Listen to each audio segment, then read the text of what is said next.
Dixia's moonlight is so beautiful. And the River of Souls is so quiet. It's like everything that happened was just a dream. I wonder if Cass is doing okay on the other side. If I write a letter and put it in a drift bottle, will she be able to read it?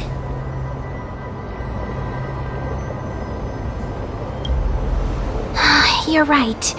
We promised Cass that we'd continue the flame chase journey, so we can't let her worry. Now's not the time to feel down. We gotta pull ourselves together. By the way, it was Miss Cypher who asked us to come here. But where has she gone? Huh?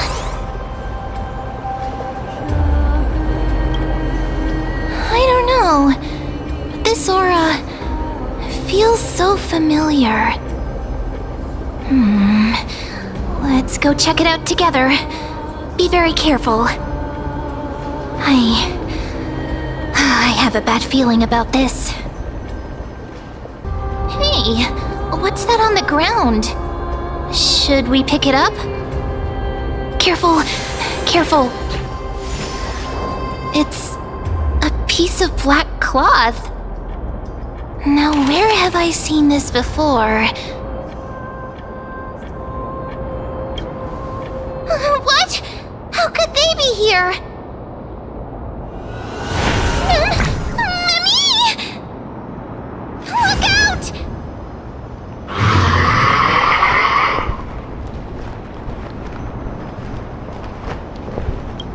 Wait! We both know what this thing can do! Let's try our best to deal with them for now, and we'll slip into the past with time's power as soon as we can.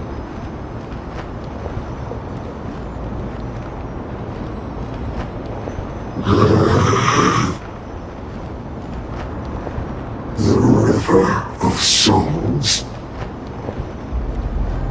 is full of fish, big and delicious. What?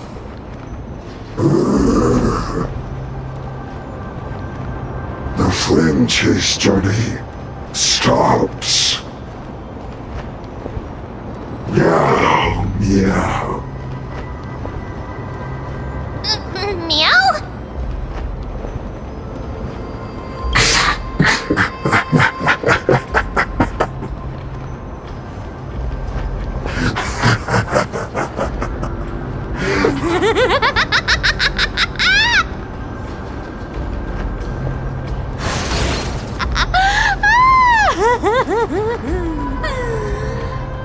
Sorry, I couldn't pass on the chance to give you two a good scare. Ah! Don't run! I'm the real Cypher. The real one.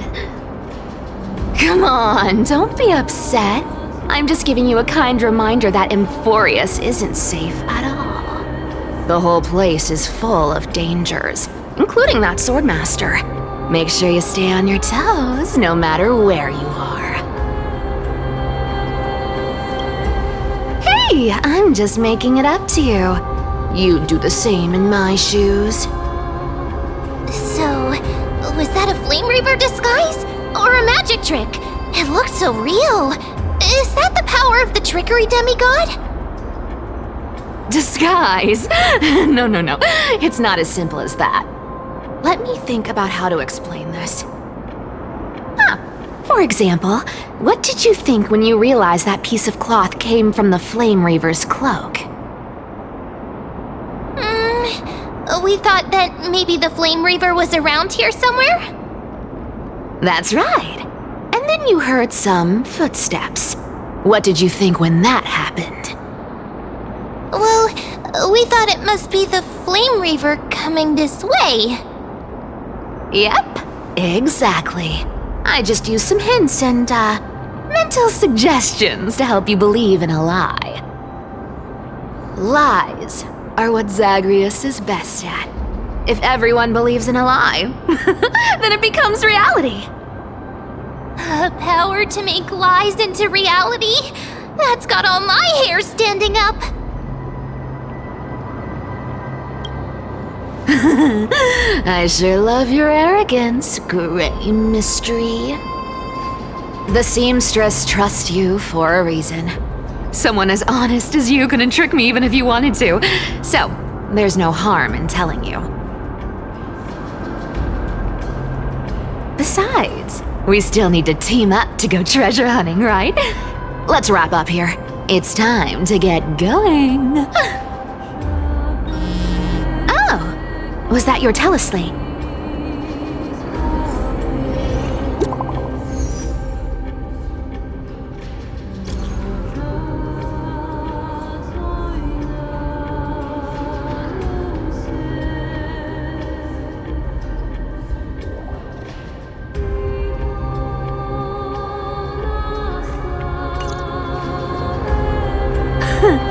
Aren't you a popular one? But I got to you first, so help me with the treasures, and then I'll send you two to the grove.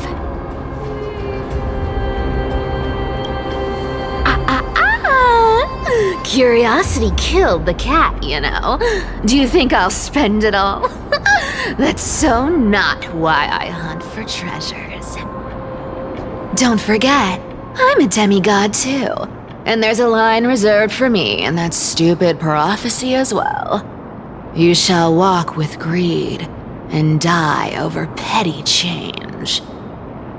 But I don't believe in that. As long as I keep collecting treasures, then I won't need to care about petty change. And as long as I don't hurt other people when I get what I want, I won't be walking with greed. Right? Isn't that simple? So, as long as I keep going down this path, all those predestined prophecies and fates will never catch up to me. That was a long speech. I'm getting thirsty at this rate. The treasures of Styxia aren't gonna float up on their own. Come on, Gray Mystery. Show me what the authority of time can do.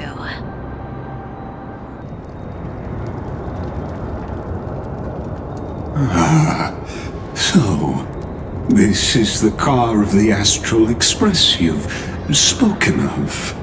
My repository of memories has been enriched with another fascinating piece of information. Thank you for leading me here, Lord Donham.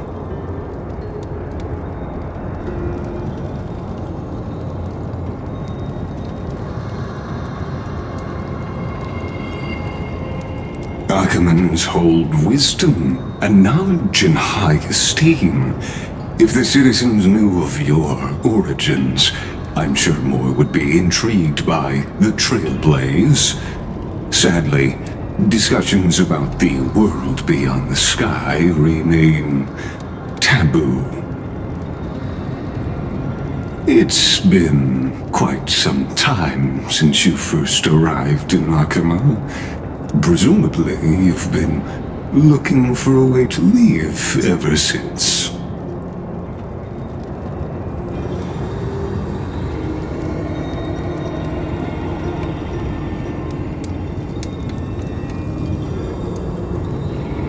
Don't be too hard on yourself, my lord.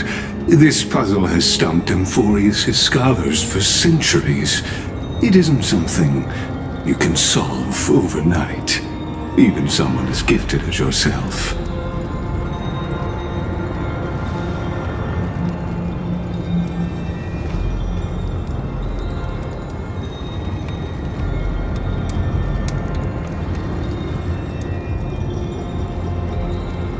Exactly. Of the 12 titans of Amphorius, Aquila is known for being the most capricious. The weather itself reflects their mood. Tranquil sunshine, mournful rain.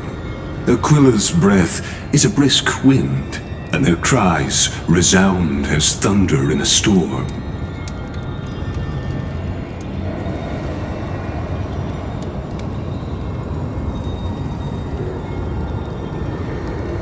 The sky above affects every citizen. It's clear that Lady Aglaya's decision to confront Aquila at the end of the Flame Chase journey was a carefully considered strategy.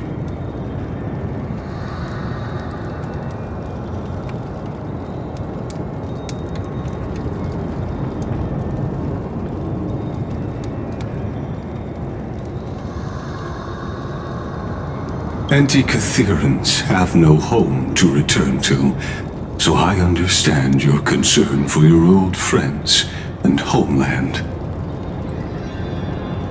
I used Antikytheran technology, or scanning, as you might call it, to assess this car. Assuming my judgment is correct, I might be able to conduct a thorough overhaul of its power systems. Of course, that's only if you, my lord, permit me to interact with it.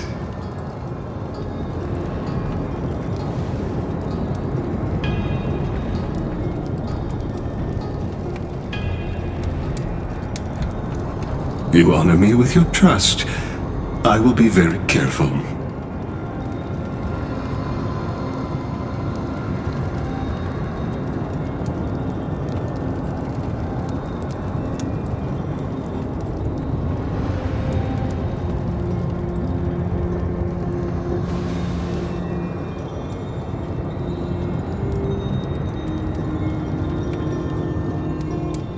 Not exactly. But we Antikytherans are inherently sensitive to machinery, carefully endowed our kind with a unique advantage for analyzing and learning. If you give me some time, I might be able to fully restore this damaged car to its former glory. Then you and your esteemed companion could set off on your return journey sooner.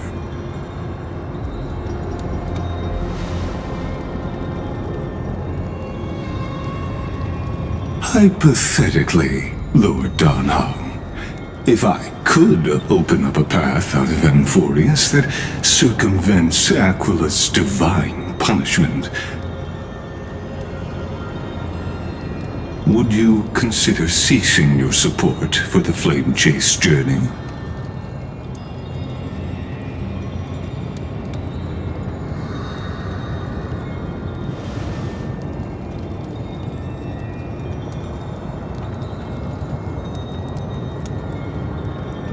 It's best if you don't delve too deeply into that question, my lord.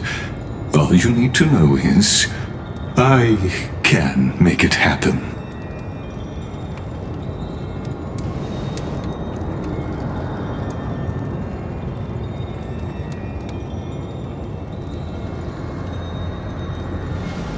The crucial point is, if you and your companion are unwilling to halt your support for the Chrysos heirs, it could offend certain interests.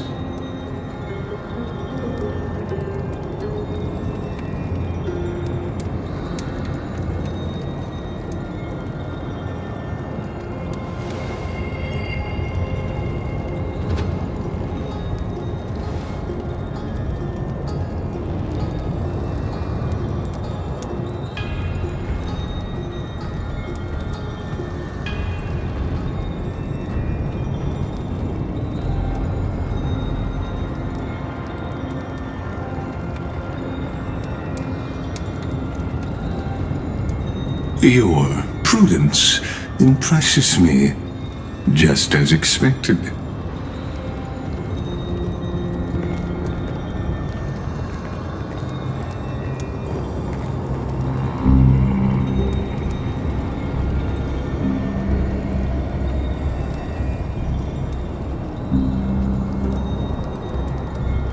Please don't misunderstand, Lord Donhong.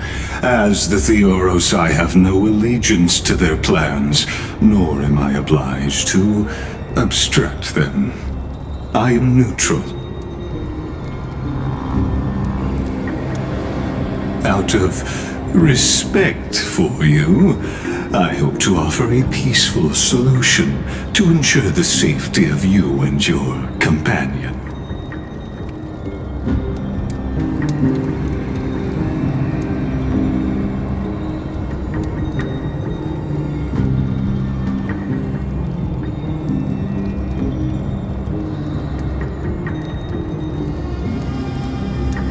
I will not.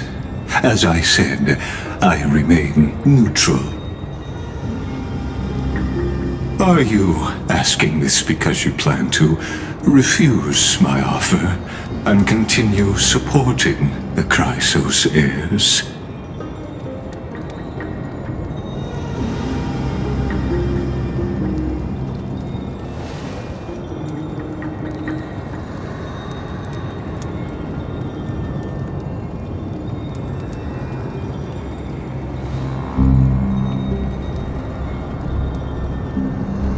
So I see. This is what you call trailblazing.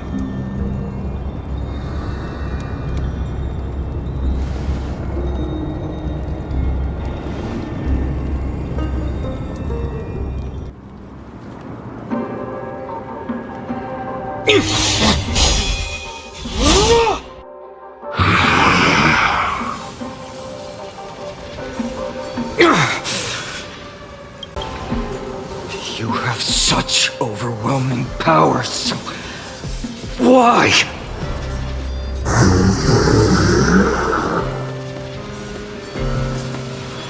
Answer me! Why do you stand in her way? Why do you want to take the core flames?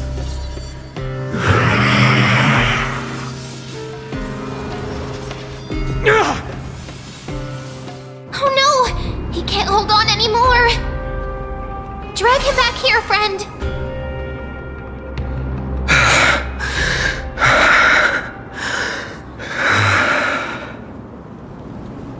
Are you okay?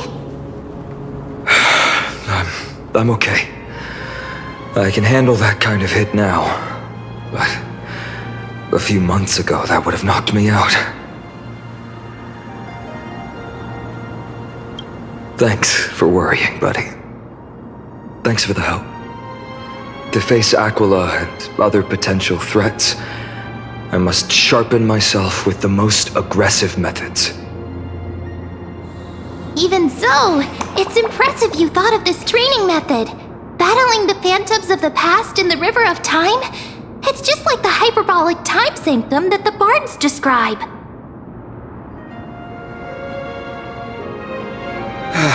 It's working pretty well, wouldn't you say? But combat isn't just about strength and skill. You also need the right weapon. Compared to that guy's weapon, mine feels like I'm swinging a lump of iron. I can't tell you how many swords I've gone through since the training began. Don't worry, I've already arranged that. Of course I need him. I asked him to make a suitable divine weapon for me. It's a little embarrassing to say this, but in order to help me, he deliberately turned down all other business. Oh, Cartonis is part of this flame chase journey after all. Full of energy. Thinking about how he's been recently, maybe you're right. But, Finon, I've been somewhat concerned about you. Lately, you seem more and more fixated on that swordmaster in black. That's quite the sudden shift in topic. I've been holding this question in for a long time. You're getting stronger, but seeds of unrest are also growing in me. Don't worry. I'm not wielding my sword for revenge. She's been through Nikador's trial and understands. Those who can't walk out of the shadows of their past are ultimately weak. Times have changed. The responsibility I bear is both precious and fragile. I wield my sword for the future of Amphorius. I will not let hatred cloud my judgment again and neglect my duties.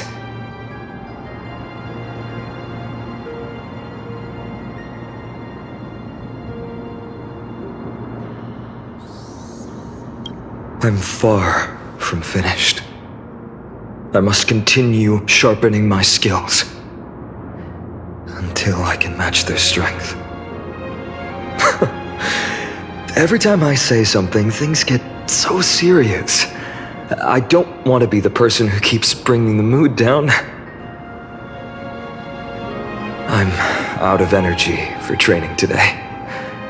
How about we go to the library of Philia to lighten the mood? Sure, that's what I've been looking forward to. We deserve to enjoy ourselves after all the hard work. Today, I'm definitely going to... A girl's little secret. Don't pry. That's the charm of this place. You can find whatever you're into here. The three of us might not be into scholarly books, but we could still spend an entire day at the library of Philia.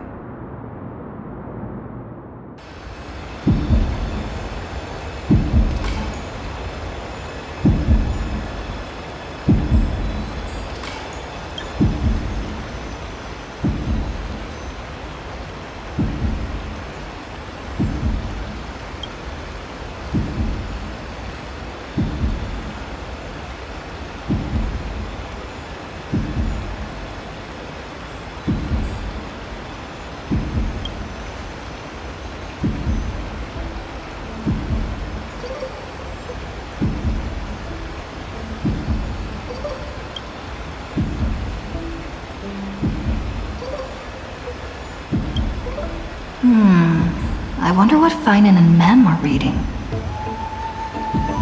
Let's take a closer look. Month of cultivation, curtain fall hour, a time to feast on grains, but poor time for fishing. Oh, but then again, are there even any spots left to fish in Emporius these days?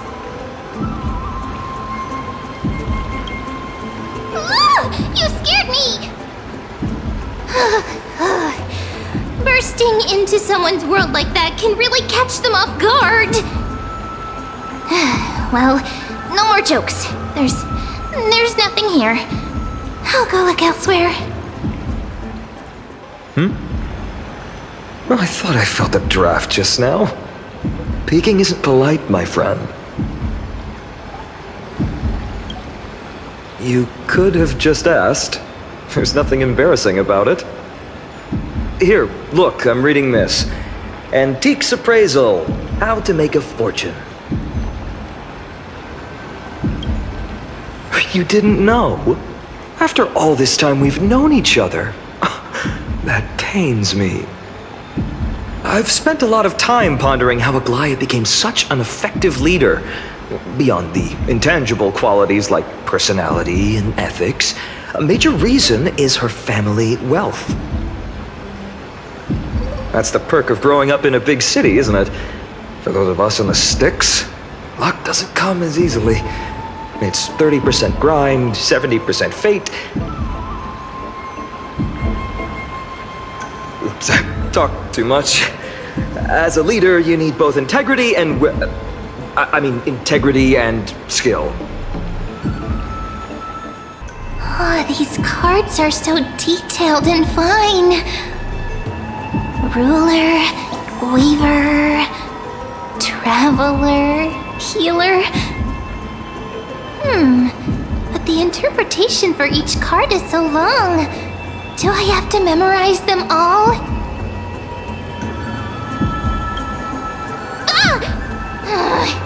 What a coincidence! We meet again. Guess we're fated to be together, huh? But you must be busy, so I won't bother you for now. Hope your day, every day, is joyful.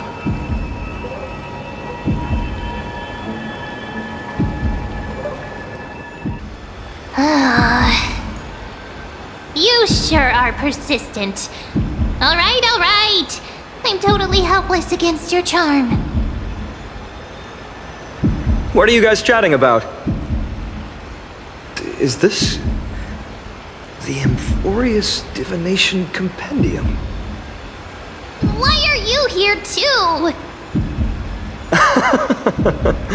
Sorry, seeing you two chasing each other around, I suddenly found my book not that appealing anymore.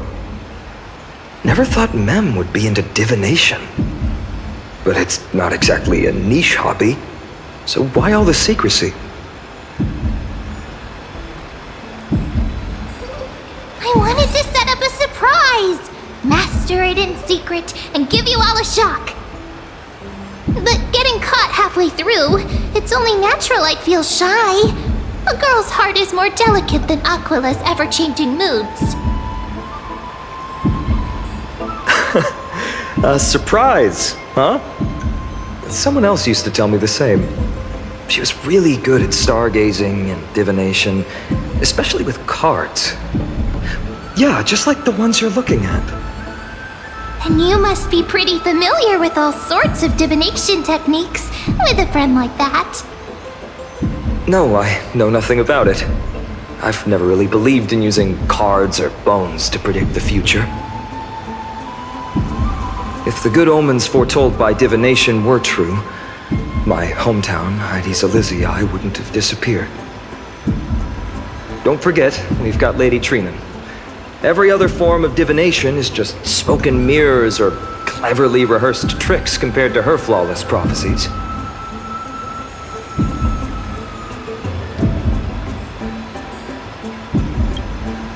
To me, divination could be a power that guides our spirits.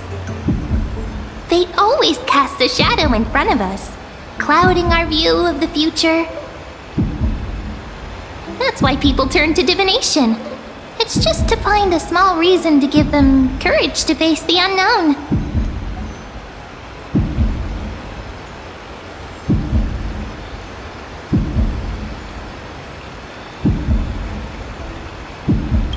After all, the first chapter of the Divination Compendium discusses the significance of divination.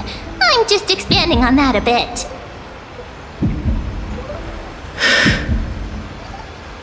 Strange. That person I knew used to say similar things.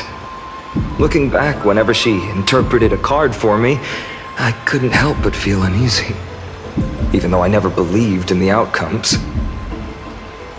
Maybe it was her tone. Cyrene. She could paint a complete fantasy so vividly, it utterly captivated me as a child. Right, I still carry a card she once used. Do you want to see it?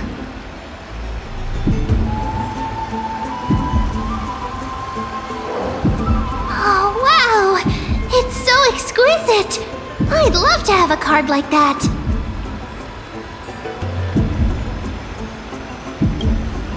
Oh, now that you mention it, yes. It would be even better if it were made of, say, crystal. Speaking of which, partner, there's something I haven't shared with you all. Remember our first trip to the Temple of the Three Fates? The riddle that Orin exposed to us?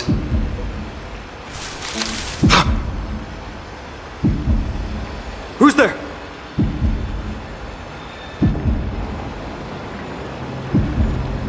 You are... These folks are up to no good. Black clothing, masks decorated with golden blood.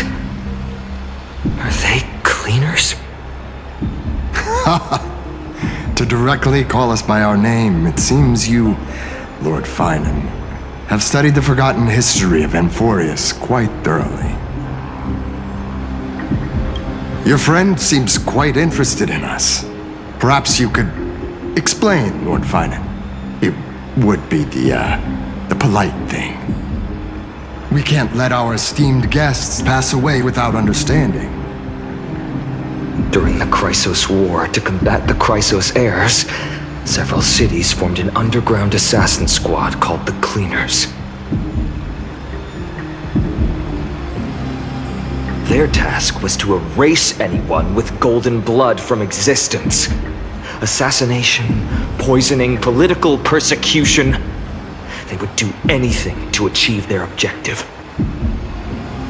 Well, this historical perspective seems biased, glossing over the Chrysos heirs' abuse of divine powers and their blatant initiation of war in order to defame our predecessors.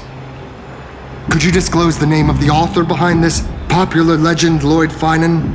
I'd hate for the innocent children of Akama to be tainted by such slanted narratives. You should have stayed buried in the dust of history. The Citizens' Assembly has once again legitimized the mission of the Chrysos heirs. But as for you, not one citizen would cast their vote for you. Executioners lurking in the shadows. What does it matter? We've long since stopped expecting to be understood. People have become too accustomed to peace, and they've forgotten the disasters that arose from allowing generations of the Chrysos heirs to rule. Complete nonsense. Did you really travel all the way to the Grove just to have an argument? I enjoy dealing with people as straightforward as you, Lord Finan. You've probably figured out why we've come before you.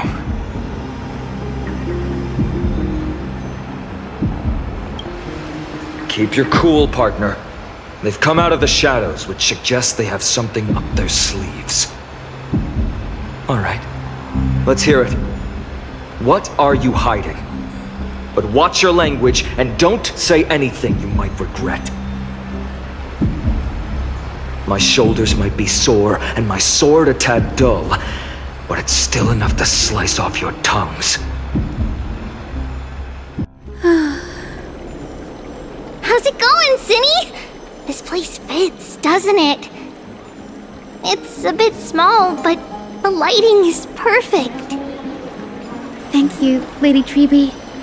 With this, the Twilight Courtyard can be reborn in Akama. Do you like it here too, little Ika?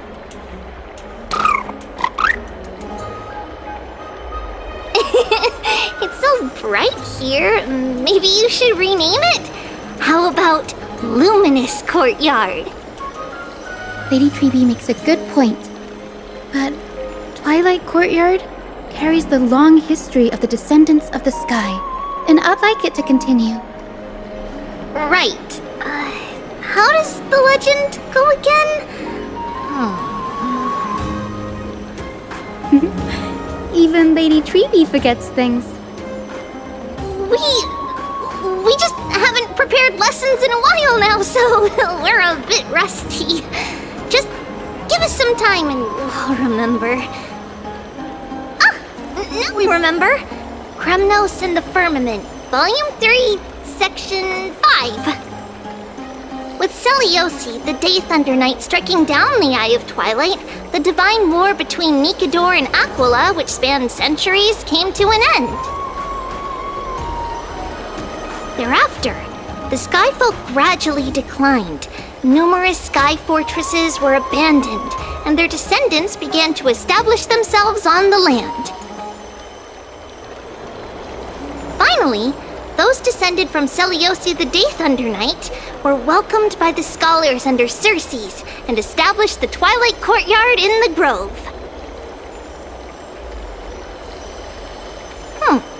The historical records seem slightly at odds with our memories, but the details from that time have become somewhat hazy to us. Oh, I forgot. For Lady Treeby, history is more than just words on a page. It's something you've personally lived through.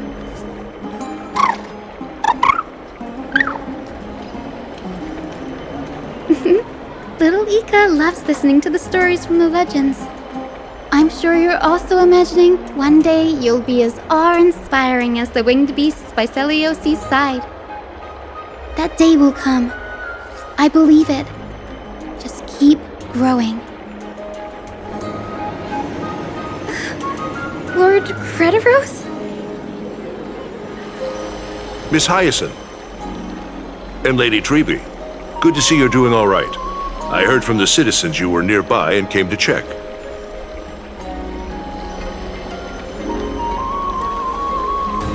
Doing all right. What's going on, Crediros? There's been another violent incident at the market. A shop was smashed and looted. It's the third time this week. can this be? I always thought that with Lady Aglaia here, Akama would remain peaceful. That was true in the past. But these days, forgive my bluntness, her senses may not be as sharp as they once were. Aggie.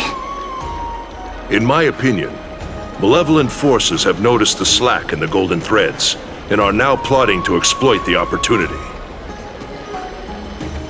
The Citizens' Assembly just wrapped up. Why is there still unrest? The Chrysos heirs won by only one vote, Lady Treby. From my years of experience, a narrow victory often walks hand in hand with unrest. Trouble! Miss Hyacinth! Trouble! Clementine. Take a breath. What's going on? Please! Something terrible has happened at Marmorial Palace! What is it, Doctor? Calm yourself and talk us through. Lady Aglaia! It's Lady Aglaia who's in trouble.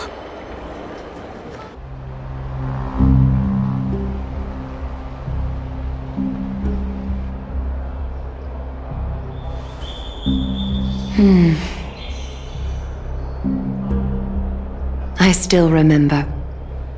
This bath that overlooks the entire palace was built by the Council of Elders 900 years ago. Its purpose was to commemorate the first flame chase journey and to remember the heroes who made great sacrifices for Amphorius a millennium ago. Rules were set then.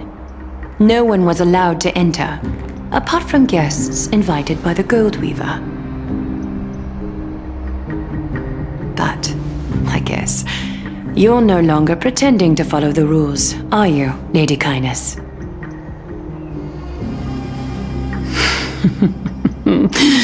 Aglaia, Aglaia. You ageless witch, hiding behind a divine facade to deceive mortals.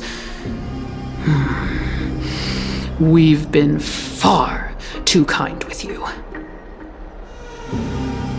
Kind? There's no need to use such a word to cover up your incompetence. Anaxagoras humiliated all of you before the citizens. If you still had any shred of shame, you'd throw yourselves from dawn cloud at the curtainfall hour to salvage the last fragments of your dignity. Demigod, why not gaze into the water's reflection and see the wretched face you wear now? These days you're not only blind, but also deaf. The cleaners were born for this moment. When all orders, rules, and laws fail to restrain you, it's time for the dagger to pass judgment. If you're in such a hurry, give it a try. Going toe-to-toe with a demigod? We're not that foolish. The dagger isn't at your throat, but...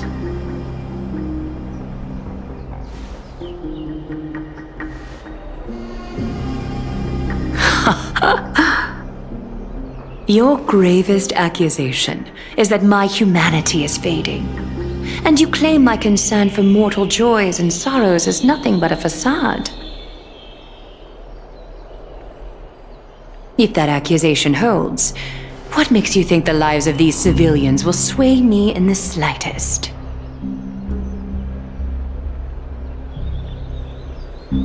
Fine. I'll gladly use a few more words to shatter that demigod facade of yours. Like I said, you're not only blind, but deaf too. Lately, your control over Akama has weakened.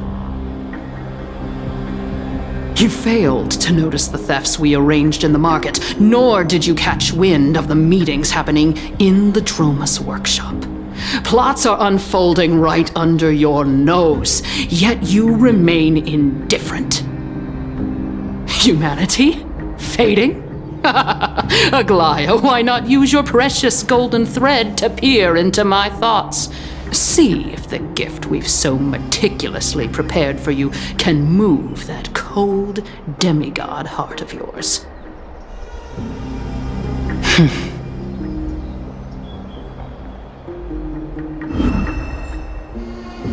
In this moment, I only regret not being more ruthless, because your evil is beyond cure.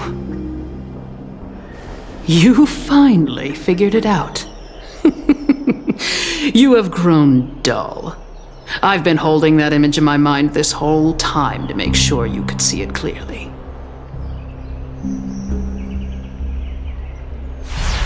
I want you to have this knucklebone talisman, Big Sis. I hope it brings you luck every day and keeps you safe from bullies. That girl who can't speak or hear. What if she accidentally lost her eyes too? You know better than anyone what it feels like to lose your sight. Imagine if 1,000 years ago you, already blind, had also lost your voice and hearing in your youth. Would you still have become the Aglaya you are today? Look at those broken, pleading eyes. How disappointing. We overestimated your cunning. If this plan fails, we still have dozens of splendid parting gifts prepared. Demigod, would you like to hear about them? I thought I could buy some more time. In these 1,000 years, I've witnessed the fall of 10 titans. From my naive arrogance at the beginning to slowly learning how to guide others.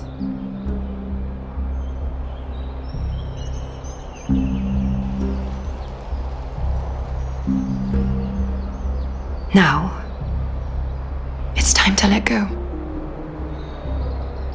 I should be grateful. Grateful that I've reached this moment, to let my departure become a path for others to follow.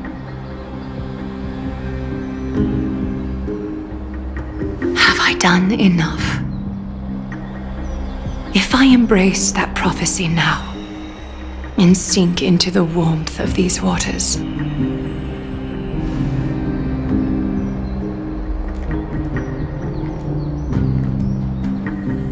will the wandering wind stop to mourn me, Sera?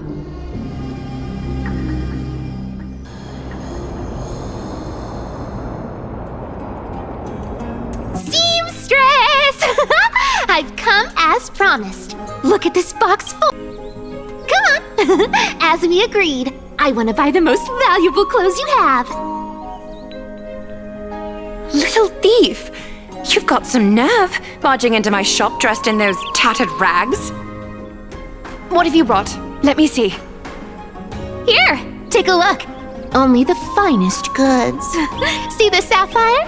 It's even more blue than Fagusa's eyes.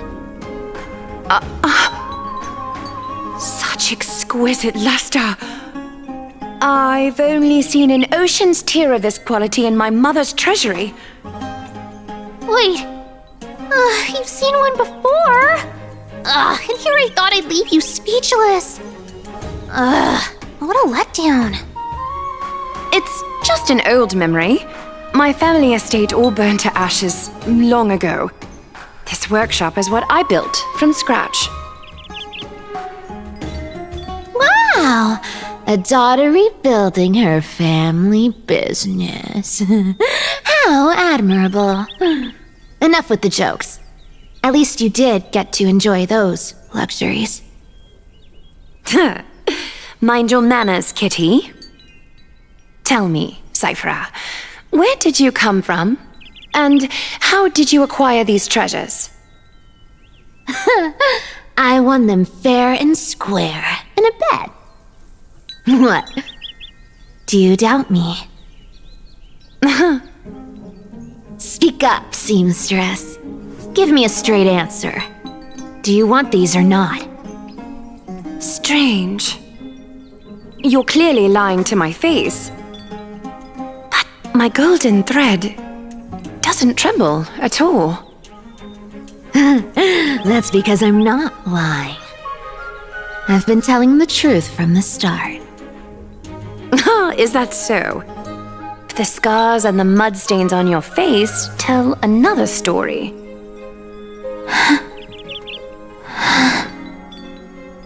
Come on. Can't we just do business without all this chatter? Don't worry. I didn't leave any evidence, so no one will bother you. How can I trust a word you say when you're so skilled at lying? Dealing with you rich people is such a pain. Always wasting my time. Fine. If you don't want it, there are plenty of others who do. Hold on. Your treasure? I'll accept it. But these alone aren't enough to purchase the gold weaver's finest clothes. That said, I do have something that would suit you perfectly. Oh. What do you have in mind? Look.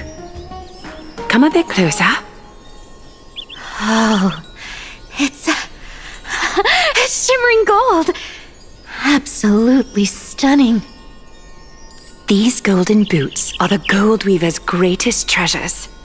Though not as valuable as the most precious gowns, they hold a magical power.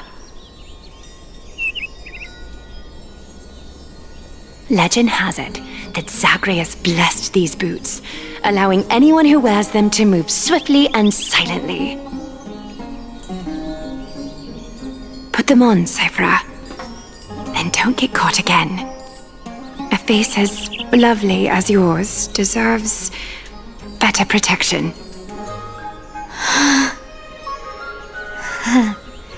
You rich folks just love sticking your noses in everything, don't you? Well, I'm taking these now, so don't get any second thoughts.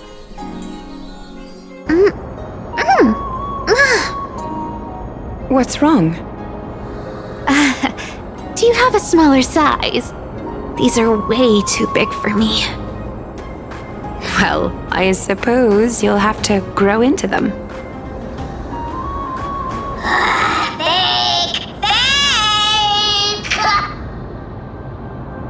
Do you have to interrupt me in the middle of my story? Fake? What's fake? Those boots definitely don't hold Zagreus' divine power! Your Amphorius is the most cunning liar, and even you were fooled by a Glyad! Watch your mouth, or I'll feed you to the fish in the River of Souls. Weren't you curious how I got tangled up with that seamstress? Well, now you know. Satisfied? I didn't expect such a simple story. How disappointing. But, boss lady, there's a chance Aglaia wasn't trying to trick you? You're defending her. No. I just think the story's so moving, it'd be a shame to ruin it with a lie. If I could cry, I'd be in tears right now.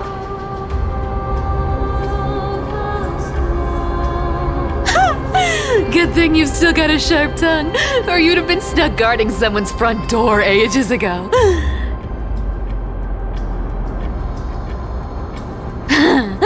Enough chit-chat. Let's take a look at this place.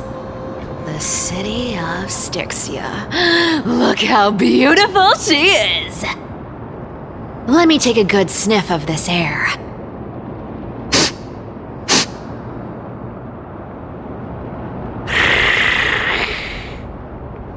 This air, it's filled with the scent of treasure everywhere. Wonderful! Just wonderful. Thanks to Castorus and Grey Mystery, the ancient city's barrier was finally dispelled. Now that I think about it, helping them was well worth it. Time for treasure hunting, Barto!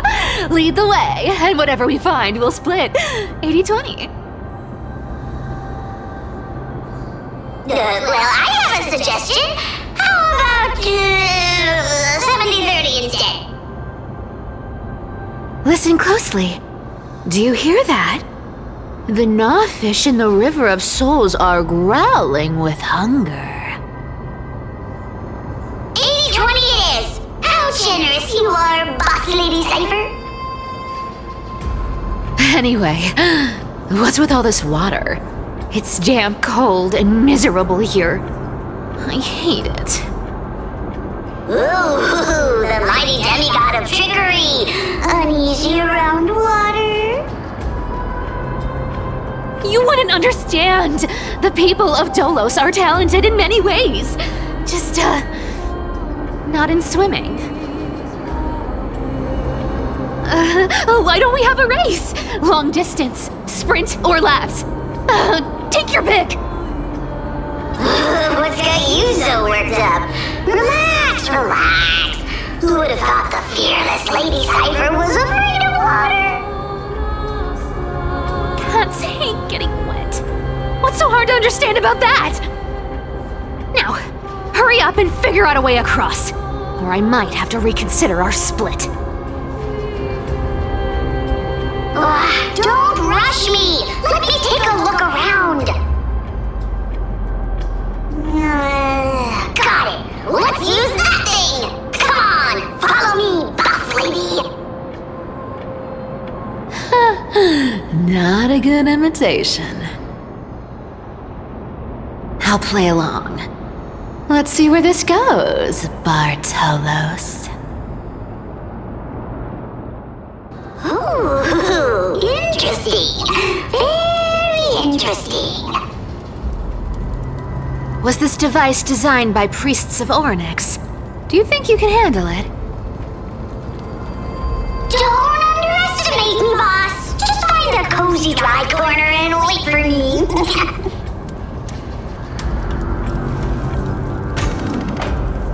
Mission accomplished. Now you don't have to worry about your tail getting wet. Not bad, but just a warning. If this thing fails while we're halfway through the water... Don't worry, trust me! For that sweet 20% cut of the loot, I'll make sure you're taken care of. Yes. Right here. What are you waiting for? Start digging. Roger that! Watch me!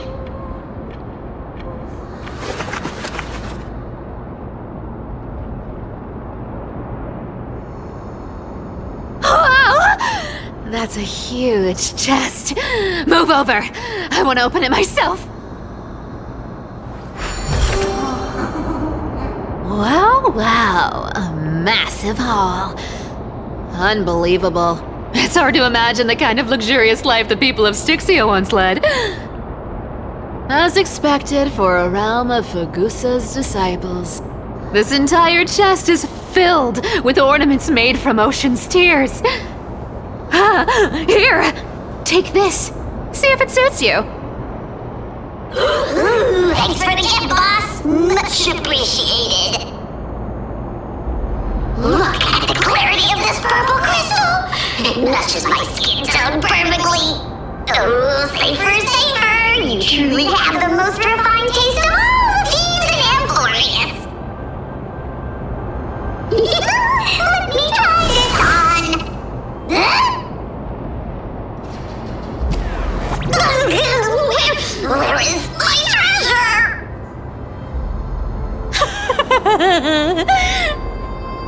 How long have we known each other? I can't believe you still fall for this. This is...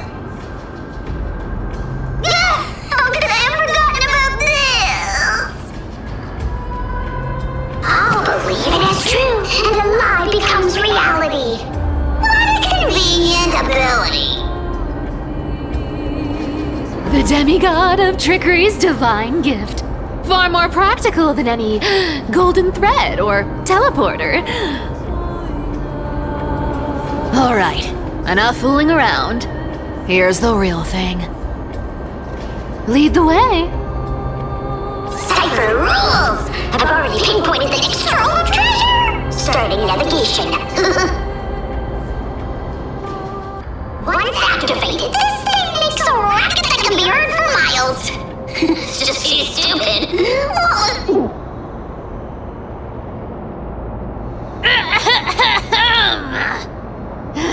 Seriously, what was the Titan thinking when they came up with this thing? Hey! If you don't want the trickery to be exposed, you'd better start by keeping your mouth shut. What do you say? But lady, you're absolutely right. I'll be careful with my words. Look at its face. Oh my, how could something be so ugly? Yeah, so ugly. Ugly enough to make even me, a little imp without a digestive system, feel nauseous. If that ugly brute messes up my face, even the stoic Talantin might end up shedding a tear.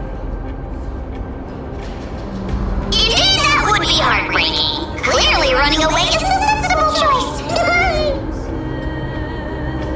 So, how about you take the front? I'll attack from the side.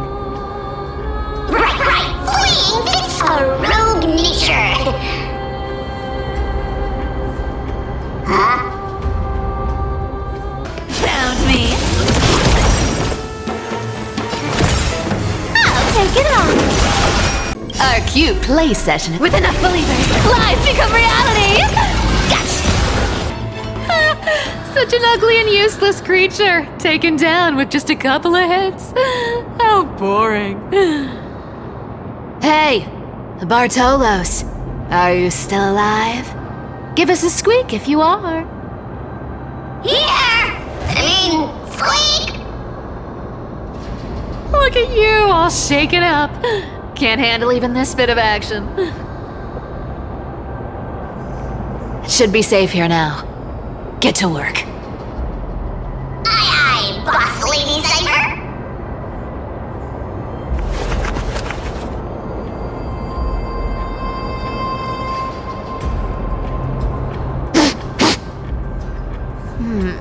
It doesn't smell like anything valuable this time.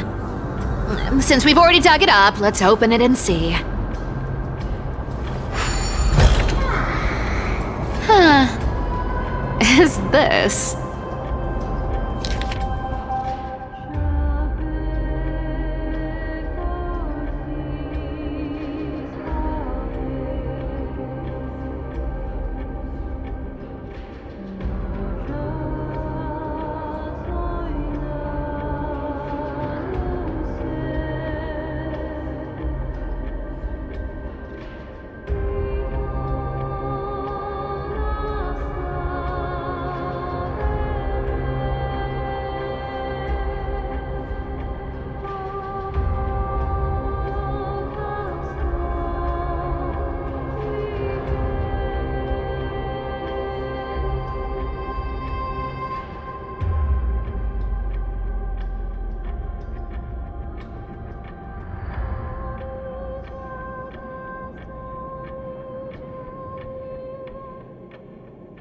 This looks tragic.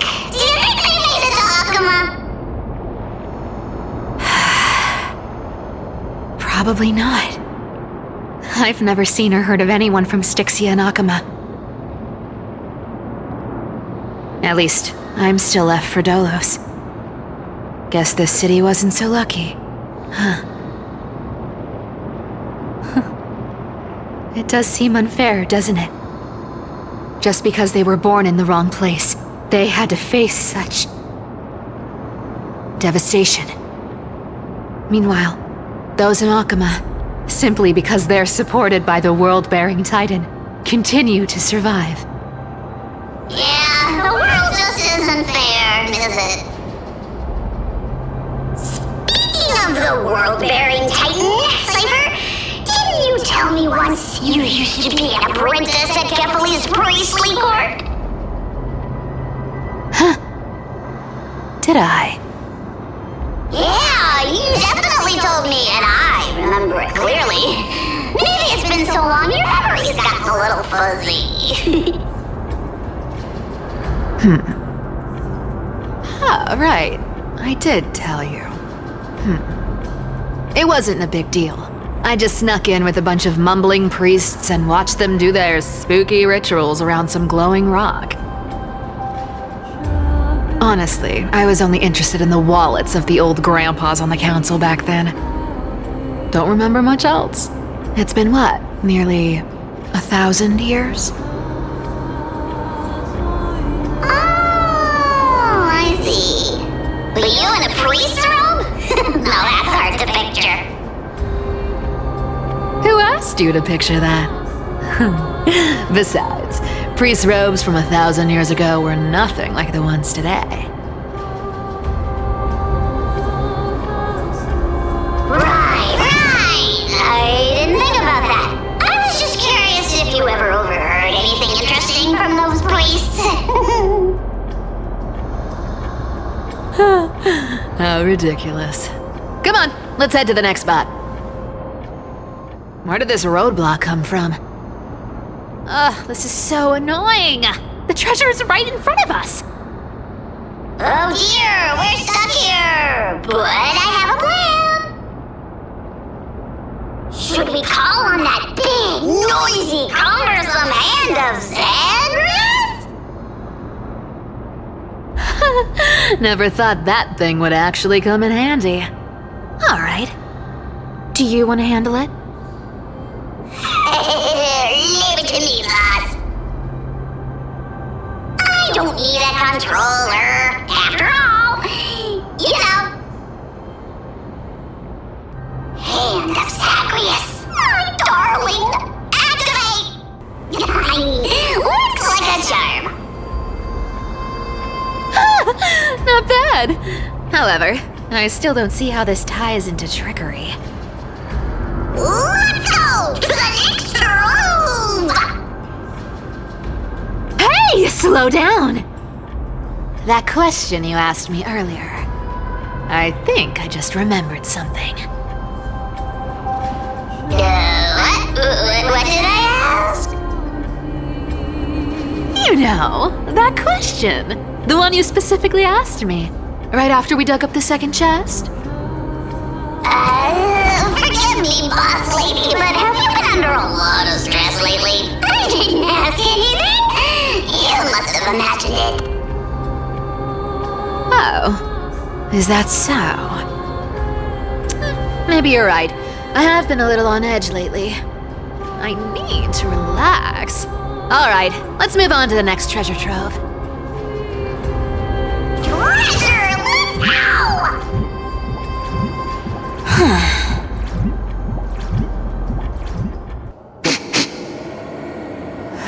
This scent feels like something incredible is buried here. Incredible indeed! If even boss lady says so, how could I not be excited? Do I need to give instructions here? Get digging.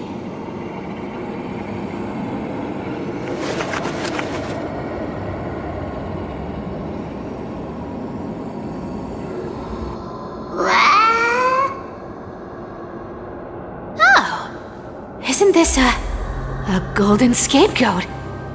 Interesting. Looks like whoever buried this treasure wanted to play a little game with us. Oh, isn't there a myth about this thing? Those who feared fire became sheep. Those who did not became human.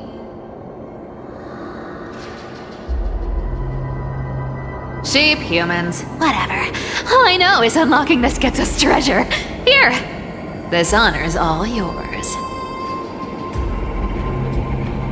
Puzzles and tricks are right up my alley. Just leave it to little me.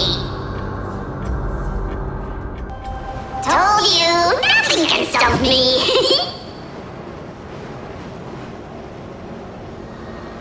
Cypher, it's your turn now. Stop! Stay there, and don't turn around. Huh? What do you mean?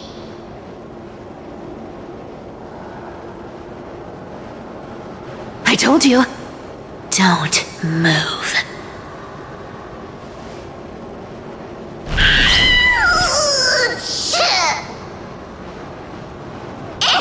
My poor old back. What are you doing? Shh, quiet. Don't say anything unnecessary. That seamstress. She's listening. What, boss, do you mean? Stay put and keep quiet. I'll handle her. Whoa, whoa! Seamstress. Getting sneaky, aren't we? Did you think I wouldn't notice your little spies lurking around me?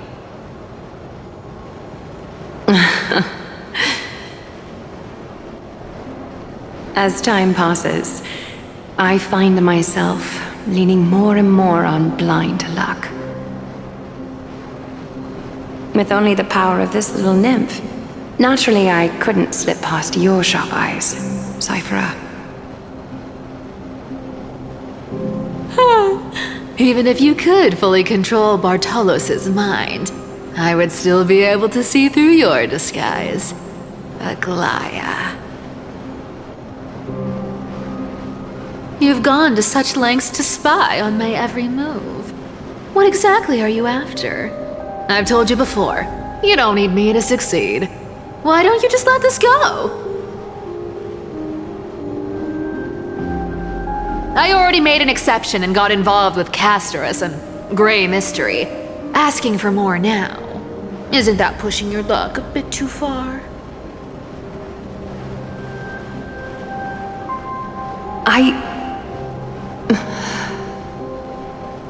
I'm sorry, Cyphera.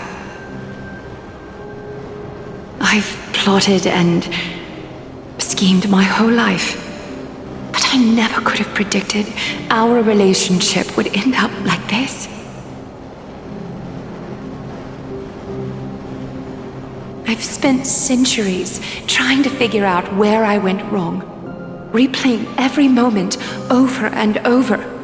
But you've never given me a chance to explain myself, face to face.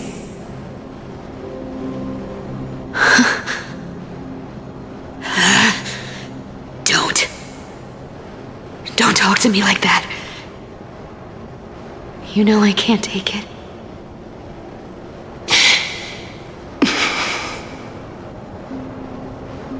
1,000 years ago, out of foolishness, I let my silence steal away the most beautiful sound I'd ever known.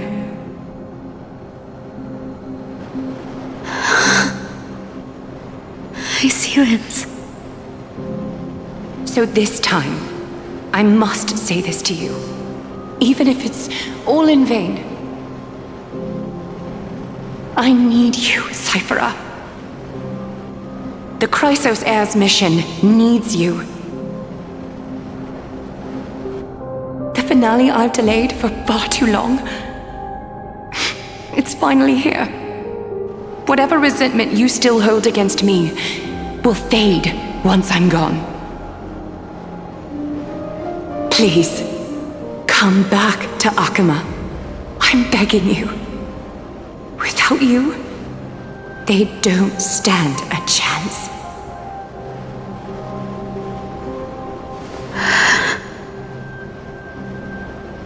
I'll think about it, seamstress. But stop watching me. Unless you want to lose me for good. Don't worry. As much as I'd love to hear your voice again, to see your face, it seems that chance will never come. Goodbye, Cyphera.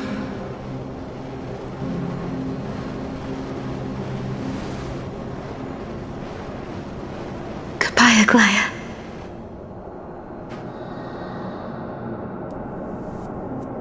Ah, what a shame. I thought there'd be some real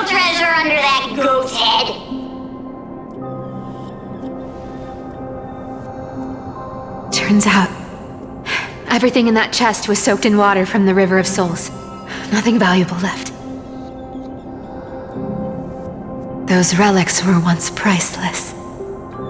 But time has eroded away all that they once were.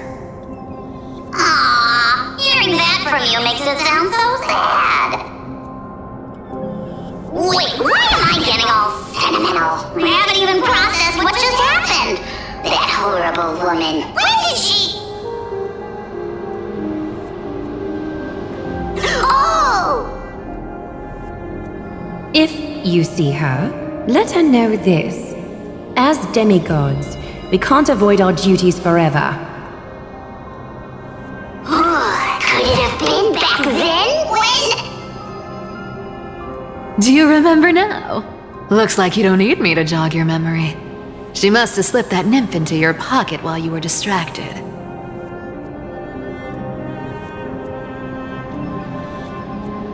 Don't underestimate that bug. It's every bit as dangerous as the seamstress's golden thread. Let your guard down for even a second, and it might take over. Make you spill secrets you'd never share otherwise. Whoa, that's like some brainwashing monster straight out of the Black Tide! Creepy. Boss, how did you realize something was wrong? I'm curious. What exactly did that nymph make me say? Actually, it gave itself away very early on. Speaking of the world-bearing titan, Cypher, didn't you tell me once you used to be an apprentice at Kefali's priestly court? We've been partners in crime for 1,000 years. We've talked about everything there is to talk about. Except for that one experience at Dawncloud. I never told you about that. I absolutely wouldn't have shared that with anyone. But, boss lady, there's a chance Anglais wasn't trying to trick you? And as far as I know, the embodiment of trickery despises that golden thread which forces people to speak the truth. You'd never defend Anglais. Isn't that right, Zagreus?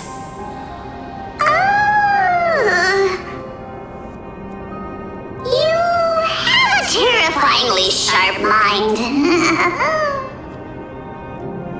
After all, I'm the only one in the world who knows you're still alive. To make sure you survive the Titan trial, I had to fool the entire world. If you want to keep that lie from falling apart, you'd better keep playing your part in the days ahead. Even if it weren't for saving my worthless little life, I'd still walk through fire for Cypher without hesitation. You may have been reduced to this form, but you still haven't lost your way with words. Speaking of which, Cypher, you're not taking that wicked woman's words to heart, are you? Life's been pretty great lately. Why get into trouble now? Don't you think?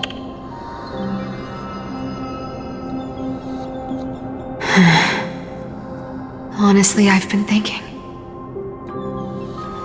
Maybe a trip back now wouldn't be too bad. You're back again, Cypher, your face. I need clothes. Anything, just throw me something. A piece of cloth will do. Just enough to cover the wounds. I will pay back the amount I owe. I promise.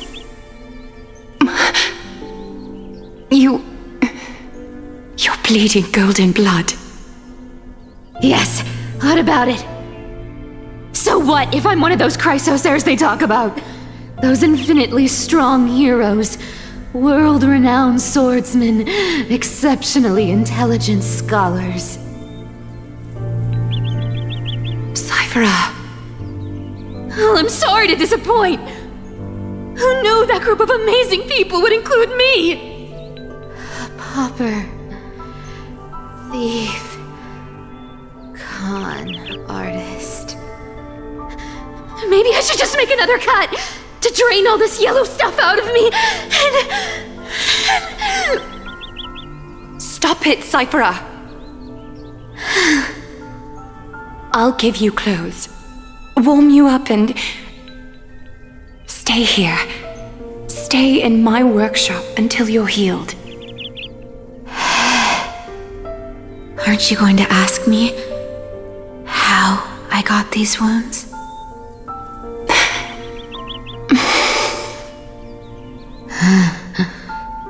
Right. What's the use? I'm so good at lying. Even your golden thread can be fooled. If you can't verify the truth, why bother asking at all? I don't need to ask. Nor do I need to use the golden thread. I know everything you do is for survival, at all costs. Stay here. You won't have to deal with the cold or go hungry again. Stay by my side, and you can start putting yourself back together. Aren't you worried I'll ruin this place's reputation? Or that I might sneak off with your precious clothes and sell them? I wouldn't have invited you if I were worried about those things. You're weird, seamstress. You know, they say a child who often lies remains a liar for life. I've tried not to become a liar, but honestly, it's just too hard. I'm close to giving up. What makes you think I won't disappoint you? Because I can feel it. Not with the power of a demigod, but with the heart that beats in my chest. You love this place. That's why you keep coming by, but also why you hesitate to stay longer. You worry you'll tarnish the Gold Weaver name.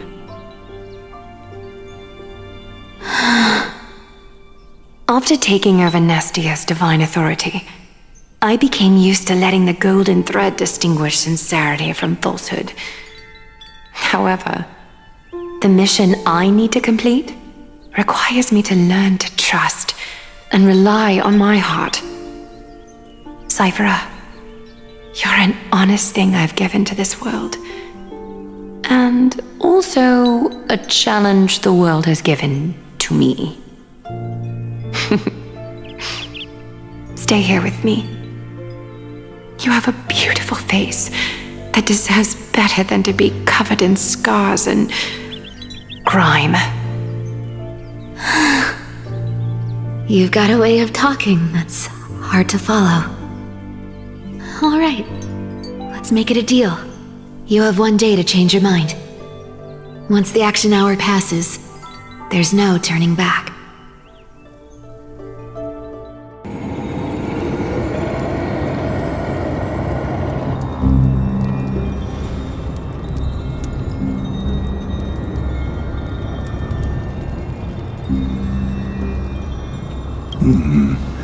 Pressure, fear, planting seeds of anxiety. It seems this is the strategy they've chosen.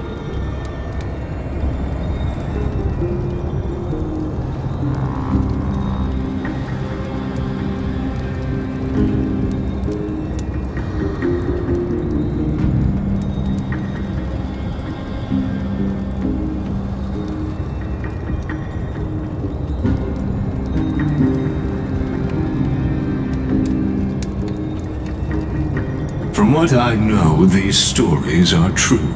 The kindness we know today, strictly speaking, is the 27th kindness. Objectively, the rise of the cleaners was both inevitable and necessary. Yet, their ruthless and twisted methods earned them nothing but disdain and condemnation from history.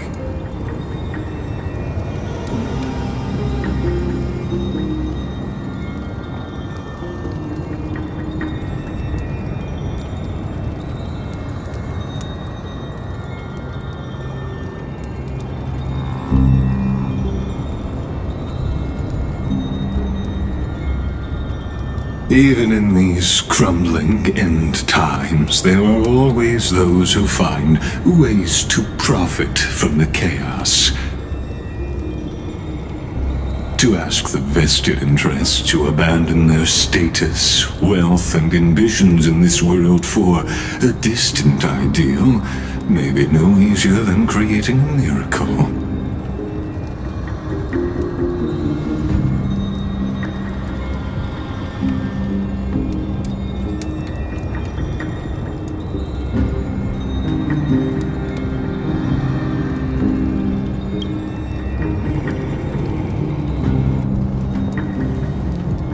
There you are, Lord Donghung. We couldn't reach you on the teleslate, so the Holy City Guard almost assumed you two had met some terrible fate.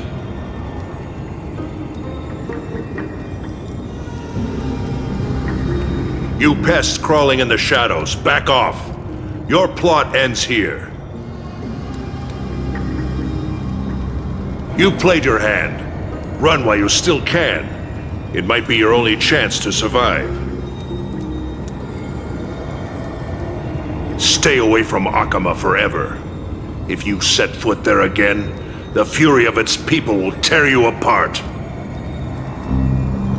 Because Aglaya is dead, and in the eyes of the Holy City citizens, her blood is on your hands.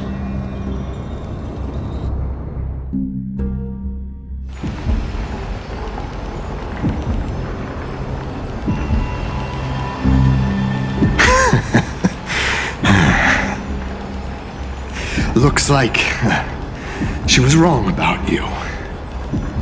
She? Are you talking about the mastermind behind all of this? Well, she thought you were weak. She believed that even when you were facing the evil that you claimed to oppose, you'd hesitate to strike. Misinterpreting mercy for weakness shows how arrogant and foolish your master is. They're still alive. With proper care, they'll pull through in a few days. But I must warn you, I haven't fought a human in ages. I can't guarantee I'll always be able to hold back. They're lucky they're still alive. If you feel as lucky as they are, try me.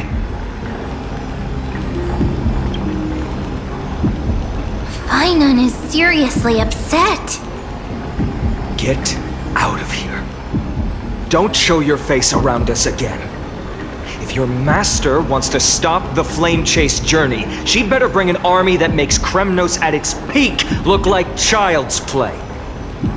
I've said it more than once, Lord Finon. We're not here to start a fight. We came only to ensure you weren't anywhere else. While you were unaware, we already accomplished our mission to buy time. So, Lord Finon, until next time.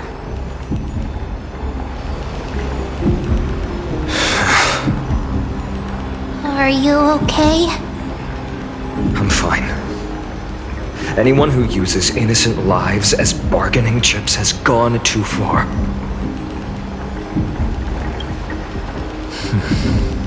I guess the opposition within the Council of Elders is still desperately fighting to obstruct the Flame Chase.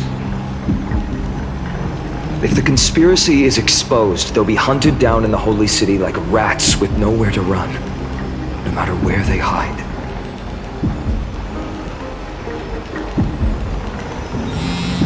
My teleslate.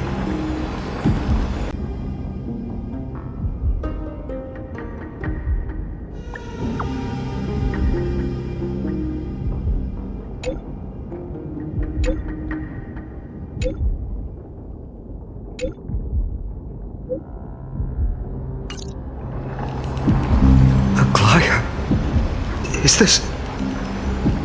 blasted? Those guys... I've heard from more than one person it doesn't seem like a joke. Stay calm. This could just be one of her schemes. I won't believe it until I see it for myself. Finon. What should we do now? Stay on course. I'll contact Treeby and ask her to keep the citizens calm. We'll hurry back to Akama as fast as possible and assess the situation in the city. If we run into any enemies along the way, I won't be merciful this time. Cartonis?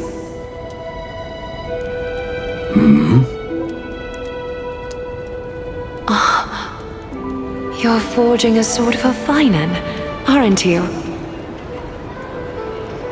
I haven't seen you wield the hammer in so long. I couldn't help but be entranced by the sight.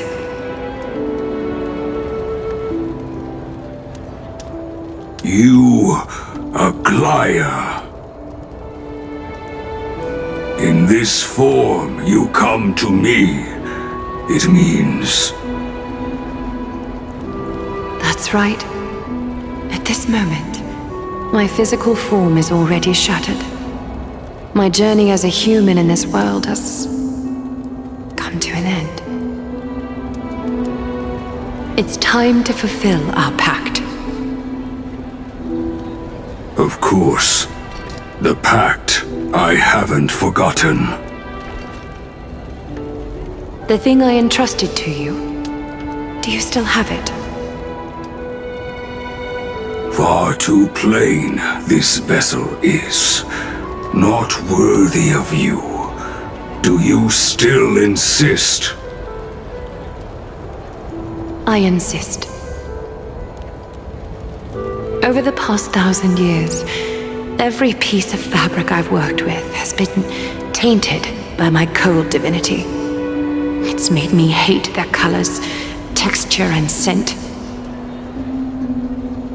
This ornament stands apart. It was a gift from a child. She was pure and kind. I often wished my childhood could have been like hers. How to say goodbye to everyone? Have you already planned?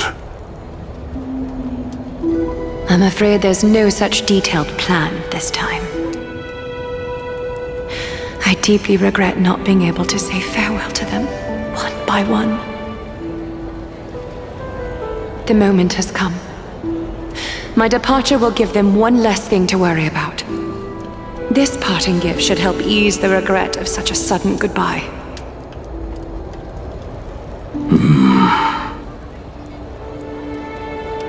Invented for the Titans, Kremnos' soul-forging technology was. Though divinity it retains, filtered out, the remnants of humanity will be. Is that what you want, Aglaia? You've confirmed this with me repeatedly. Yes, Cartonis. I need you to do this for me. Condense my divinity into this ornament. It might still be useful in the future to help them complete their mission. Selfless until the end. Envy that child, there's no need to. Already lived a grand life your humanity has. Your praise puts my heart at ease, Grand Craftsman. Now, please, take me through the last tempering that fate has to offer.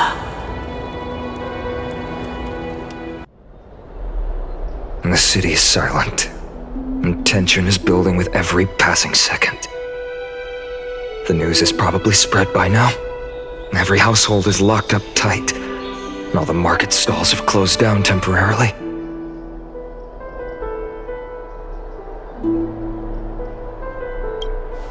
I can't imagine how she could have been taken down by a handful of assassins. Unless it's all a part of her plan. If this is all part of a larger plan, Treeby must know something. She just couldn't say it in the message. Let's go find her.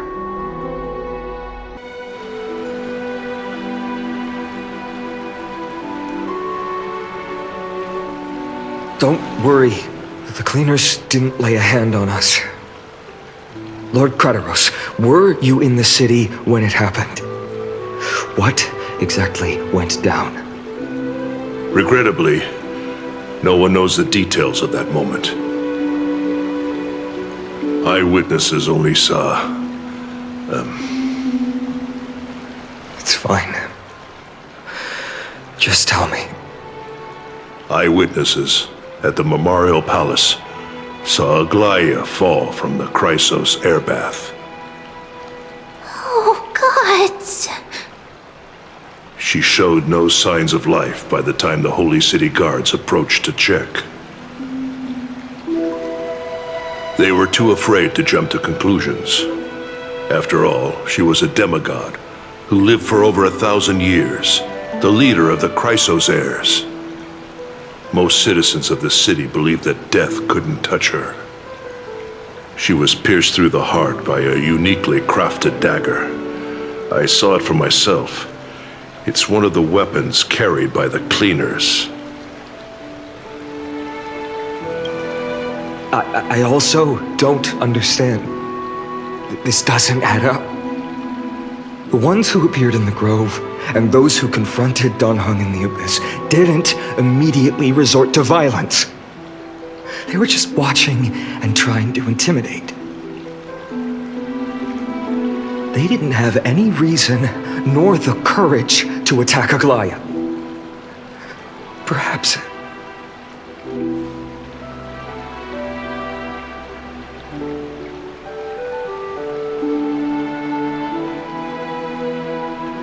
I'll stay here to lead the guards and maintain order.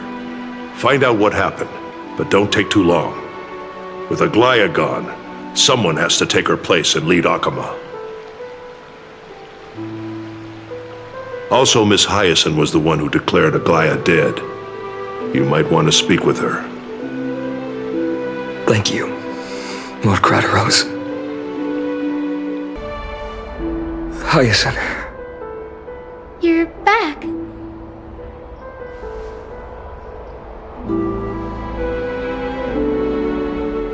I'm fine. I've been staying close to Lady Treby and Lady Trinan after the incident. It's great that you could come back so quickly. They need someone with them now. Not well. After all, we witnessed Lady Aglaia's last moments. I tried to treat her immediately, but even the sky's blessings. Declaring her death was the hardest thing I've ever had to do as a doctor.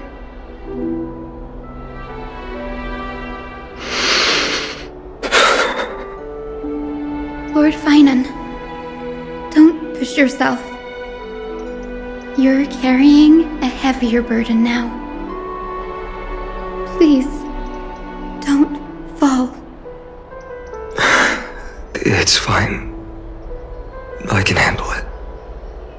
What I've lost is a mentor and a comrade in arms.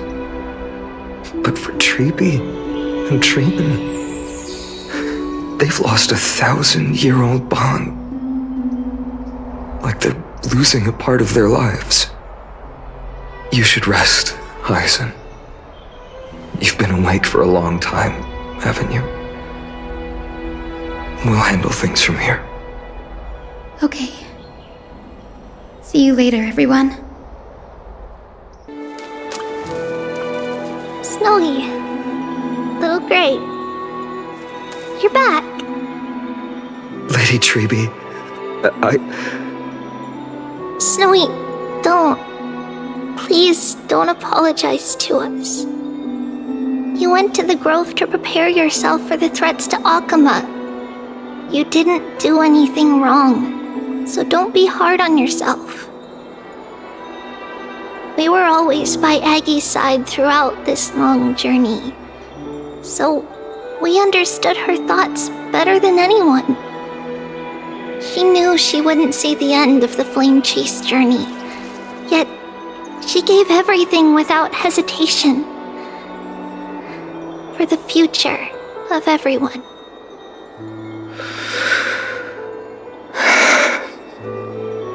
I know what Aglaya expected of me.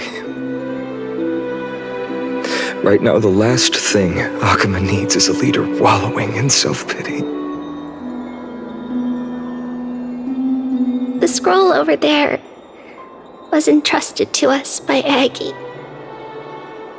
She instructed us to hand it over to you when the time was right.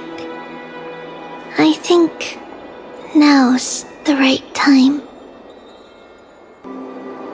Vinan, my humble student, my trusted colleague. As I write this, you are locked in a battle of words with the Council of Elders, fighting for the survival of the flame chase journey on a battlefield where the smoke of war is invisible. I deeply regret and feel guilty for hastily pushing you and the Trailblazer into the debate. But please forgive me. At that moment, I could not afford to show any sign of weakness before you, as it would have crushed your morale. I considered the debate a routine affair, assuming I could win merely with the support and experience we'd accumulated over centuries. But I underestimated Kindness and her party's cunning, and also the deterioration of my own senses. The trap was likely set by the debater Calictus. He had prepared a severed golden thread in advance, revealing it to the public when Kindness was faltering in the debate. He claimed I was reading everyone's thoughts with the golden thread to cheat in the debate. I could have countered that low tactic in 100 ways, but my words slipped out before I could even think about them. With deceitful scoundrels like you in the crowd, I have no choice but to rely on the golden thread to keep watch over everything in this holy city.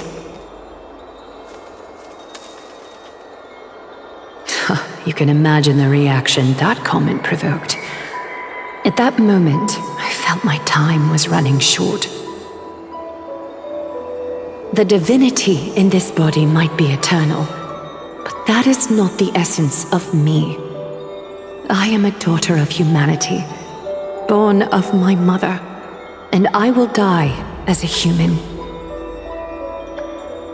Realizing that my humanity was fading, I began to plan my exit. What kind of departure would not waste such a belated death? I have yet to find the ideal answer. But I knew I couldn't simply fade away in my sleep like anyone else. The serpents have always lurked in the darkness, terrified of their heads being cut off by the golden thread. If my departure were to be calm and uneventful, it would only lead to a swarm of those serpents emerging from their nests. Regrettably, a peaceful death is a luxury I cannot afford. I must feign weakness deliberately to make those serpents lose patience and act rashly. Just as they think they've struck and sunk their fangs into my heels, that's when I'll strike back, igniting the final blaze to burn away the threats hidden in the shadows. The blaze soaring into the sky might sow fear and confusion, but I have no worries about people losing their way. After all, Akuma still has you to guide them, Vinan. You're not perfect, Vinan. I've witnessed your confusion, recklessness, and deep sensitivity, dawn after dawn. The heavy burdens of your past have always weighed you down, inflicting deep pain. Yet, in your way, you are perfect. You embrace everyone's imperfections always ready to find the precious qualities hidden beneath their rough exteriors, unconditionally. That might be what sets our Sky Father Kefili apart from other deities. They recognize the imperfections in their creations, yet still choose to shine their light on them, offering protection with unconditional love. Finan, while you zealously pursued strife, believing it to be your destined path, from the very beginning, my thoughts have never changed. You are the destined world-bearer of Amphorius, the gate to Amphorius's future. Go, complete the flame-chased journey of the prophecy, ignite the stars, and inspire hope in the hearts of humanity.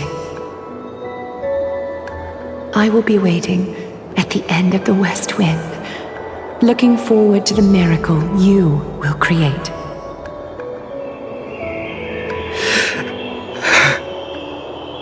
Aglaia, how could I possibly be worthy of the burning torch you've passed into my hands?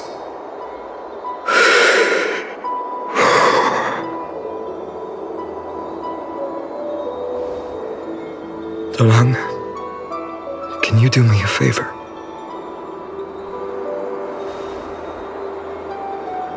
Please deliver a message to Lord Krateros. Have him gather the Holy City guards and the Kremnoans to spread the word from door to door. At the lucid hour tomorrow, Finan will speak at the Marmorial Palace. Urge everyone who has concerns about the Holy City's future and the Flame Chase journey to attend this gathering. Tell them Aglaia has left Amphorius the seeds of hope.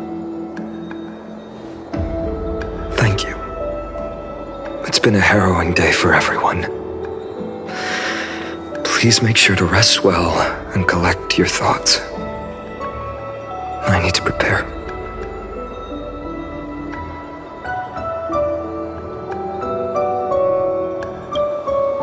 Cartonis, what brings you to Marmorial Palace?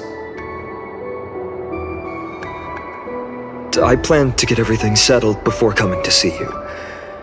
Is there something urgent, Cartonis? How are you holding up, I wanted to see. Better than I expected, you seem. There's no room for doubt anymore. It's time to take action and show everyone that the leadership of the Chrysos heirs is still strong. Right, your assessment is. Now, here, take this. Is this it?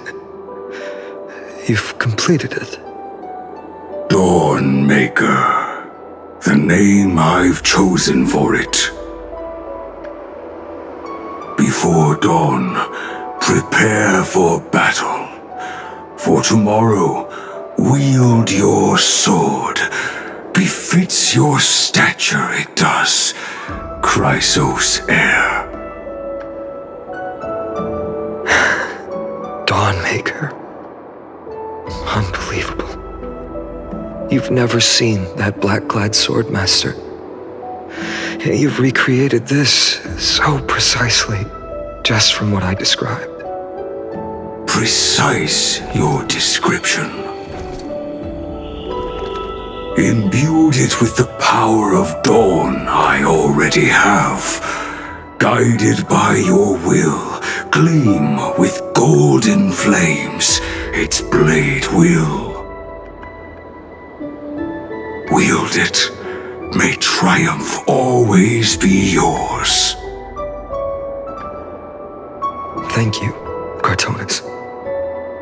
I will use this sword to protect the beings of Amphorius. Another thing there is. What's this? Stored here, the remnants of Aglaya's divinity are. This was her commission. Her death she had long foreseen. Can she still hear us? It's difficult to confirm. About divinity, we know very little. In this way, she wanted to be with you. Always. I understand. Let me keep it.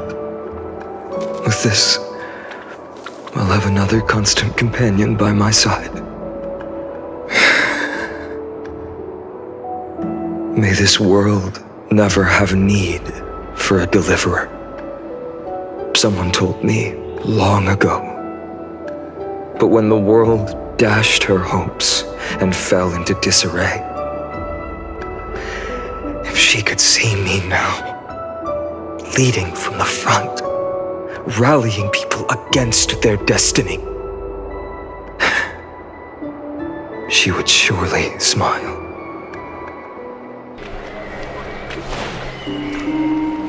How will the Holy City continue without Lady Goldweaver? Look! Lord Finan is here.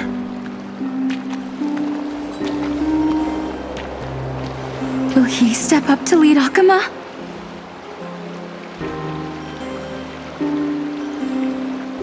Not long ago, I spoke at the Citizens' Assembly at Dawncloud. I wrestled with every word, searching for the right ones to rally support and keep the Chrysos heirs' flame chase alive. In the end, I remembered a lesson from one of my teachers.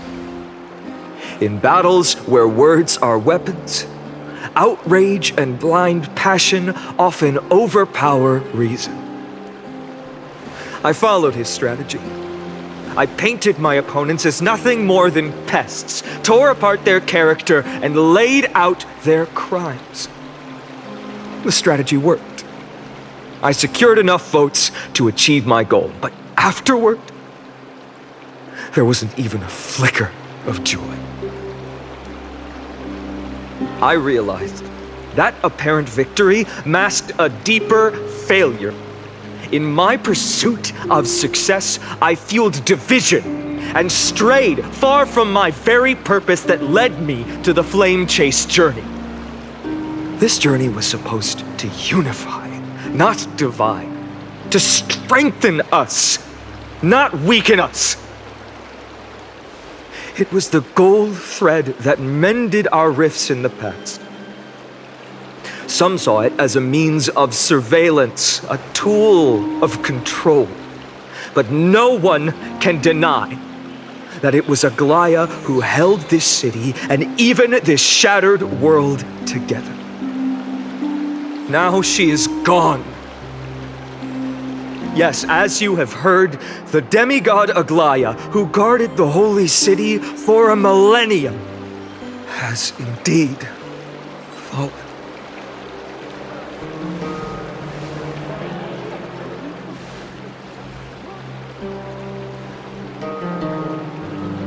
Who murdered Lady Goldweaver? Find the murderer! Make them pay!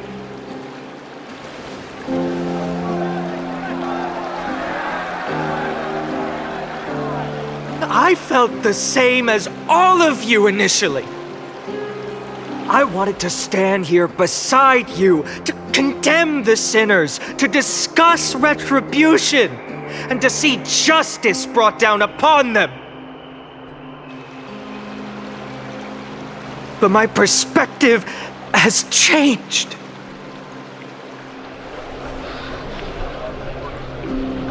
The golden threads that once bound this city have unraveled. Yet no one is celebrating their freedom from control. In the empty markets and bath chambers, one feeling lingers. Unease. Deep down, we all know the last safeguard against the harm we may do to each other is gone. No divine power will protect us from the malice in our hearts. From now on, only the moral code we choose to uphold for ourselves will stand between us and the abyss. Finon has a way with words.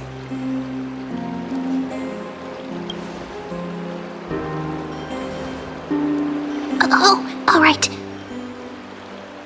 The flame-chased journey is nearing its end.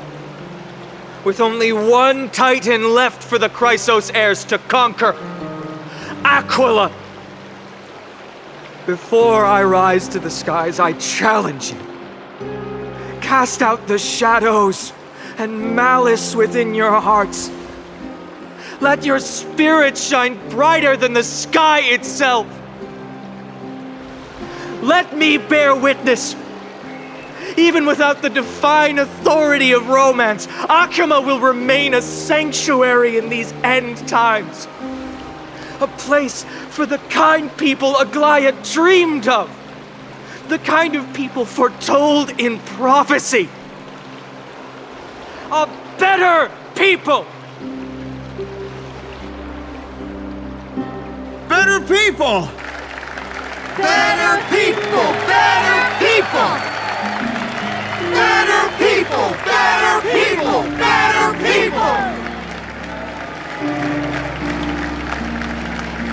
I appreciate your willingness to accept the challenge. You have reminded me that Aglaia left me perhaps the simplest duty in the world. To bear the burden of creation, I need only to give one thing. It's a gift she once gave me without hesitation, and now I share it with each of you. Unshakable faith.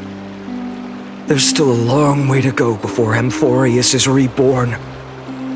But we will not forget the past as we move forward. For the memories of Amphorius will always benefit future generations. Allow me this moment.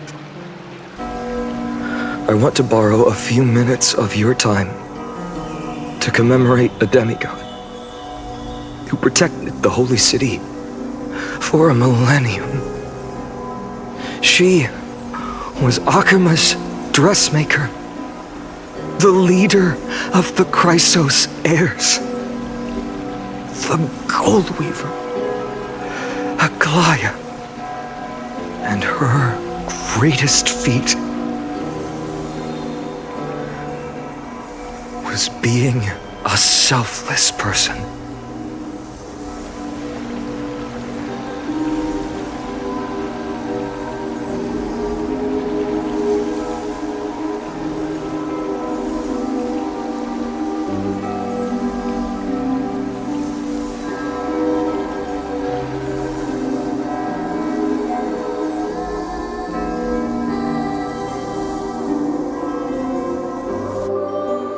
Singing sounds so familiar. That's our song, and Snowy used to love it! Yes, Lady Trian. For that child filled with anxiety, your songs always dispelled the clouds in my heart, even if for just a moment. Snowy was so cute and kind when he was little. Now, you've grown so much. Maybe not as cute, but still just as kind. Time spares no one, so there's nothing we can do. But kindness, you helped nurture it in me. Don't mention it. Your light is as bright as ever. Keep it up and stay strong. See you, Snowy. Goodbye, Lady Tree. I heard what you said. Are you suggesting the debate tactics I've taught you are nothing but sleight of hand? Not at all, Professor Anaxa. Honestly, without those techniques you taught me, the Flame Chase journey might not have survived. Good thing your head's still clear. The Chrysos heir of Kefali. I had no idea you had it in you while I was drilling those formulas in your head in class. Who could have thought, Professor? By the way, I've completely forgotten those formulas now. Some things never change. In our next lives, I'll teach you how to truly embrace your divine duties.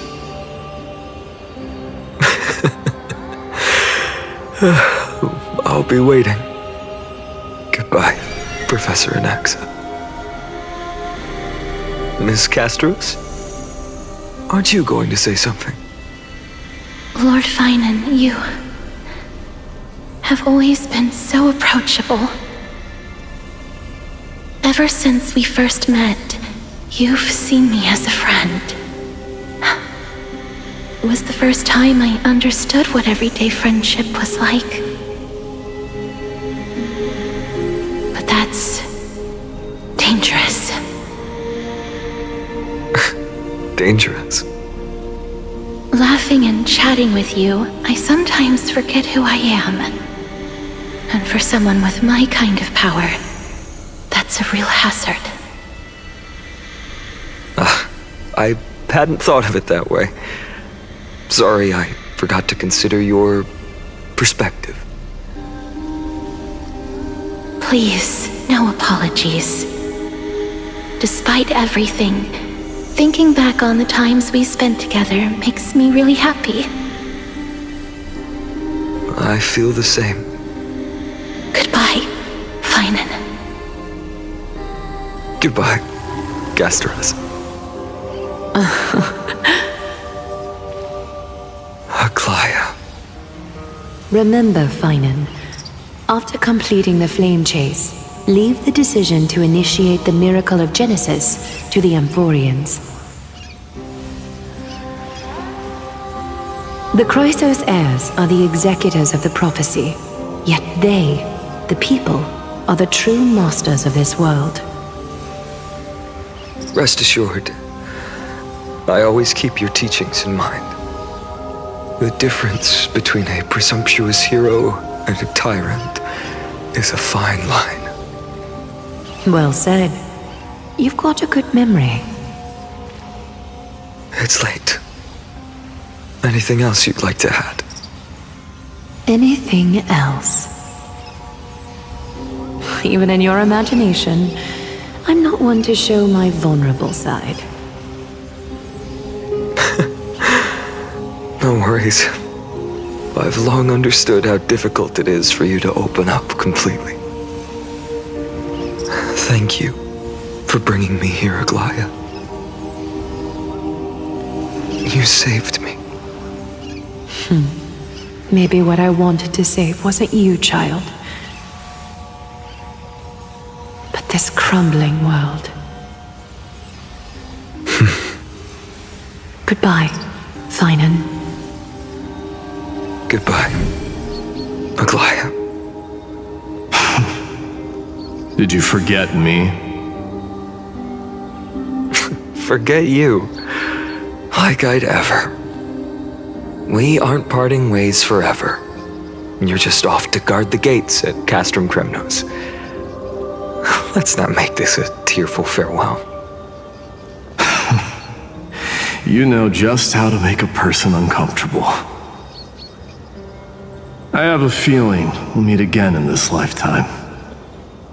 Let's have another showdown then. Deliver. That's very confident of you. I've changed since then. Have you seen this sword? It's a masterpiece freshly forged by Cartonis. A bold statement for a mere mortal who hasn't yet claimed the power of a titan. See you around. Finin of Ides Elysiae. It's a date, Mighty-Mos. What a poignant, yet splendid journey. And it's still not over yet, is it? Yes, Cyrene. I was right. In the end, you did become the deliverer in this story. A lot has changed while you were away. I've met so many people, and tried so many things. I've found new resolve, and I've let go of some attachments. I'm not the same person I used to be. But to me, you've never changed at all, Finin.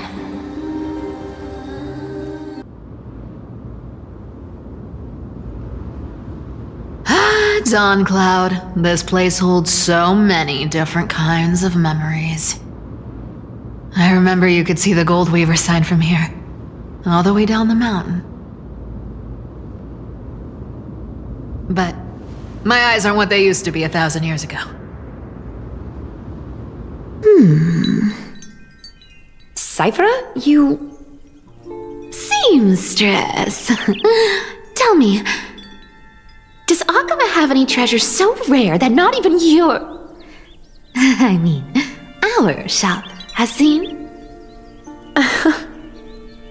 Of course it has.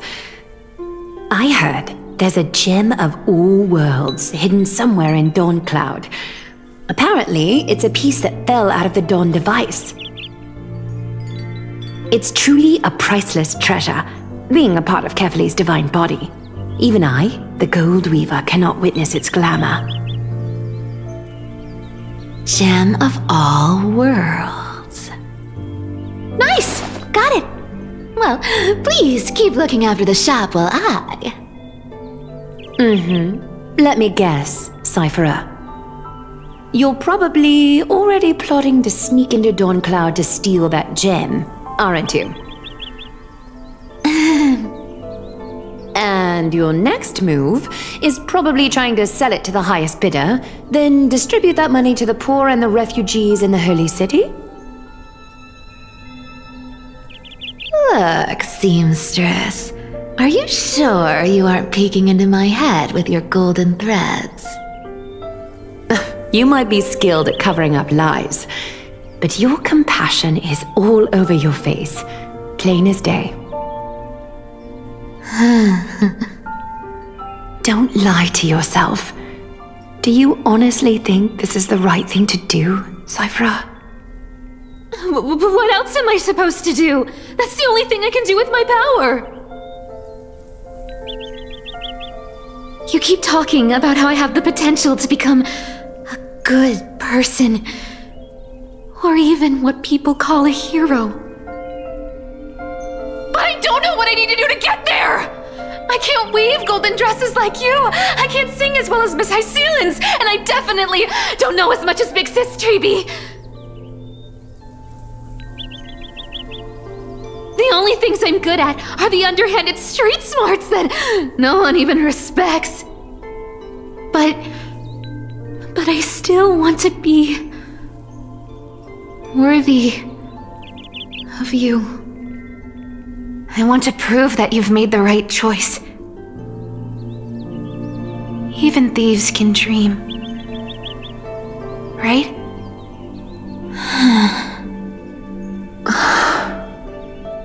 I know, Cyphera. I know. You are justified in your anger. Destiny is never fair. And your path is doomed to be even worse than everyone else's. You are fated to walk in the dark and bear the world's misunderstanding in this journey. But you have to believe that everyone in this world is unique in their own way. I am convinced that you're the only one who can bear the authority of trickery. even if you have to contend with the legendary 300 master thieves of Dolos. Aglaia. I just want everyone to believe that the world is beautiful and that everyone is simple and kind. If only I could get everyone to believe that. Would that lie become reality? If enough people believed in it, even though it's a lie. Lies will always be lies, Cyphera. But sometimes they can be more noble than the truth. Are you really planning to just stand there forever? Honestly, sneaking around doesn't suit you, Deliverer. I never thought I could slip past your sharp ears, Miss Cypher. I just didn't think it'd be right to interrupt when you're obviously lost in thoughts. Still as charming with your words as ever, boy. Your speech at the public baths wasn't half bad, I'll admit. It managed to touch my heart. Just a smidge. Thank you. I had a feeling back then that you were in the audience. Intuition certainly is a thing of wonder. Oh, and you didn't call me out on the spot. You waited all this time to tell me. Well, I thought you'd need some time to yourself. After she passed away.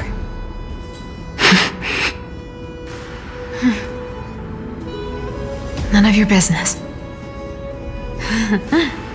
Enough small talk.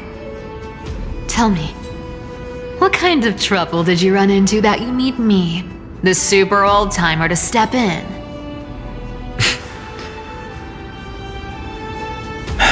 We've only met a couple of times, but you've always gone straight to business.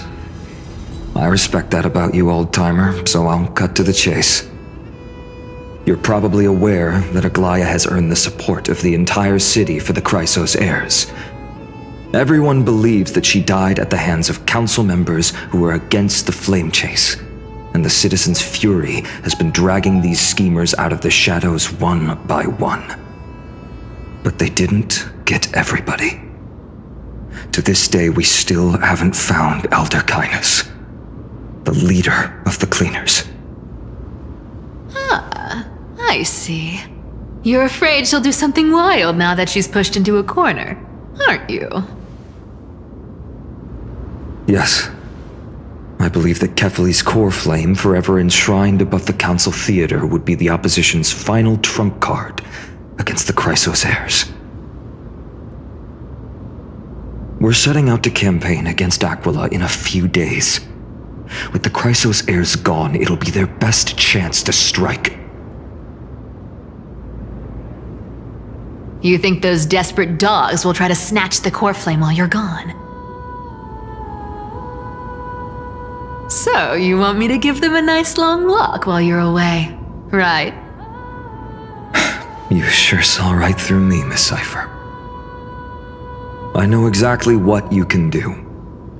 Godlike speed, perfect disguises, untraceable movement, and that most enigmatic authority of trickery. I have only one request. Please, use whatever tricks you need to protect Kefali's core flame. Even if you have to deceive the rest of the Chrysos heirs as well. Uh-huh. Hey, Deliverer. Do you honestly think that there's no way I'll turn you down? Do you even have any plan Bs if I decide to nope out on this? As the demigod of trickery, there are no other trump cards in the world that can outrank you. I'm sure you know the answer to your own question, Miss Cypher. What confidence. You talk as if you have everything in the palm of your hand.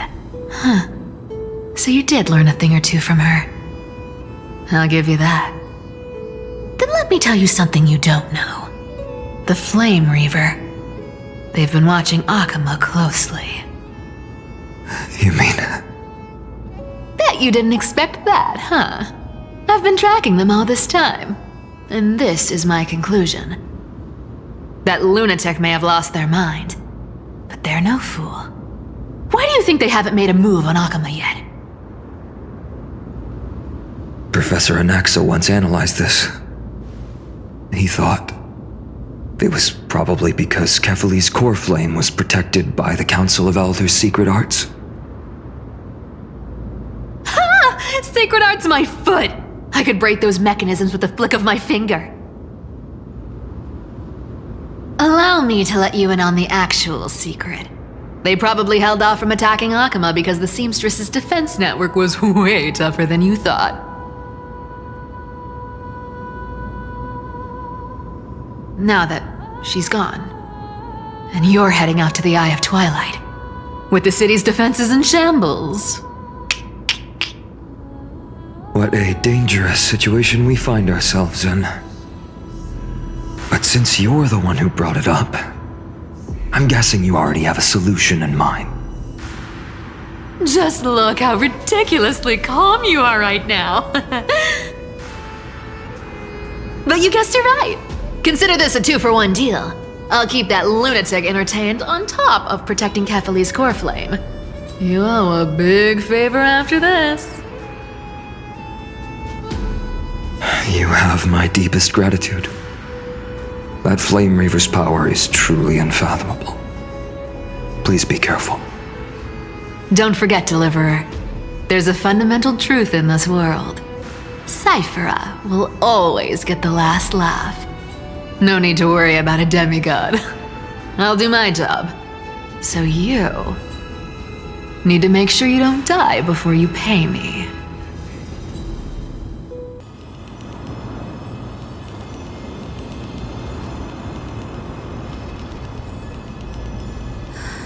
I'm back. I've been trying to stay away from here since the Black Tide destroyed the grove.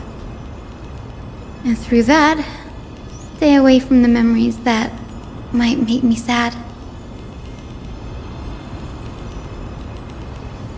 But the wind keeps pulling me back. Maybe that's the Twilight Courtyard's duty, after all.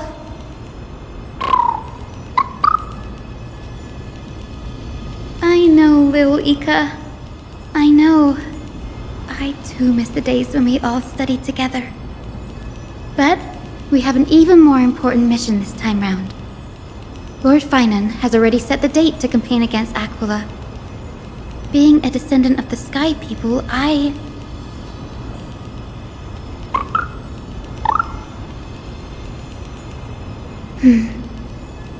You're right.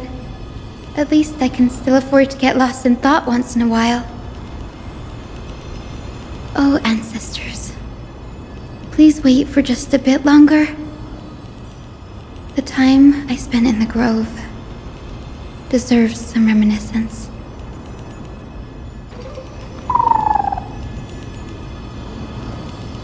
This was where Professor Anaxa gave us the lesson.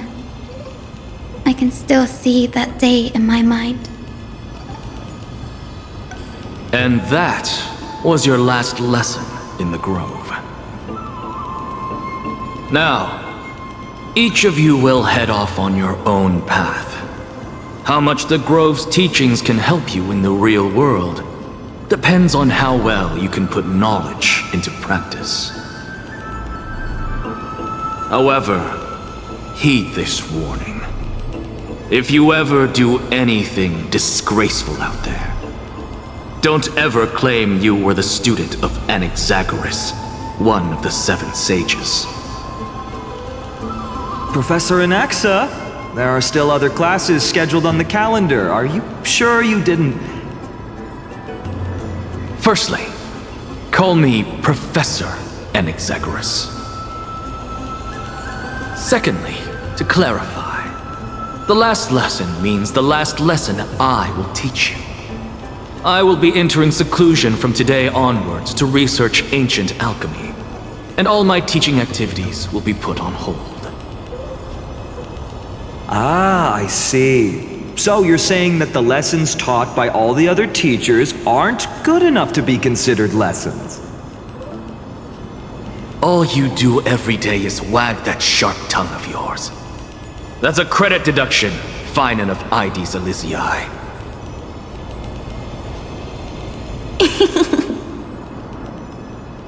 I have nothing left to say.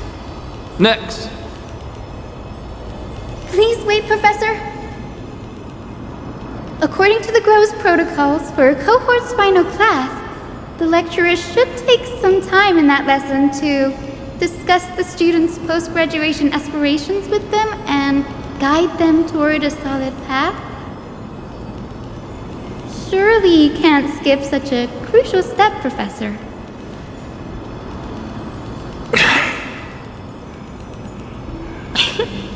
The teaching assistant, Miss Hyacinth, is truly Professor Anaxa's nemesis. Fine. Since Hyacinthia insists on this, let's go through the process. Since some of you are so eager to speak, why don't we start with you, Finan of IDs Elysiae? What is your post-graduation aspiration? Me? Well, it's not exactly an aspiration, but the only thing I want to do is to protect the people I care about. I see. So you want to be a hero? How boring. Next.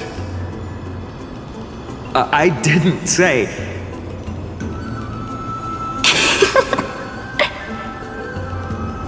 Castorus, you've been giggling for quite some time. How about you go next?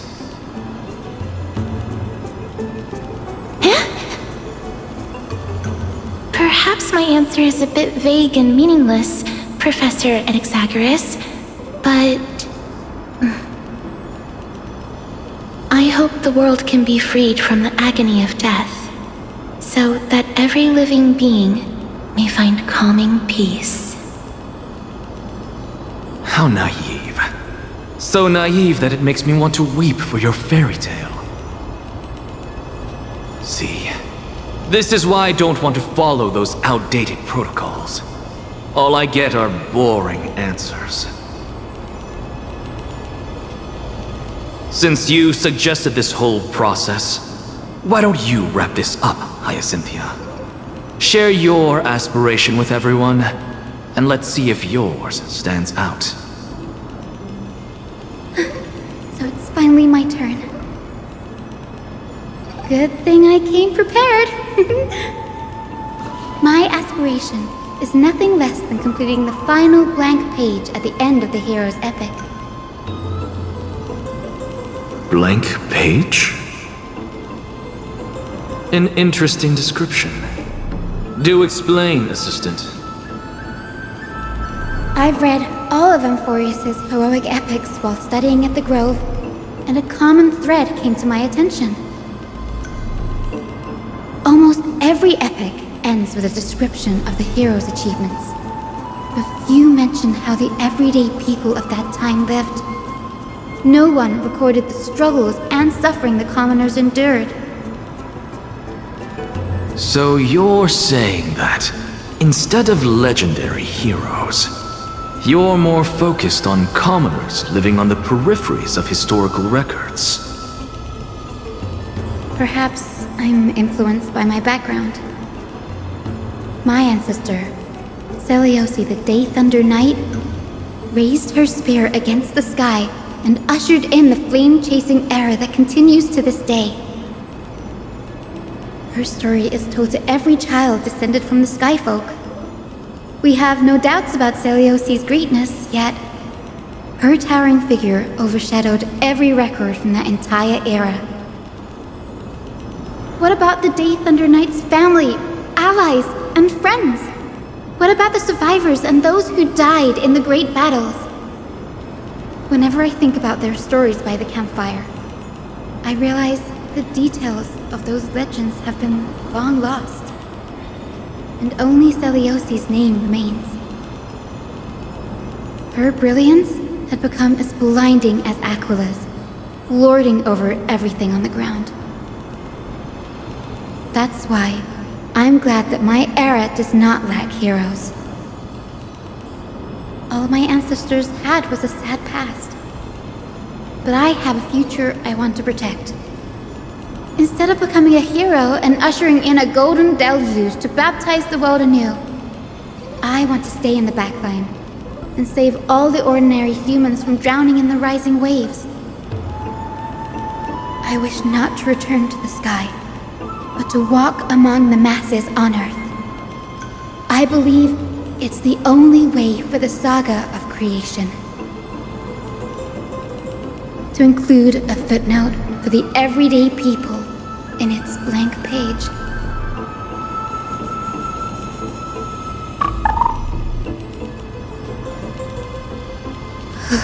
I'm getting embarrassed from remembering how I said all that.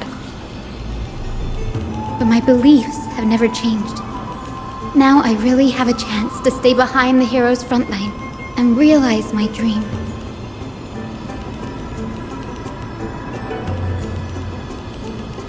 Danny, what are you doing here?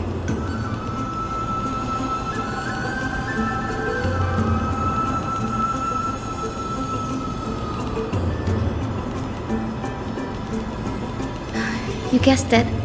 To reach Aquila's realm in the sky, descendants of the Sky People must perform a bloodline ceremony, summon the spirits of our ancestors, and get their blessings. That's the only way for creatures on Earth to forge the rainbow bridge to the sky. And the soul of the first ancestor I want to see is here in the grove.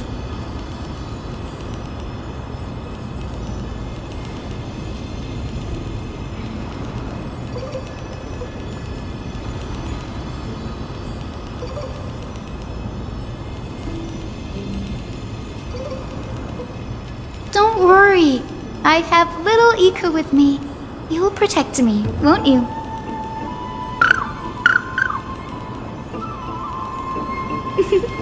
Good, Ika. Well, what brings you here, Danny?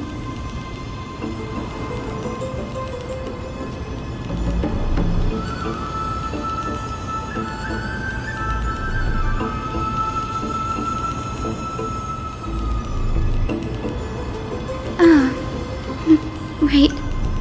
If all goes as planned, you and Gray will be able to go home after this mission, won't you?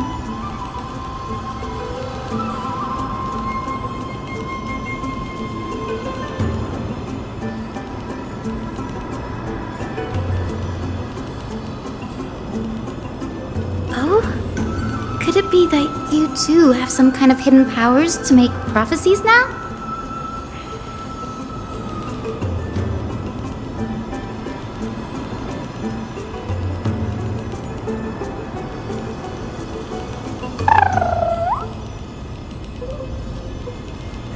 Nope, I didn't understand that either, little Ika.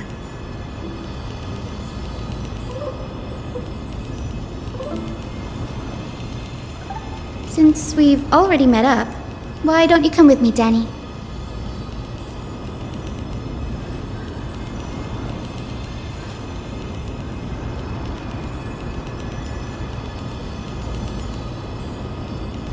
That's the dependable express guard for you. So, shall we get going?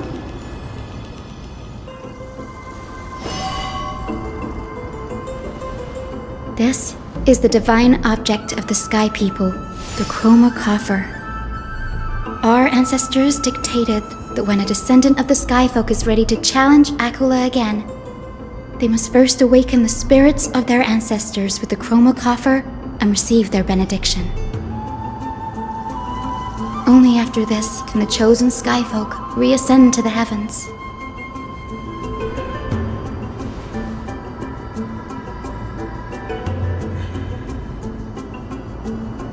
Very prudent, wouldn't you say? The soul of an ancestor slumbers here. Now, I will awaken them.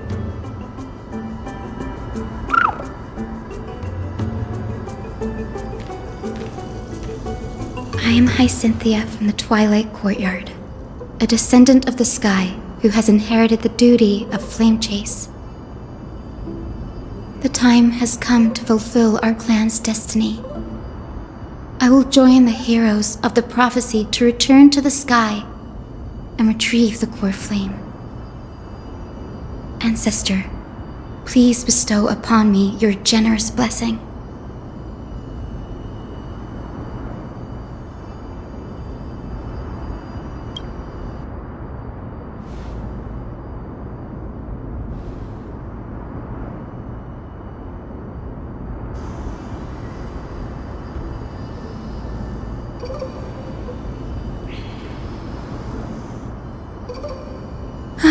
Now, the next ancestor on the list. Her spirit is said to rest in the vortex of Genesis. A pity that the ceremony has to be performed in strict order. Shall we head back to Akama together, Danny?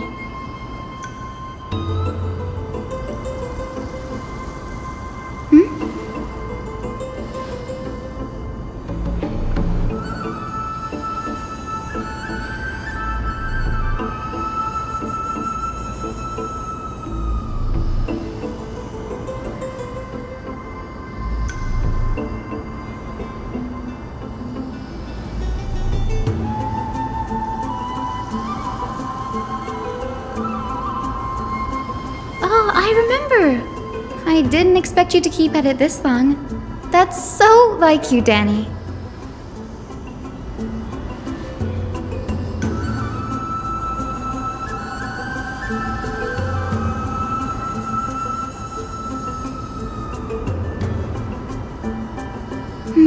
That makes sense. Bagusa was always described as a fickle titan in the myths. Since you're offering, then let me put your skills to the test, Danny.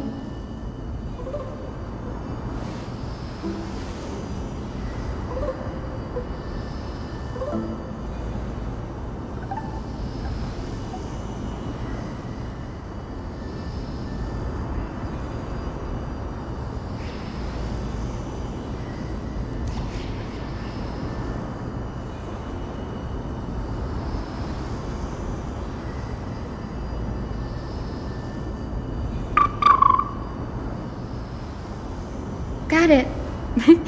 I'm counting on you, Danny.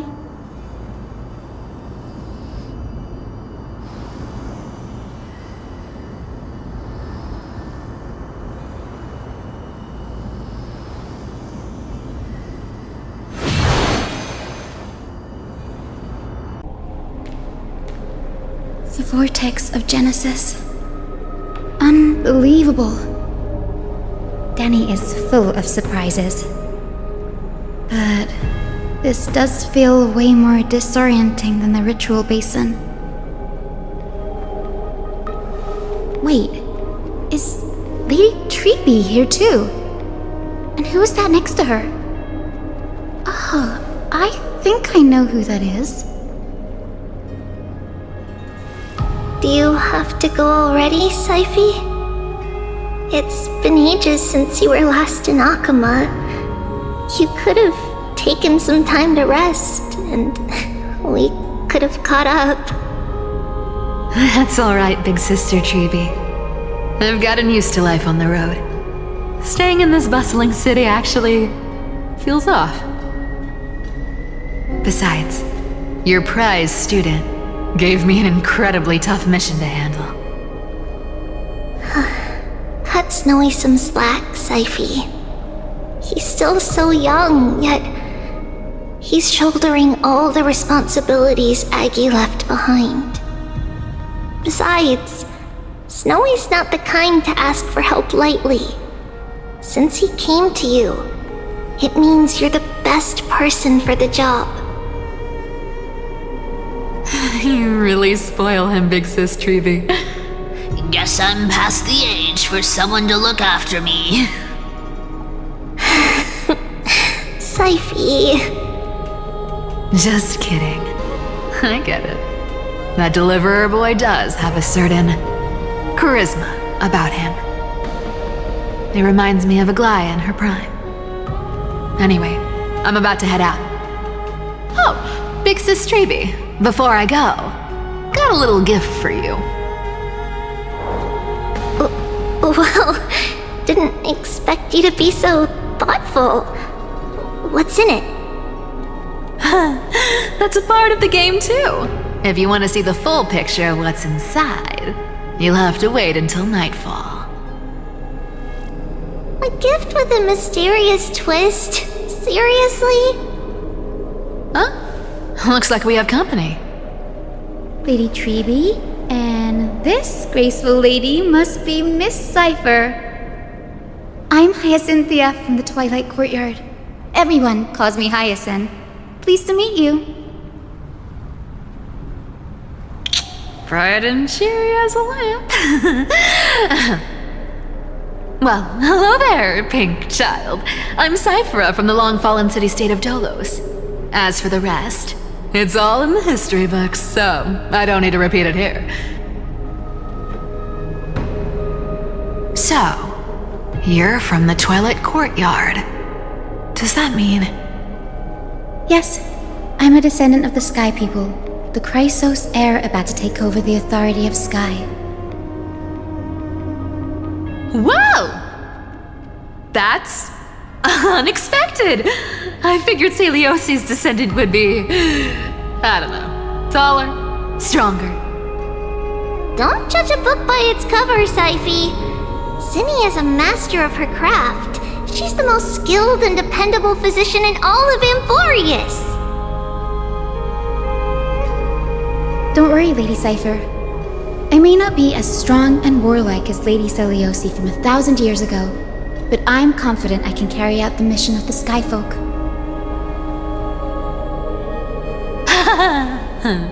All this talk about missions, you're making it sound way too serious. You've got to look out for yourself, girl. Don't push yourself too hard. I'd hate to see that cute face all scratched out by Aquila's claws. Syphy cracking jokes? Looks like you haven't forgotten what Aggie said all those years ago. Anyway, I've got a mission to handle, so I'll get going. Good luck, Miss Hyacinth. And if things get tough, just let that deliverer take the lead.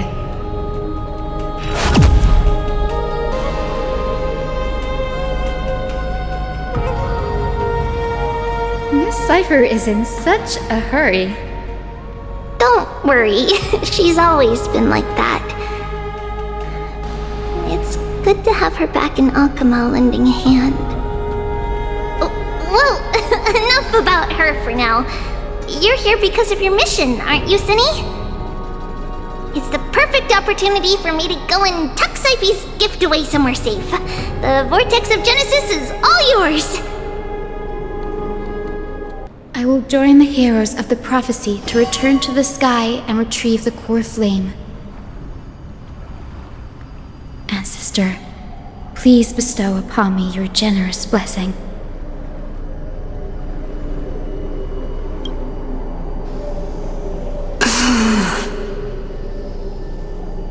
Child, what brings you before me? Could it be you're a descendant of the Sky People? Yes, I am Hyacinthia of the Twilight Courtyard, the successor of the Sky People's flame chase duty. You must be Gem Electra. Legend has it that during the Chrysos War, you led our people to ally with Akama and held back the Kremnoan forces. It was your victory that earned the Sky People a place in the Holy City. Hyacinthia, you seem well versed in our clan's history. And this is the Vortex of Genesis? It is. Look, 10 stars have already been lit. The Chrysos heir's flame chase journey is nearing its end. Are those the core flames of Fagusa and Giorios? Does that mean Hycelans and the Mountain Dwellers successfully carried out their duty? As fellow pillars of Amphorius, Who would have thought that Sky's duty could only be fulfilled after 1,000 years? It's because Sky shelters all beneath it. If it were to shatter, the world would fall apart with it. That's why Lady Aglaia made the core flame of Aquila the final step in our campaign. Aglaia? Is she still on the flame chase journey after 1,000 years? Unfortunately, she has recently left us. But you're right. She was indeed still guiding the Chrysos heirs forward. Incredible. That girl actually managed to endure the merciless erosion of time, and lasted for so long. Answer me, Hyacinthia. Since you recognize me, you must have also read my writings, no? Every record regarding my lineage is etched in my memory, including your words. In that case, you're probably aware of the prophecy I sought from a certain Trebios. Yes. At the end of the Rainbow Bridge, the Sky Folk will mend dusk and dawn. But unfortunately, no ancestor has ever been able to truly decipher its meaning. I see. Yet, Trebios' prophecies never fail. Perhaps you'll be the one to witness its fulfillment, child. May the prophecy lead you to a gentle fate. Thank you, Lady Ectra. Whatever fate the prophecy holds, I'll face it head-on. It's only by giving everything we have that we can truly accept any outcome with a smile. Won't you agree? I like you, child. I wish this conversation could go on a little longer. Take my blessing, Hyacinthia. When I first saw you, I indeed had my doubts. But your resolve has touched me. If Sky's divinity is fated to pass on, I hope it incorporates your optimism and kindness. Your blessing is a treasure beyond measure, General. Rest well. I'll make sure your gift is put to its best use.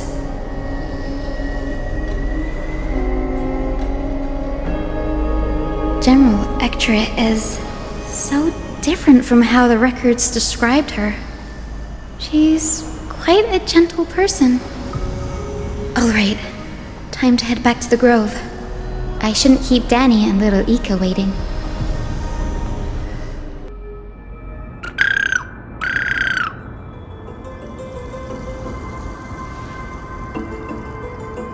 It went great. Your spirit water art was a huge help, Danny.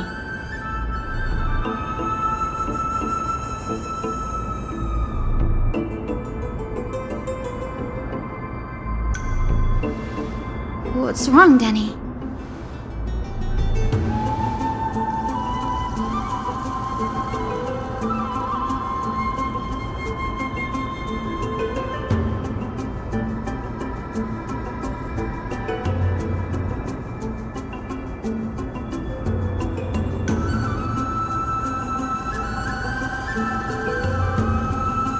You've always been a bit of a sensitive soul, haven't you, Danny?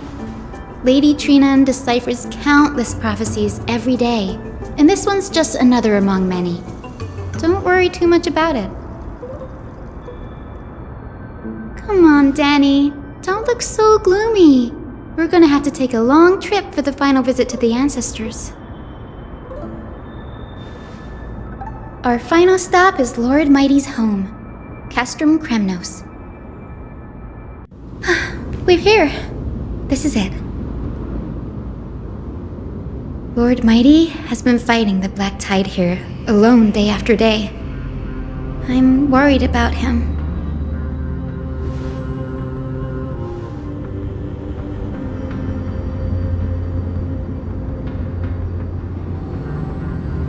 That means he hasn't been consumed by the Black Tide's madness yet. We're here to complete an important mission. We shouldn't interfere with this battlefield. Don't you agree, Danny? There. That sleeping spirit is my grandmother. Yes, my grandmother Jacintha was a warrior. She represented the Twilight Courtyard in the Kremnos Festival. She fought her way through every challenge and reached the final stage of the Kremnos Festival. She was just one step away from securing a peace treaty for the Skyfolk, but was ultimately defeated by the champion warrior of that time. I've never looked too deeply into the details of such ritualistic violence. The scroll simply described it as a glorious duel. But behind the glorious duel was a tragic end. Not long after the festival, my grandmother's injuries worsened, and she passed away far from home. This prophecy tablet was left here by the Kremnoans to honor her final wish. Her death marked the final collapse of the Twilight Courtyard, already fragile under the shadow of war.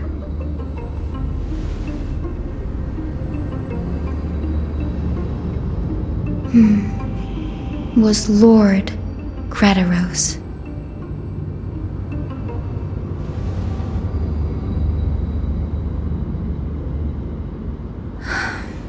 Seeing him lying there, gravely wounded, bleeding out, I can't put what I felt at that moment into words. But when I heard Lord Gradaros took that fatal blow to protect Lady Trianne, all those tangled feelings faded away. To quote Lord Finan, Gradaros must have done that to become a better man.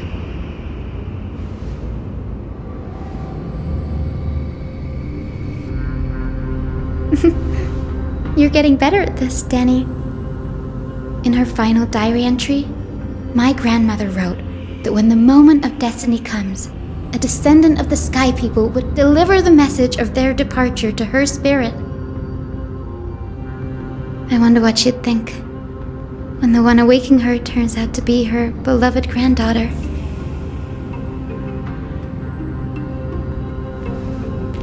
I will join the heroes of the prophecy to return to the sky and retrieve the core flame.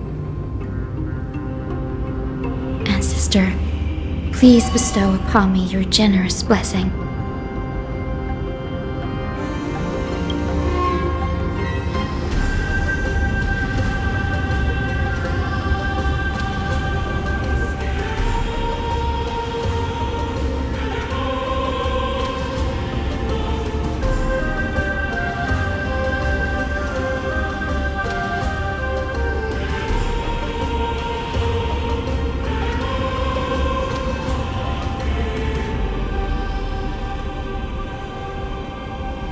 For millennia, the Titans waged relentless wars, leaving the world scarred and ravaged.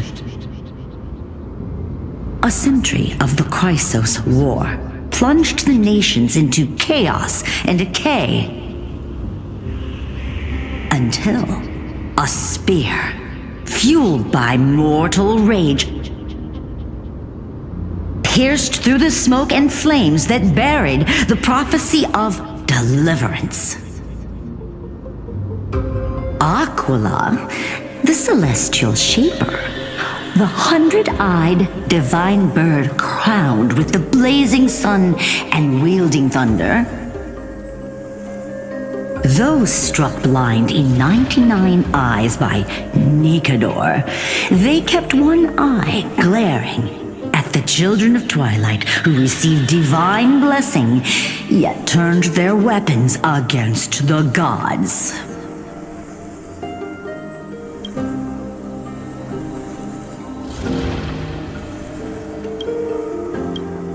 The Chrysos heir of the sky, Seliosi, the Day Thunder Knight, ascended the forbidden lands of the Eye of Twilight at dusk, clad in wings. To her left was the lion-headed Solibus the Sunlit Wings, whose roars breathed divine flames and scorched the world. To her right was the horse-bodied Lunibus, the Moonlit Plume, whose graceful steps trampled the stars in the heavens.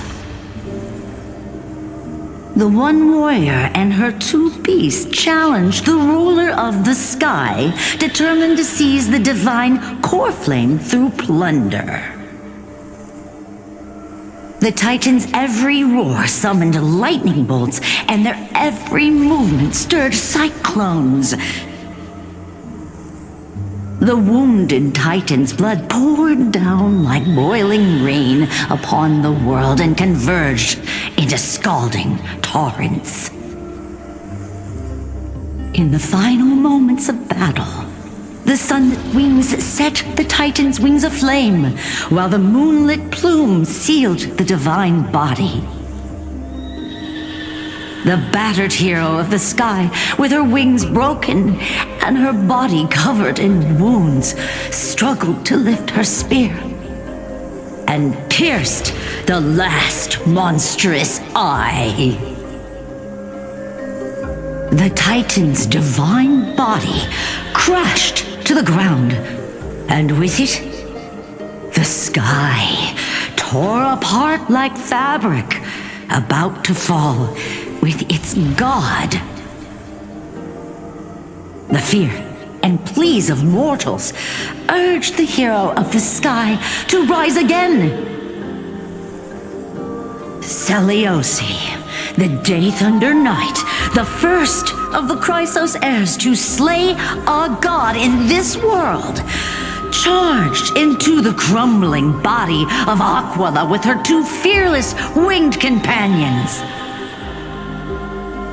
She merged with the Titan, holding up the sky once more, only to leave behind a powerful message for the world. My descendants will be blessed and cross the rainbow bridge back to the sky.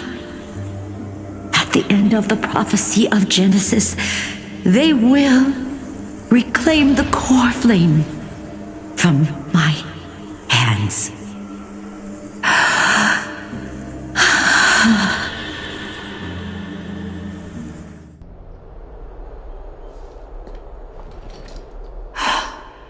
Today's the day.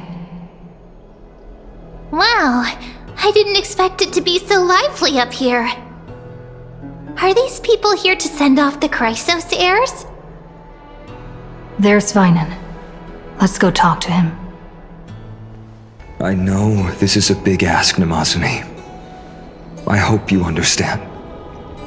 Please don't say that, Lord Finan. It's an honor for us to be entrusted with this task. Go then. Let's hope our concerns don't come true. I hope you all return safely, my lord.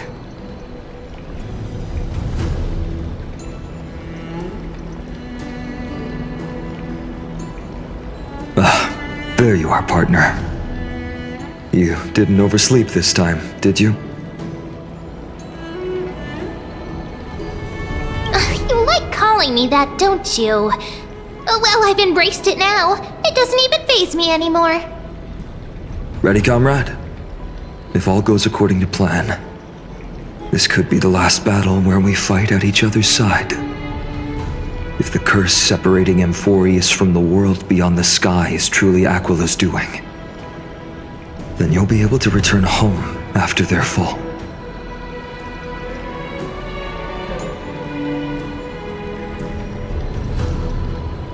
That would be a problem. We'll need to get you home before Aranova. Let's leave the emotional goodbyes for later. That'll give us some time to figure out what we should be feeling at that time. Besides, when we were playing the Seal Slammers, that bumping seal game, didn't you teach me something back then? crack the champagne at halftime to watch victory slip away.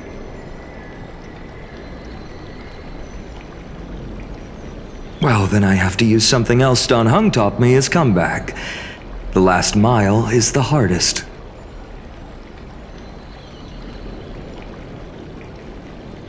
Hey, speaking of Dunhung, where is he? He arrived before everyone else and climbed to the cliff top to wait for us. He's probably not keen on being the center of attention. Lord Finan, please make sure you all come back safely. Please defeat the indifferent Eye of Twilight and restore a compassionate sky to Enforius!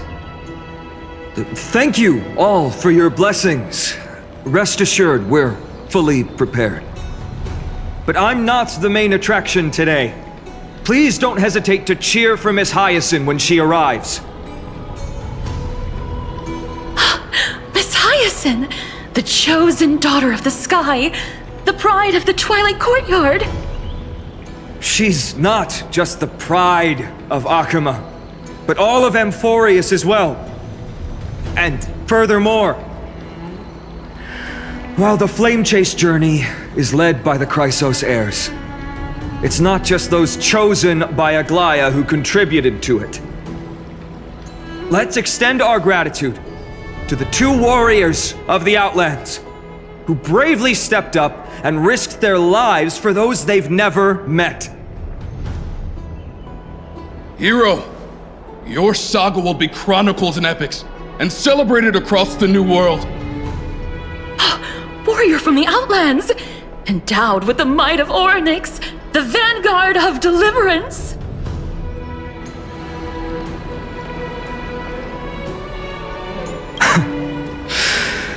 After all this time, you should know when I'm just being polite and when I'm genuinely speaking from the heart. That praise was heartfelt, partner. Had I not trusted my instincts and put my faith in you and Don Hung, it's hard to imagine what might have become of Akuma. The guest of honor has arrived.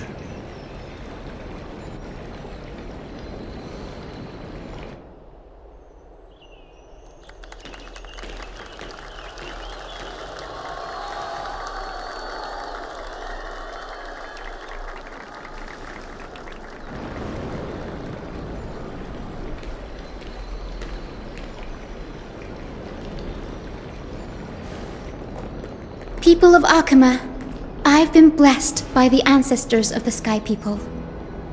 They have agreed to bestow the 1,000-year mission to me and to have me claim the core flame of Aquila.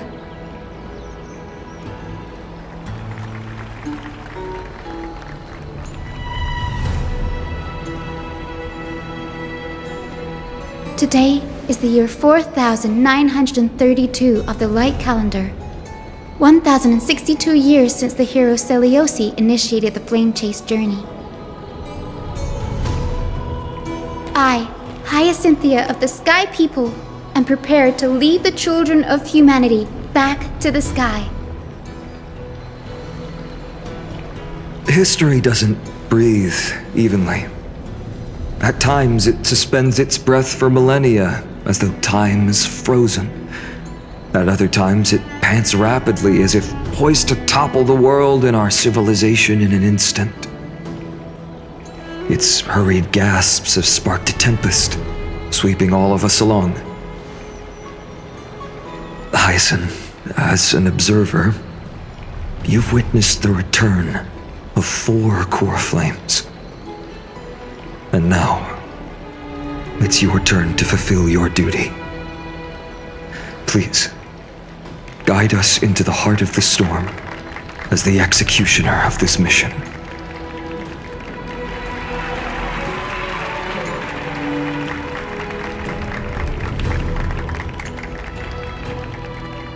Thanks for waiting, Don Hung. The team tasked with conquering Aquila has finally assembled.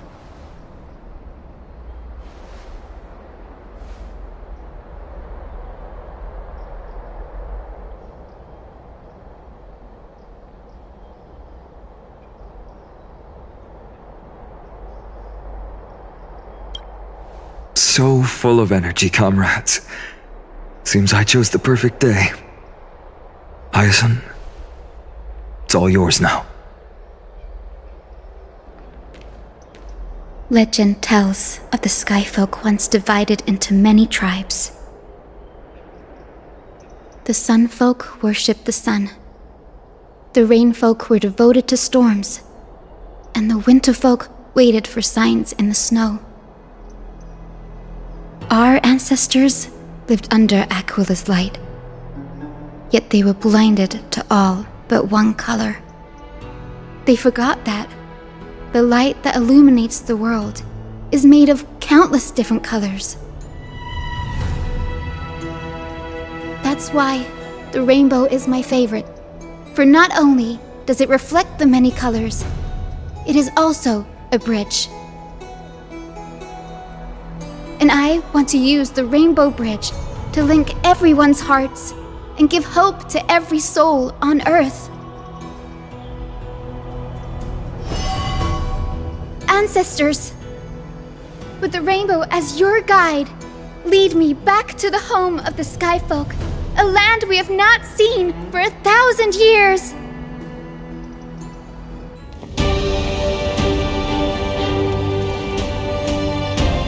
Oh, Rainbow Bridge, please guide us to ascend to the skies once more.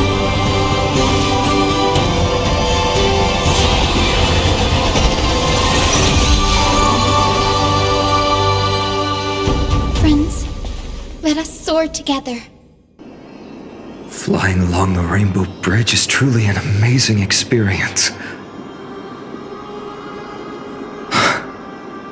The Eye of Twilight. It's the legendary sky fortress of Aquila. I never imagined that one day I'd be able to step foot on it. My ancestors once built a magnificent civilization among the heavens. The Eye of Twilight, which we are standing on, is the home of Aquila and the heart of the city-state in the clouds. This must be where the hero Seleucus stood when she challenged Aquila and began the first step of the flame-chased journey. We are here to end the journey she began. Even legends are corroded by time, but that won't change what we must do. According to historical records, the civilization that worshipped Aquila once mastered advanced technology, which made their strategically located sky castrum the only force that could face Castrum Kremnos head-on in the Chrysos War. But they were divided within. The frequent wars started by the Chrysos heirs drained their power, especially after the prophecy descended.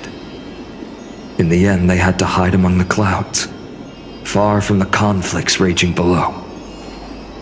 Apparently, the division was between the two most important sky tribes, the Sunfolk and the Rainfolk. And Seleucus' frustration towards the endless strife among her people made her turn her spear towards the Titan above. After driving the enraged Titan to the brink of defeat with her two-winged companions, they all vanished somewhere in the sky. Her courage was unparalleled. Yet she still could not end Aquila, nor bring back the core flame of sky. Some say she sealed the wrath of the god within herself, trapping them deep within the Eye of Twilight to support the heavens of Amphorius forever. In other words, she became one with the Titan.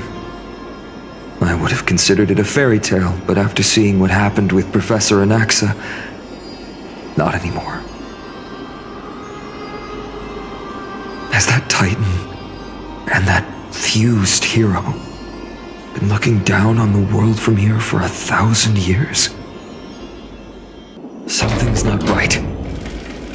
I can kind of feel how big and empty this place is, but all I can see is darkness. Maybe it's the celestial mural.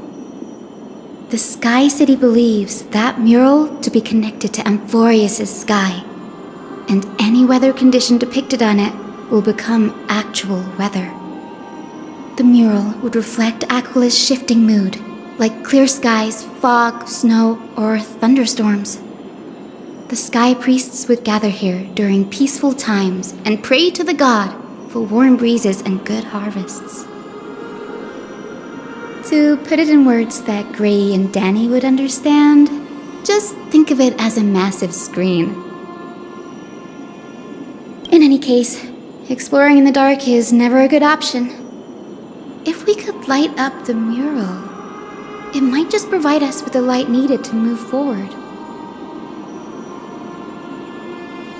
That really conspicuous device might be part of the ritual. Let's go take a look. It's dark, so watch your feet.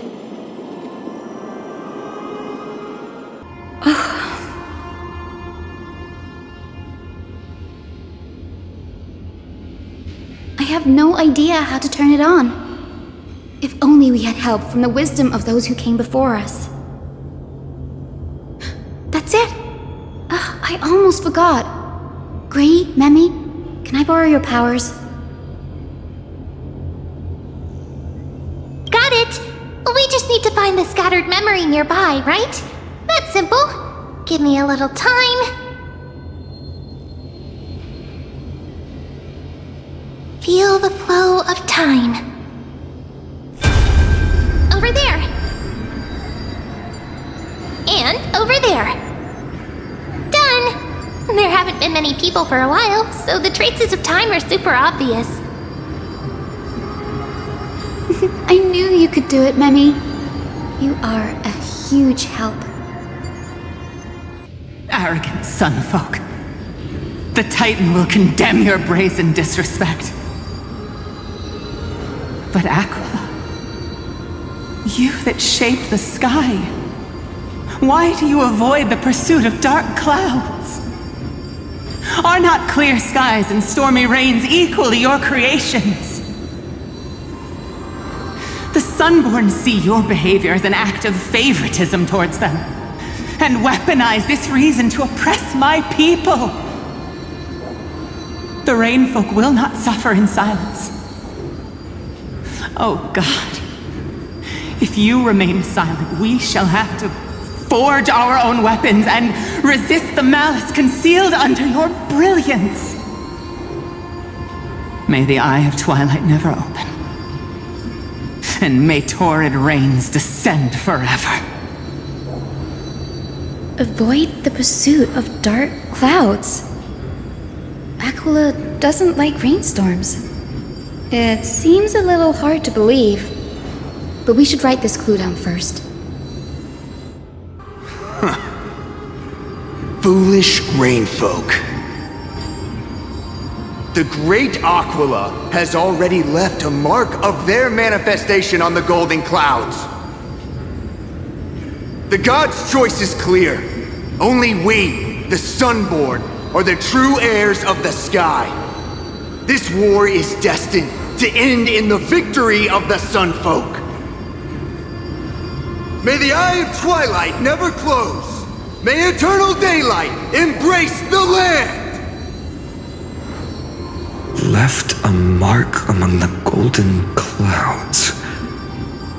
Is this referring to the celestial mural? But we can't see anything right now. It is, as the rumors said. The Sky Castrum was far from united. My guess was right. This venue is indeed where celestial rituals were performed. Memmy, can you retrieve even more memories? No problem at all. Here goes. There we are. Wind, snow, rain, shine. In the name of the sky's 100 eyes, I bring celestial phenomena upon the world. The turn of dawn and dusk, commanding the celestial globe. Awaken, celestial mural. Stop, foolish Cloudborn! How dare you tamper with the celestial globe and distort the weather? This is blasphemy! The Titan bequeathed the celestial globe to our ancestors, so that we could divide the light and dark equally between day and night, so that all things could grow beneath the celestial phenomenon they preferred. But the Sunborn have asserted control over the celestial mural. And now the days are endless, subjecting the land to drought and burning. And you have the gall to accuse the Rainfolk, who you've oppressed! The land? It is our eternal nemesis! How can storm clouds and rain, unloved by Aquila, lead the Skyfolk to victory in the Chrysos War? Your character is as weak as your faith. Go seek out a corner untouched by the sun and weep solitary tears in the shadows. Huh. That's all you lot know how to do anyway. Cry in silence. Then let us show you what we are really made of. You? What are you? What are you trying to do? Fanatics whose minds have been muddled by the heat. By Aquila above, meet your demise!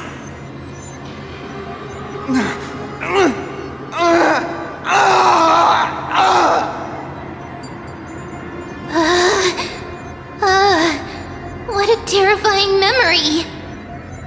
The brutal internal strife is sad to see. It appears the Sky Cities didn't fall to external threats after all. The proud Sunfolk saw themselves as divinely chosen, exacting long-standing oppression on other tribes. And the Rainfolk suffering beneath them began resenting the divine and plotted their retaliation.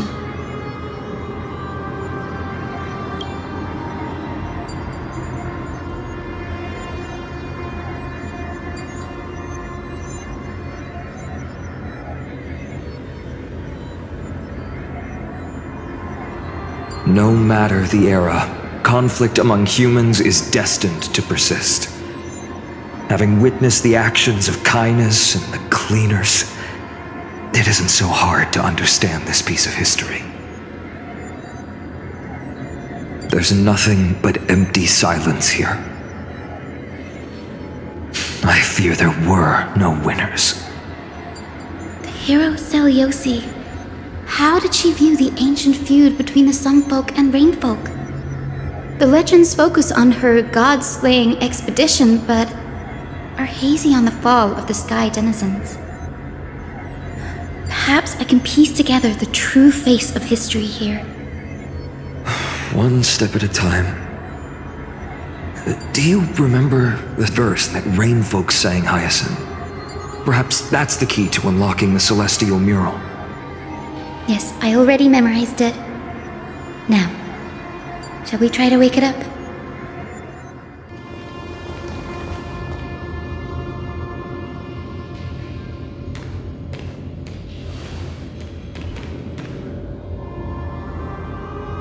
Wind, snow, rain, shine. In the name of the sky's 100 eyes, I bring celestial phenomena upon the world. The turn of dawn and dusk, commanding the celestial globe. Awaken, celestial mural!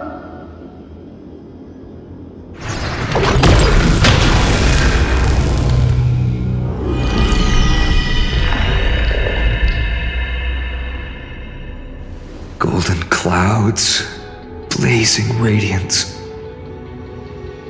What a breathtaking scene.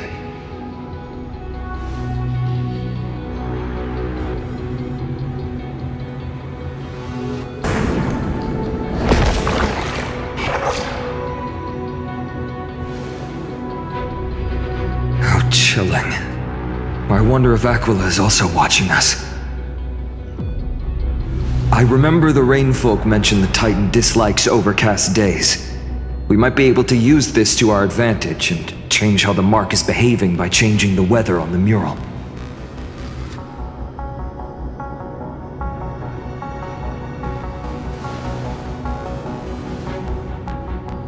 Don't worry. The mural probably lost its original function ages ago. Alchemist's light comes from the dawn device shouldered by Kefali anyway.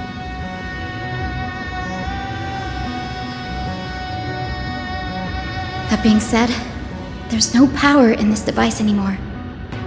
We have to find another celestial globe if we want to change the weather on the mural.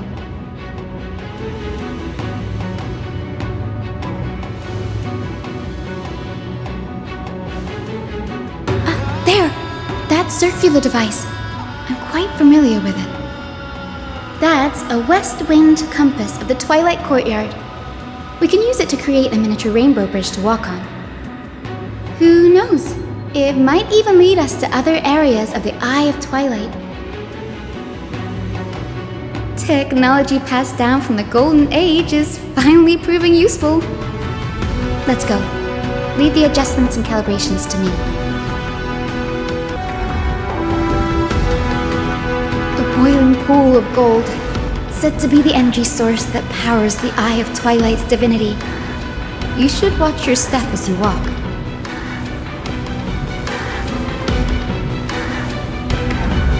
The mechanical structure is a bit different from the one used in the Twilight Courtyard. How should I put this? It's a little more complicated. Can you handle it, Hyacinth? This might take a while, but I think I can manage.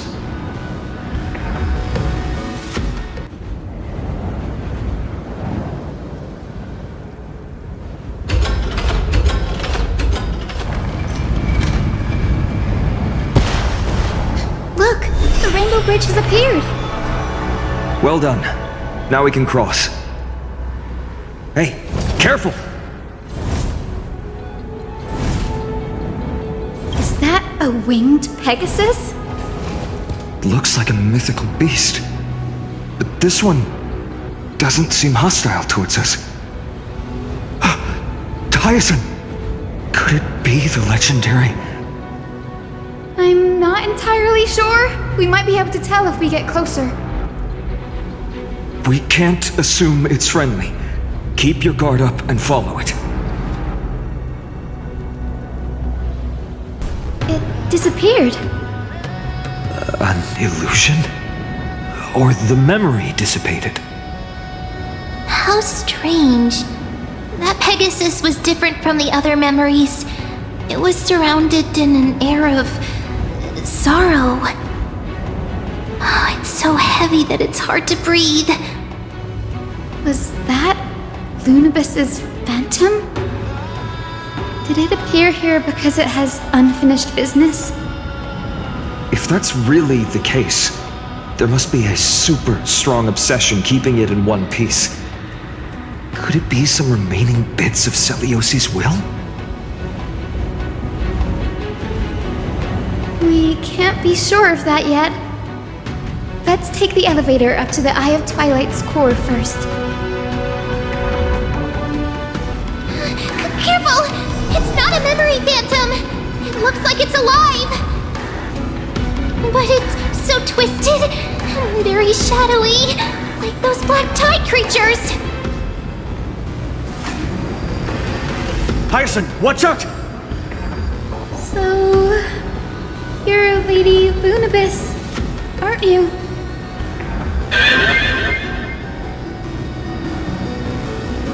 Then that corrupted being before us must be Lord Solibus. Did you lead us here so we can free your companion?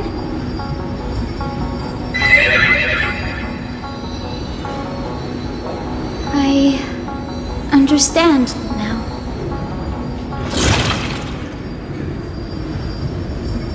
You must have been tormented by pain for so long. But you didn't give up.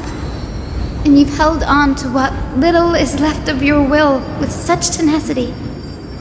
Don't be afraid. You're not alone anymore. I am Hyacinthia, the healer who inherited the hero's bloodline. Seliosi, the Day Thunder Knight, was once your comrade, wasn't she?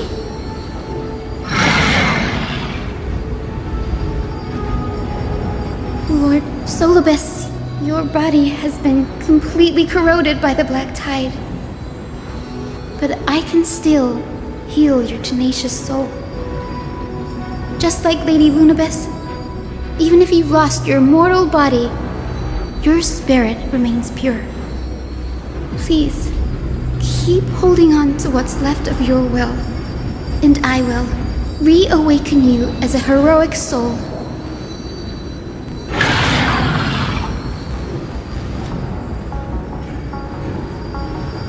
It must have understood me. It's a creature of wisdom and tenacity, despite being mired in the agony of the Black Tide.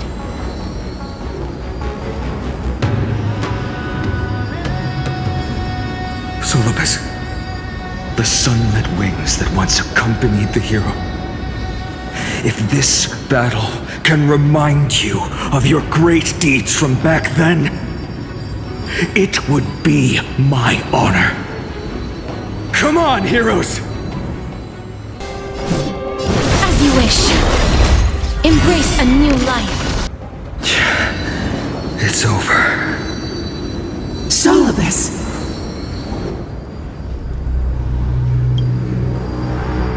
No need to be surprised. After all, this is a world where even a pink puppy can speak. Oh, I can't believe I'm calling myself that now, too. Solibus, you're finally awake.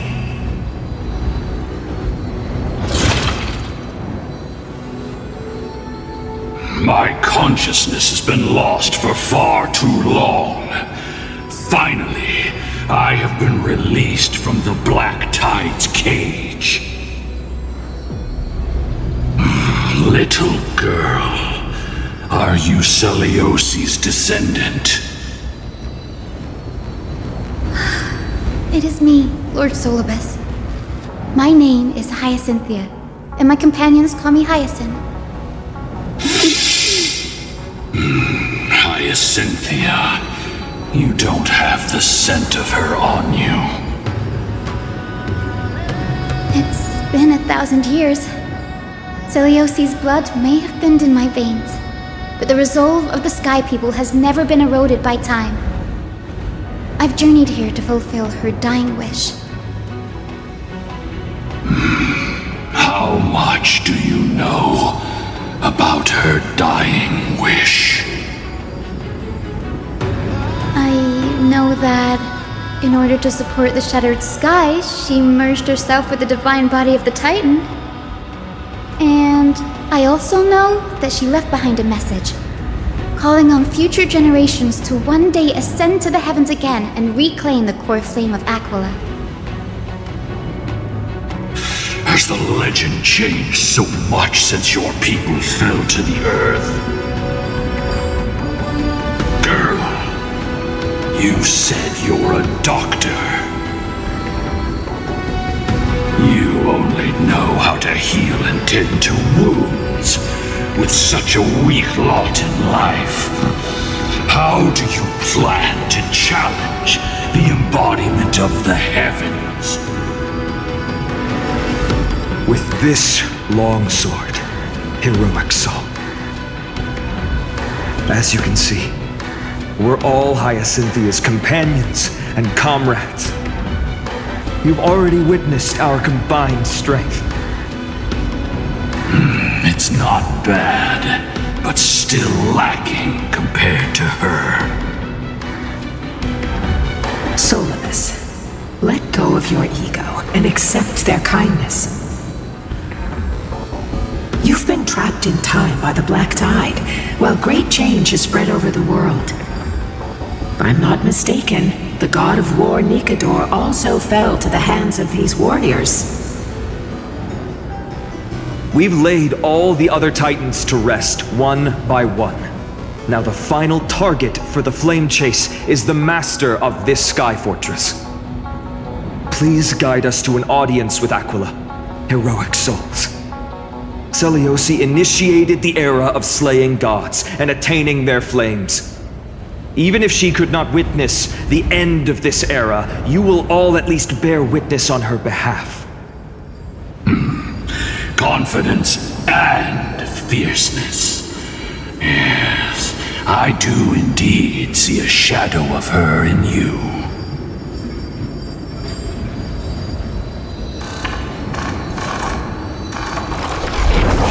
Aquila's mark flew away?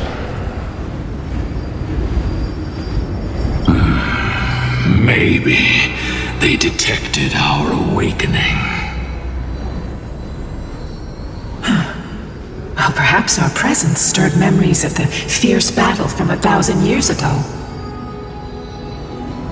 We learned from past memories that the Sky Titan fears dark clouds. Would you know more about this topic? What the memo sprite said is true, but you all still need a guide. Follow me, Hyacinthia and fellow warriors. Let the hunt for the gods start again.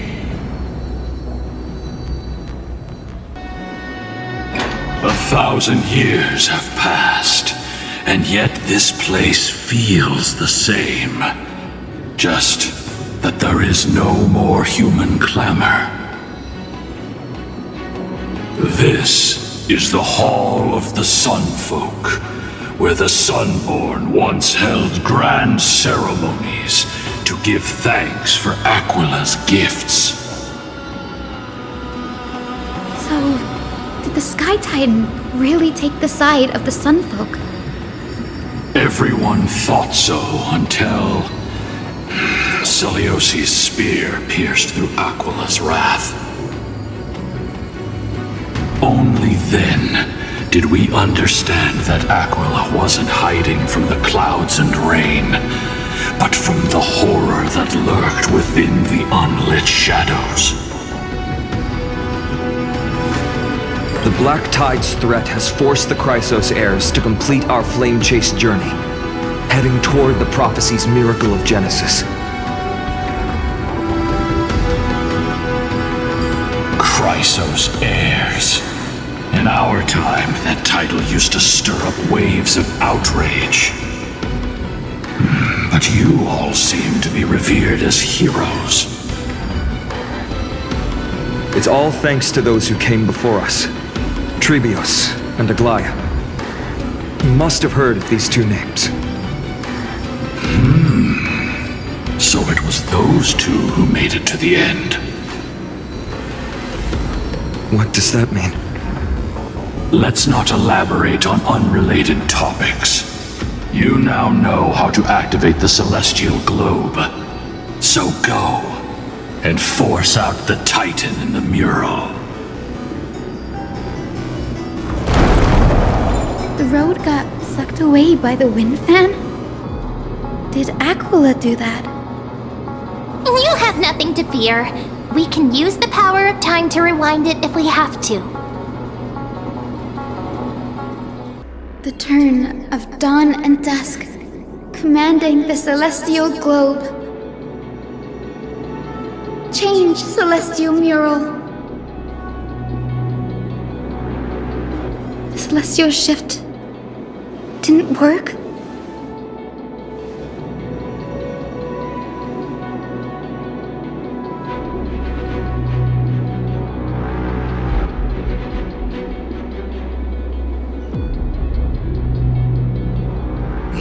The turn of dawn and dusk, commanding the celestial globe. Change, celestial mural.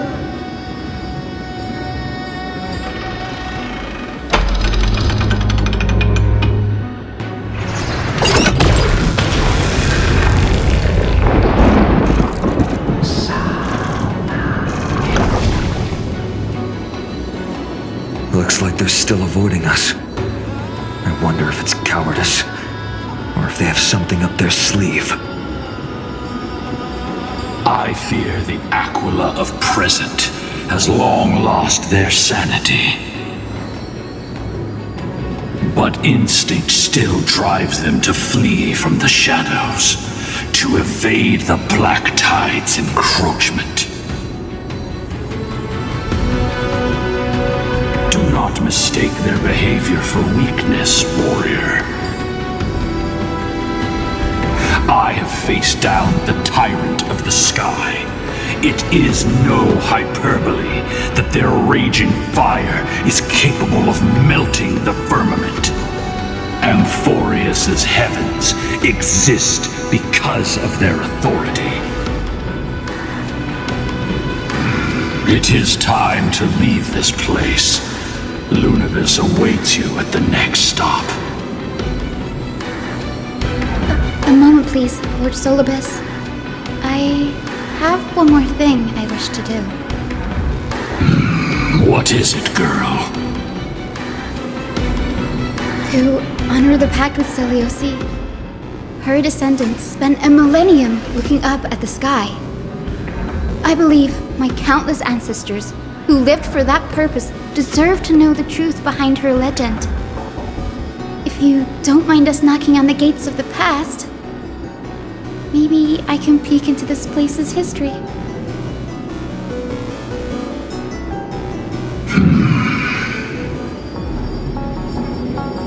You are the ones who hold Orynyx's miracle.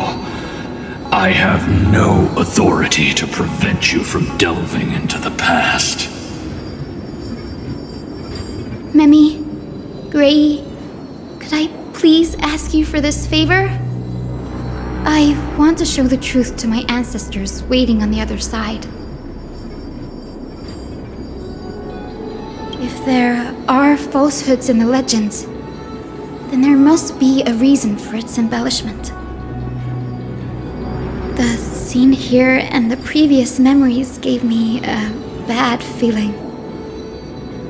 What else did the Skyfolk encounter after Seliosi challenged the god?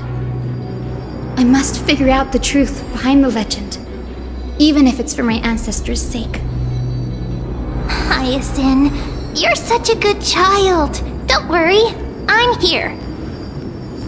The memories surging here are even more intense than at the entrance. I'll gather them up now, and mold them, and mold them. All done! Thank you, Memi. Everyone, please, witness history with me. Daughter of Dusk, have you finally gone mad? I knew it! The child with the blood of 2 feuding clans will one day destroy the Sky Castrum! Will you really point the tip of your spear at our god? Stay your hand. Your recklessness will only bring divine retribution.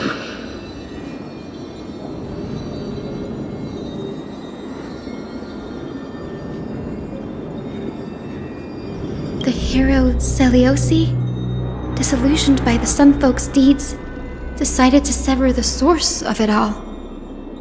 The god they so blindly placed their faith in.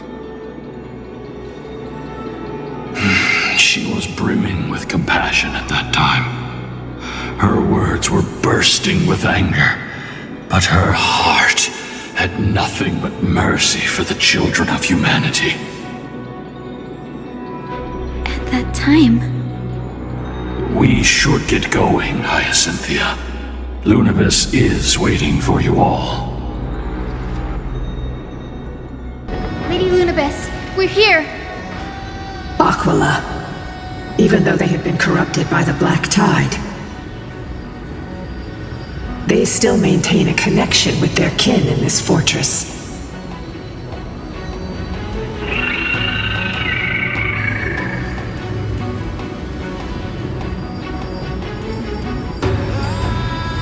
You think to hinder us, imprisoned Titan? Then we will make you understand that resistance is futile! Major. Embrace a new life.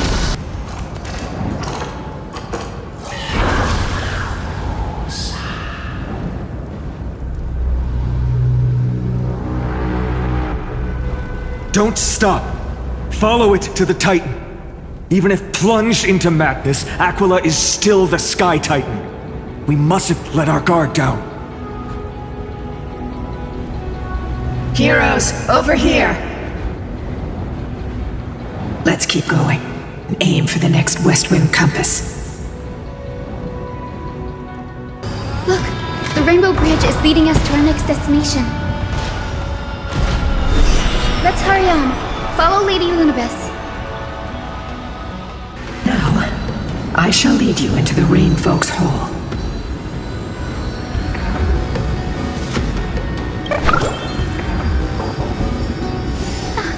Little Ika, why did you run out on your own? This little one.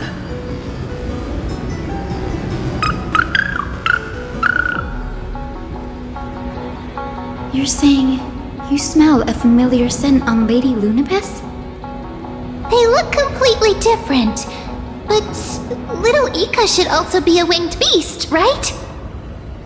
Could it be?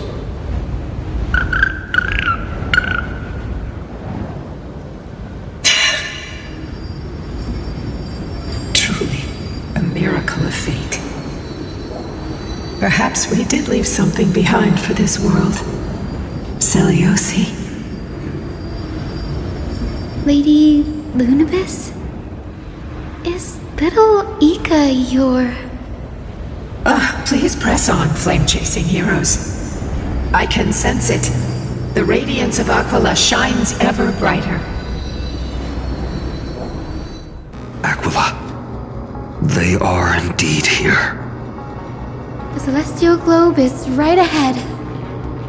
But there are black tide creatures guarding it. Looks like we can't skip this fight. Let's go get them. It's another one of those devices that can enhance prayers. Can I leave that to you, partner?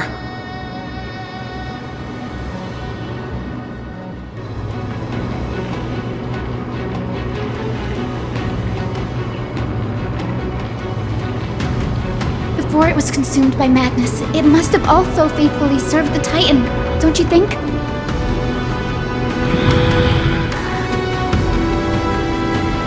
No healer can heal all, especially faced with souls that are trapped deeply in the clutches of pain. Granting it a dignified end may be the most compassionate act of all. Wilt here. Embrace a new life. Rest now, Titankin. The celestial globe looks complete, but it still won't start. Is there something wrong internally?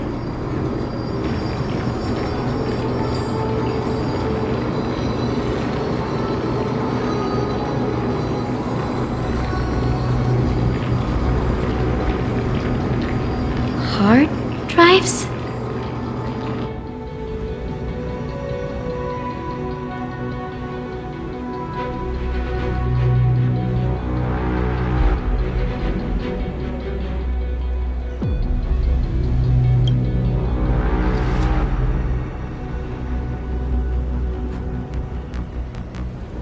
Your intuition has always been good. Let's look around and see if there are any mechanisms. That didn't take much effort. The hand of Zagreus always appears when it's most needed. Lady Lunabis, if it's not too much trouble, please wait for a little longer. It's you all who have to do the work. I've wandered around here for 1,000 years, so this brief moment hardly qualifies as waiting. Furthermore,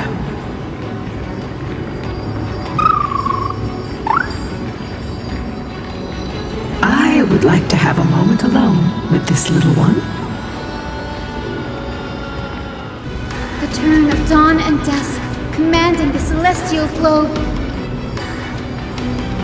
Blot out the blazing sun, celestial mural!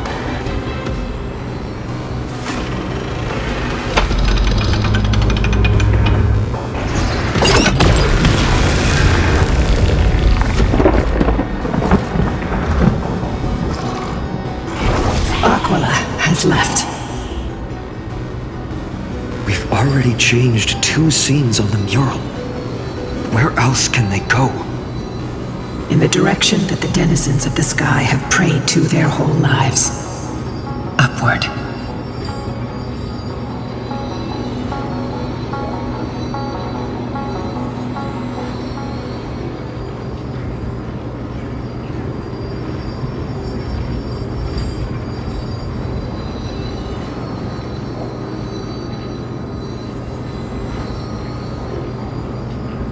A curse that fell from the sky.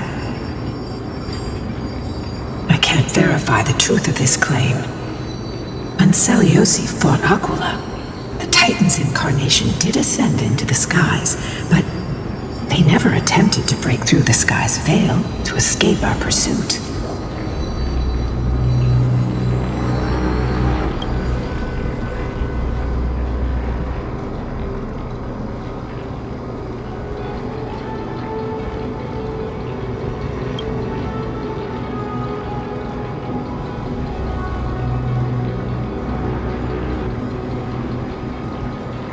Regardless, we can only know the truth after we've defeated them. Before we press on, partner, Mem, let's unveil the history for Hyacinth. The true story behind the legend is yet to be fully revealed. Okay, leave it to me. Flowing, gathering, recollection, reveal! Oh, daughter of dusk, who has permitted your return to this sacred land of the Cloudborn? Bearing the blood of heresy and curse of gold, exile is your eternal sentence. Follow the trail Aquila has left, heroes. This time, I will guide you alongside Solibus.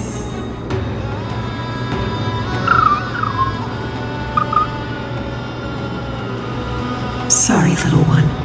I hope we still have time to talk later.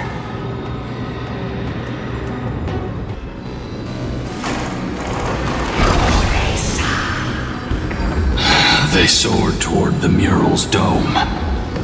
I remember that place. I remember too, Solibus.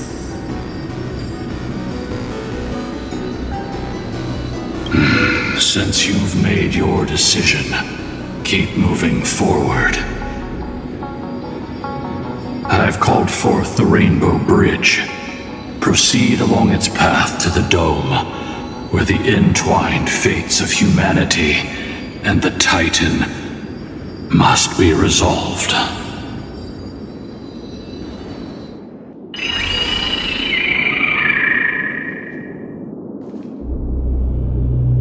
They're desperately struggling to block our path, but we've backed them into a corner.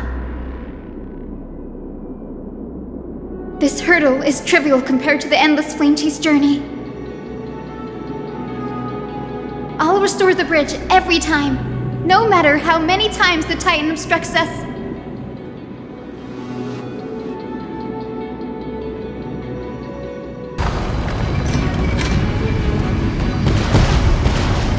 The miracle she never stopped dreaming of is just one step away from becoming reality. Honored ones, how did Lady Seliosi become so powerful? Talent and rigorous training. Those sound like essential traits for every successful individual. She is special. Her resolve goes beyond mere stubbornness. Continue forward along the Rainbow Bridge, heroes.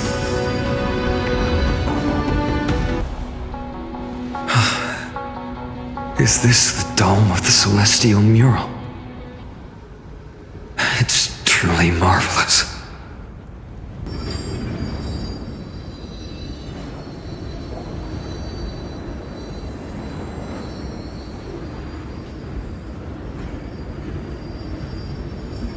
Exactly.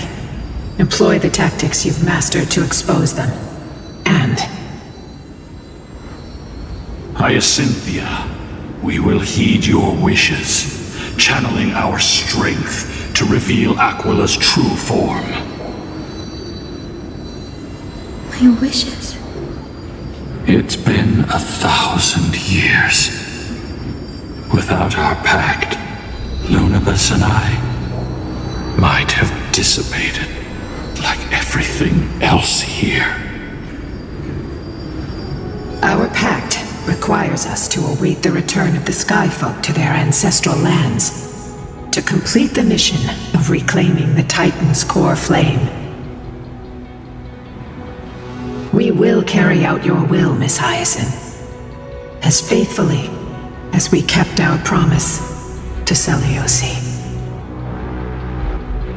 But first, we shall reveal the whole truth of history. We will reveal all that befell the Skyfolk after Seliosi initiated the Flame Chase journey. As it should be. Be careful. There are multiple threats. Soldiers tainted by the Black Tide. Do they continue to defend the realm of the Sky Titan after all this time? Perhaps they are protecting the truth slumbering here. Aside from the descendants of the Sky named in the Pact, no one else is entitled to access the memories here. I'm increasingly intrigued by what happened next. Let's deal with these fallen guards first, then. Embark on this final lesson in history!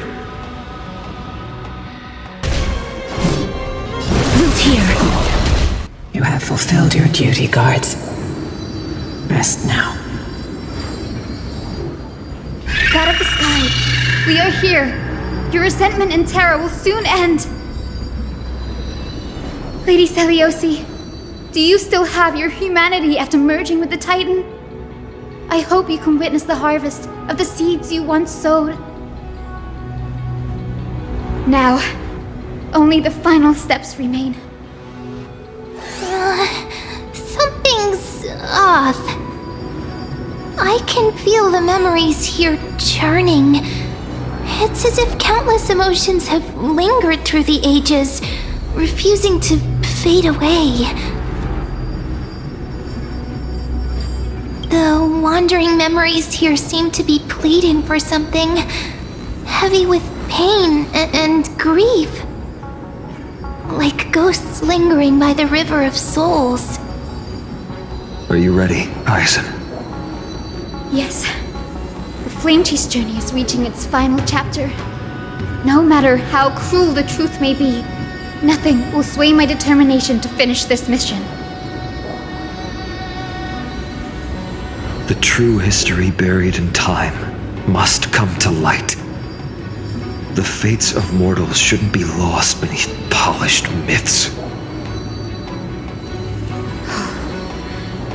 We're on the same page, Lord Finan. Go to the celestial globe, Hyacinthia. The forgotten past will reveal itself to you, one fragment at a time. Hold fast to your resolve. You'll need it to face what lies ahead. Return of dawn and dusk, commanding the celestial globe. Embrace the clouds, celestial Nero.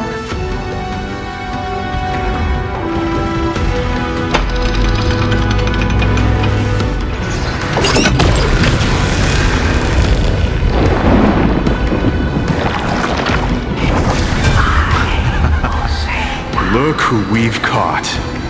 An old-fashioned disciple of the ancient god.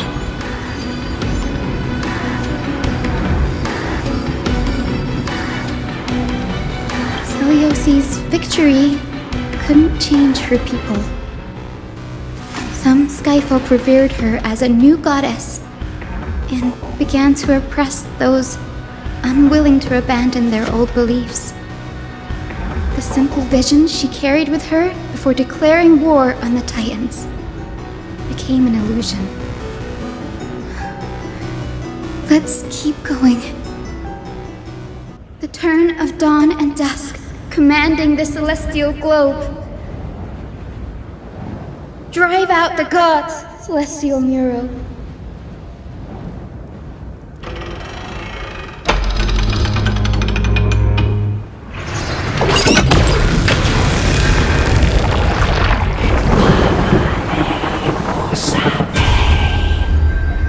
But how is that possible?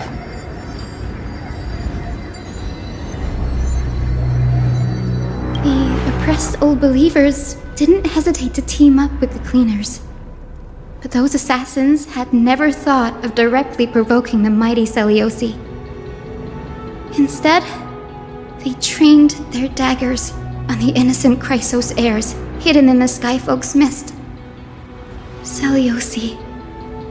How exactly would she have felt to witness all this transpire? You'll know very soon, Miss Hyacinth. The turn of dawn and dusk, commanding the celestial globe. Reveal the history, celestial mural.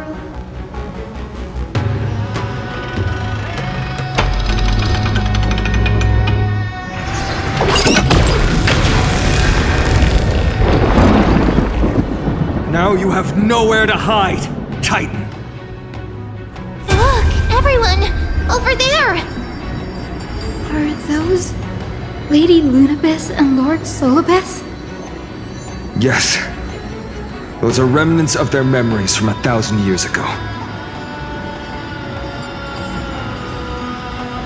Seliosi gave up on the children of humanity and handed the Skyfolk a death sentence, throwing them into the boiling pool of gold beneath our feet.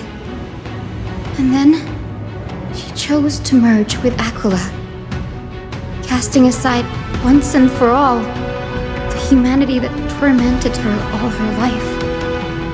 If this was the path she chose, then whose wish have my ancestors and I been guarding all this time? The final fragment of history lies just ahead. Go and claim it, Miss Hyacinth. Just as Seliosi once did, you must take this step too. Seliosi had abandoned her humanity. Then, my Twilight Courtyard ancestors and me, are we truly her descendants?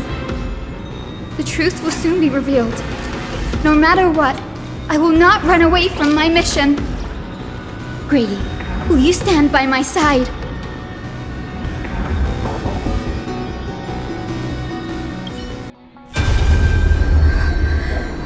Is that... Great Seliosi, I beg you, spare this humble life. I've never harmed anyone. The punishment you deliver out of rage is far too harsh for someone innocent like me. The time has come, mortal. It's time to face your destiny. Wait! Please! Let me speak with Her Highness, the warrior goddess. Look! Can you see it? Golden blood is spilling from my wounds. I am a Chrysos heir too, chosen by the prophecy, just like Lady Seliosi. She isn't lying. Seliosi, what will you do with one of your own? A Chrysos heir. You are no different from the rest. You were once one of the Sunborn. Did you ever rise to defend the weak, when your kin oppressed others under the guise of the Titan's favor? I did not. You abandoned your old faith and made me your new god after Aquila's fall. Did you offer your help when your comrades turned their blades on the faithful who refused to convert? I did not. When the prophecy of Genesis reached all beings, calling the Chrysos heirs to become heroes of this fractured world, did you overcome your inner weakness and heed its urgent call? I failed to do so. Look, Chrysos heir. You are no different from the rest. My judgment is just. Only burning gold can purify your sins. Wait, Lady Seliosi. Please, grant me a moment to explain my cowardice. Your divinity indeed casts our mediocrity in a harsh and unflattering light. Humanity has walked this earth for many ages, enduring life's struggles and witnessing its shameful imperfections. Yet, despite everything, we built great city-states and thriving civilizations. Even when trapped in the mud of malice, we continued to struggle and push forward. Because beyond our flaws, the virtue that we all share is tenacity. Even if it means risking everything I have and everything I have yet to gain, I must kneel before you, begging for a chance at life. I need to prove that mortals are capable of redemption. To admit your weakness in such a righteous manner, it seems you have completely abandoned your dignity.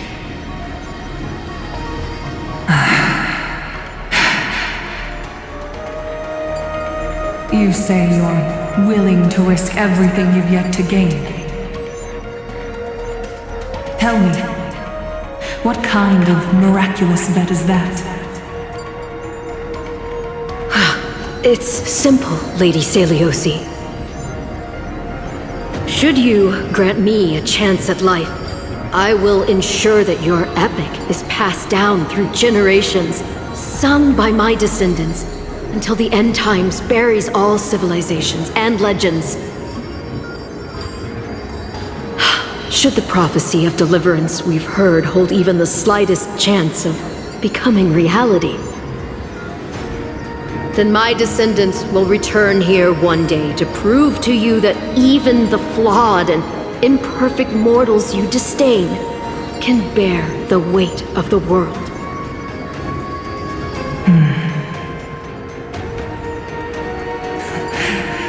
Interesting. Release her, Solibus, Lunibus. From now on, she and her descendants will carry both the sky's blessings and the curse of their history.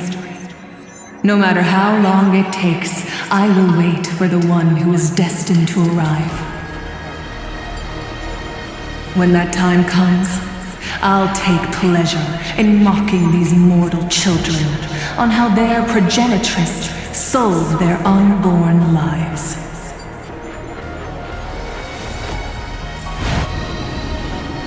The truth of the legend is finally clear. Cynthia. Am I the descendant of that nameless Chrysos heir? Our lineage wasn't from the hero, but from a nameless Chrysos heir who begged for mercy before her. My whole clan's fragile mortal life was simply spared on Seliosi's whim.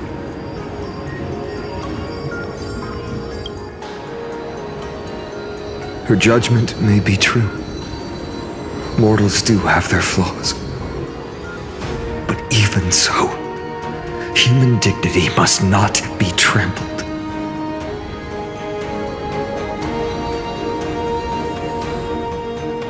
Lord Solus, Lady Lunabis, tell me, did you wait for 1,000 years at the Eye of Twilight just to witness that Chrysos heir's child coming back to receive punishment?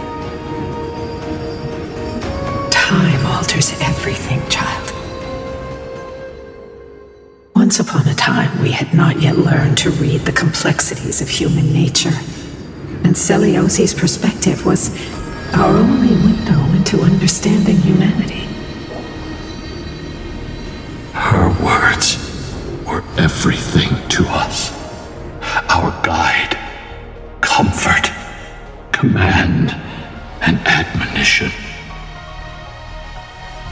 It wasn't until she fell silent that we learned to perceive humanity through our senses. During our resistance against the Black Tide, we watched over the Earth, observing the progress of the flame-chase journey. We saw heroes embarking on a mission of deliverance from which they could not return. The unity and hope Celiosi couldn't see, we've witnessed in her place. We've changed, young Hyacinthia. Our watch isn't about proving humanity's weaknesses anymore. It's about waiting for the return of the light.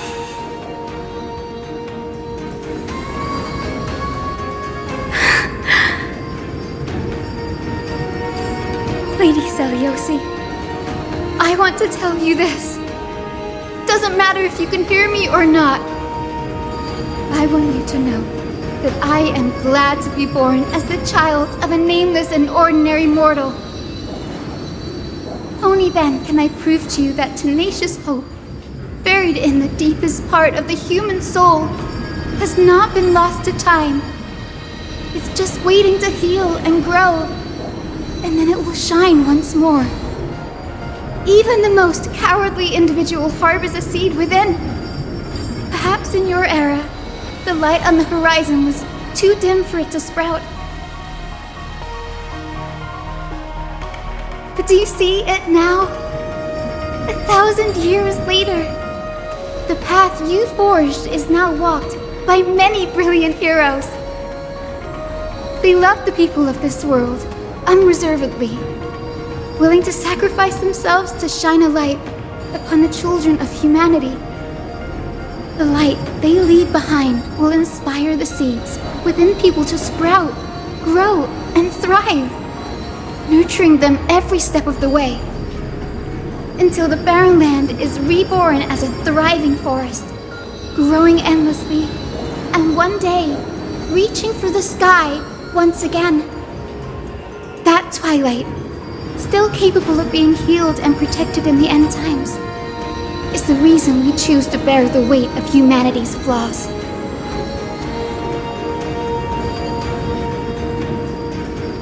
History has proven once again, the flame chase journey itself is a miracle. It began with a whitewashed lie, but it laid down a path of deliverance for humanity over thousands of years. Celiosi, we have honored the promise made by that nameless Chrysos heir and returned here. We also bring you the answer to your question. Mortals are capable of change, and humanity is worth saving. Our people, forging through the trials of the end times, deserve a second chance. We are worthy of a new dawn.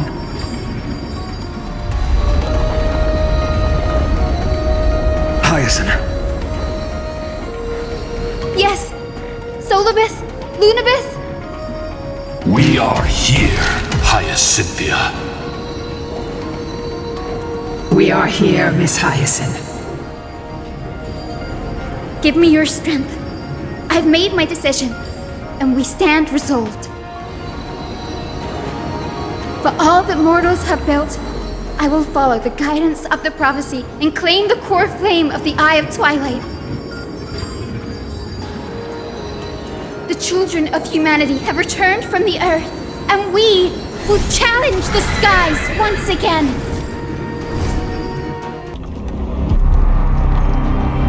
This time, I will not be overwhelmed by the darkness of humanity. Face us, Avatar of Sky!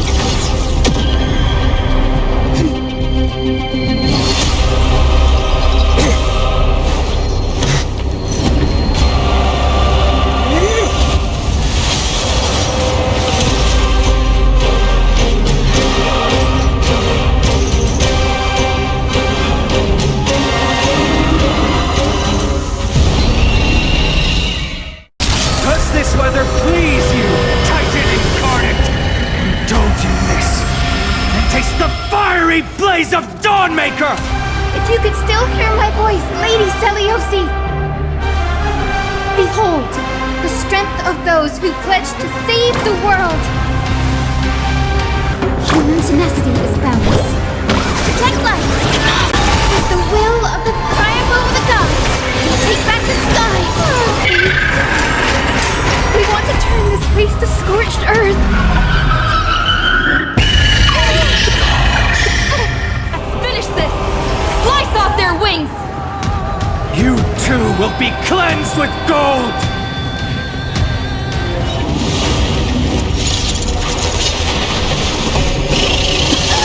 Quick, behind me!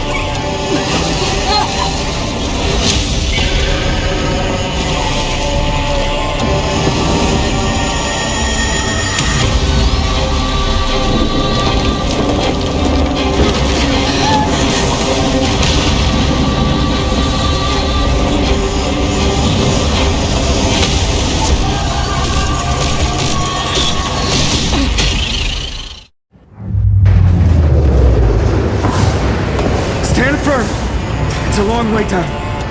Let's end them before we crash into the pool of gold! There is another world waiting to be saved. We have no intention of dying here with you!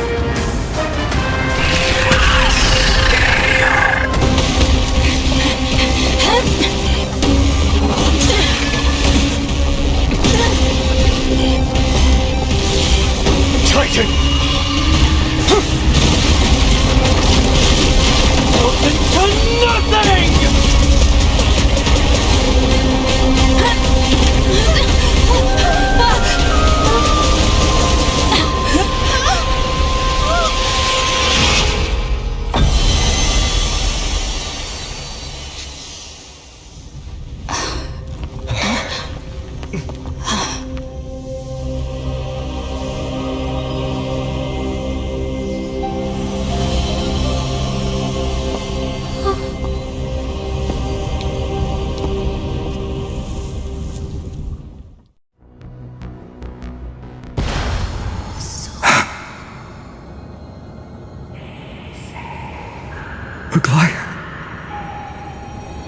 Are you still protecting us?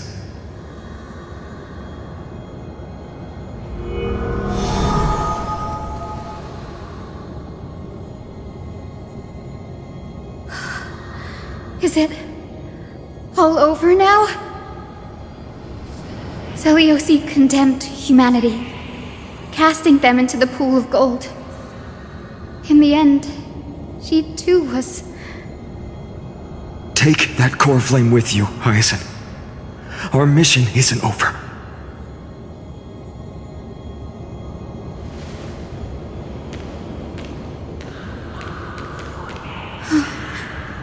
Core flame of the sky, come with me.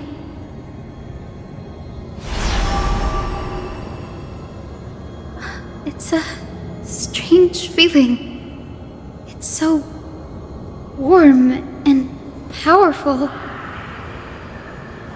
Holding it in my hand, it feels like the winds of this world might turn for me. Summoning thunder or snow is just a thought away.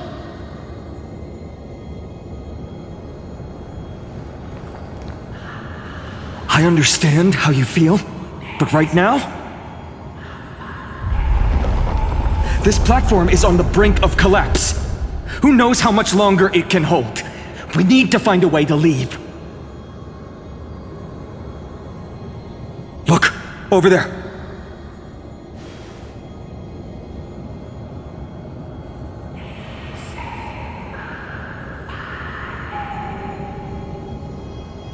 No idea, but we have to take a gamble. If the prayer can rewind the shattered platform, then we might ride it back to the entrance. And also retrieve Aglaya's amulet.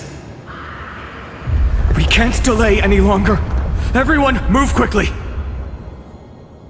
The golden thread is trembling.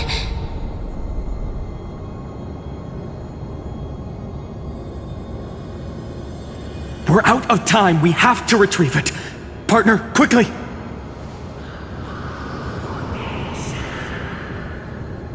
Lift the curtain of memory! And stir up ripples of past reverie!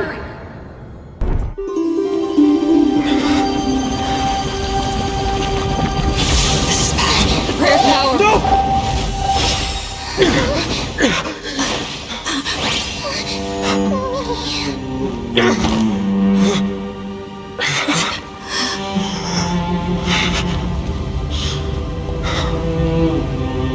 Come on. We have to get out of here.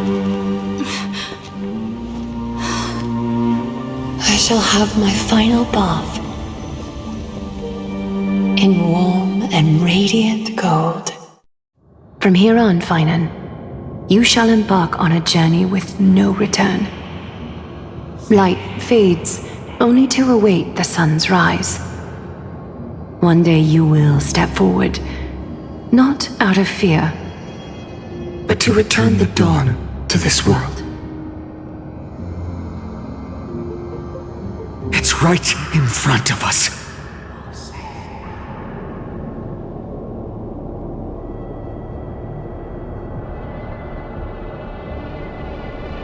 This way! Behind! That door leads outside! There's got to be a path!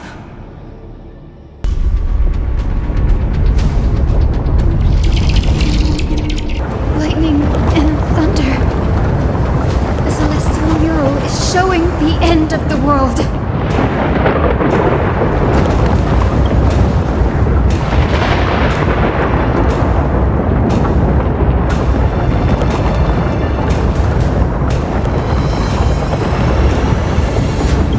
Close to achieving the miracle.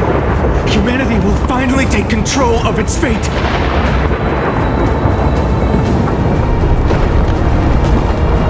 As long as we can make it out of here.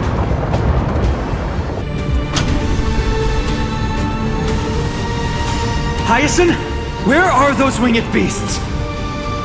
I'm trying to locate them, but the storm clouds on the mural are blocking my senses.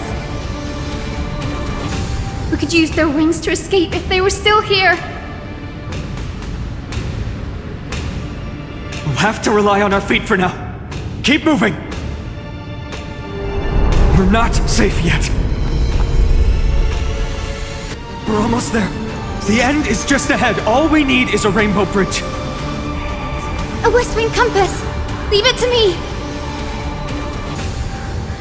Focus, Hyacinthia. Stay focused.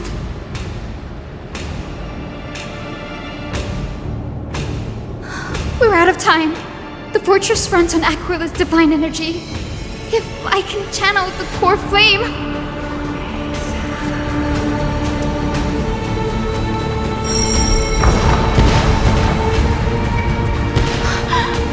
It worked! The core flame responded. Everyone, let's get out of here! Everyone, hold on tight! No time for speculation.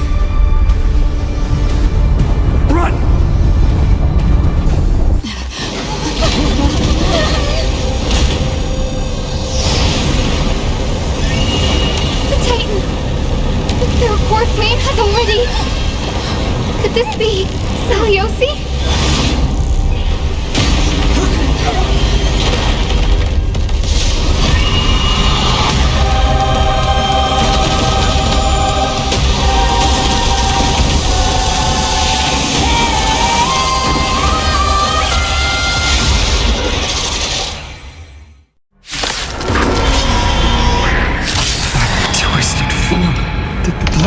Bring me back to life? The core flame has been taken, yet they still move. Lady Seliosi, is that you?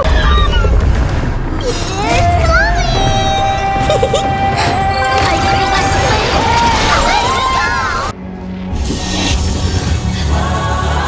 With just a glimmer of light, I'll be able to pierce through the clouds.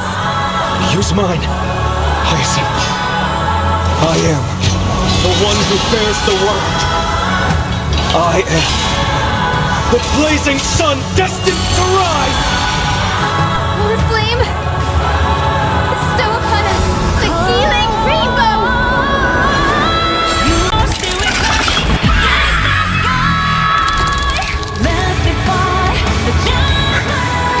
The first and only god that Dawnmaker will slay is you!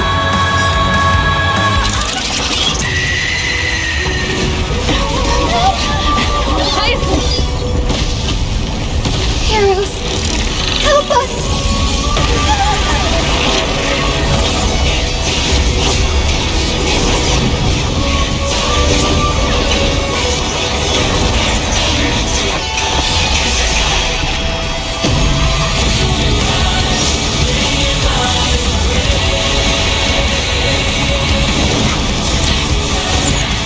Hero of the sky, witness the will of humanity!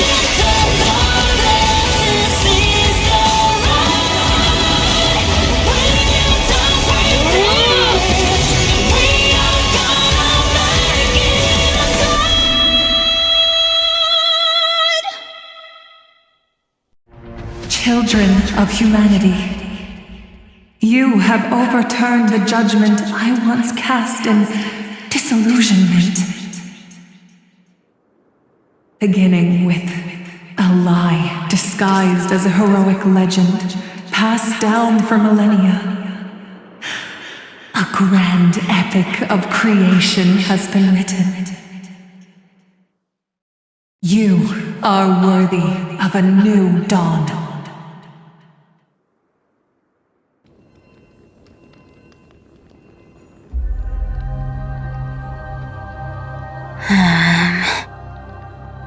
Seriously, where did they hide that thing? Trash. Just trash. What is this? Never mind. I'll take it anyway. I finally found it! It must be this. The gem of all worlds that the chaplain secretly stashed away. Said to be a fragment peeled from the Dawn device.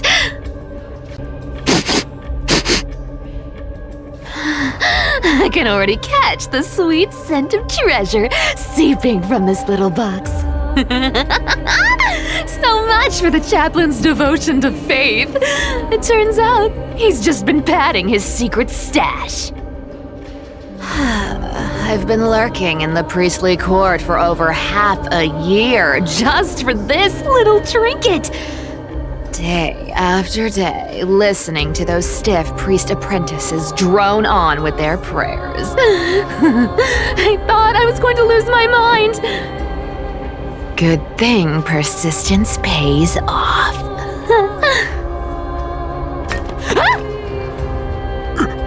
Atticus, is that you? Atticus. That name rings a bell. Oh, he's the apprentice the chaplain favors most. The one everyone expects to be the next chaplain. Not saying anything would feel awkward. Maybe I can hold it together with Zagreus' ability for now. Now, I am Atticus. Atticus, why aren't you responding? Old Chaplain, it's me. I'm here to assist you with your medicine. Oh, thank you. Without your care, I would have long been claimed by Thanatos and carried to the River of Souls. Oh, no need to thank me, Master. It's my duty to care for you while you recover. This old man is way sicker than I thought. Looks like the priests are deliberately hiding how bad it really is. Atticus, I can feel my life slipping away, fading faster with every moment. I don't know when eternal sleep will claim me. There's one last thing I must tell you. One last thing. Wait. Is he hiding more treasures? Maybe a coin of whimsy? Today might just be my lucky day. Calm down, Cyphera. Just breathe. Stay strong, Chaplain. Keep your spirits up, and don't lose hope. If there's anything important you need to say, I'm all ears. It's so disgraceful that it fills me with shame. Yet I must speak, for it concerns the fate of our holy city below my feet. What? The fate of the city's people? Is it that serious? I must find out more. The omniscient Sky Father carefully.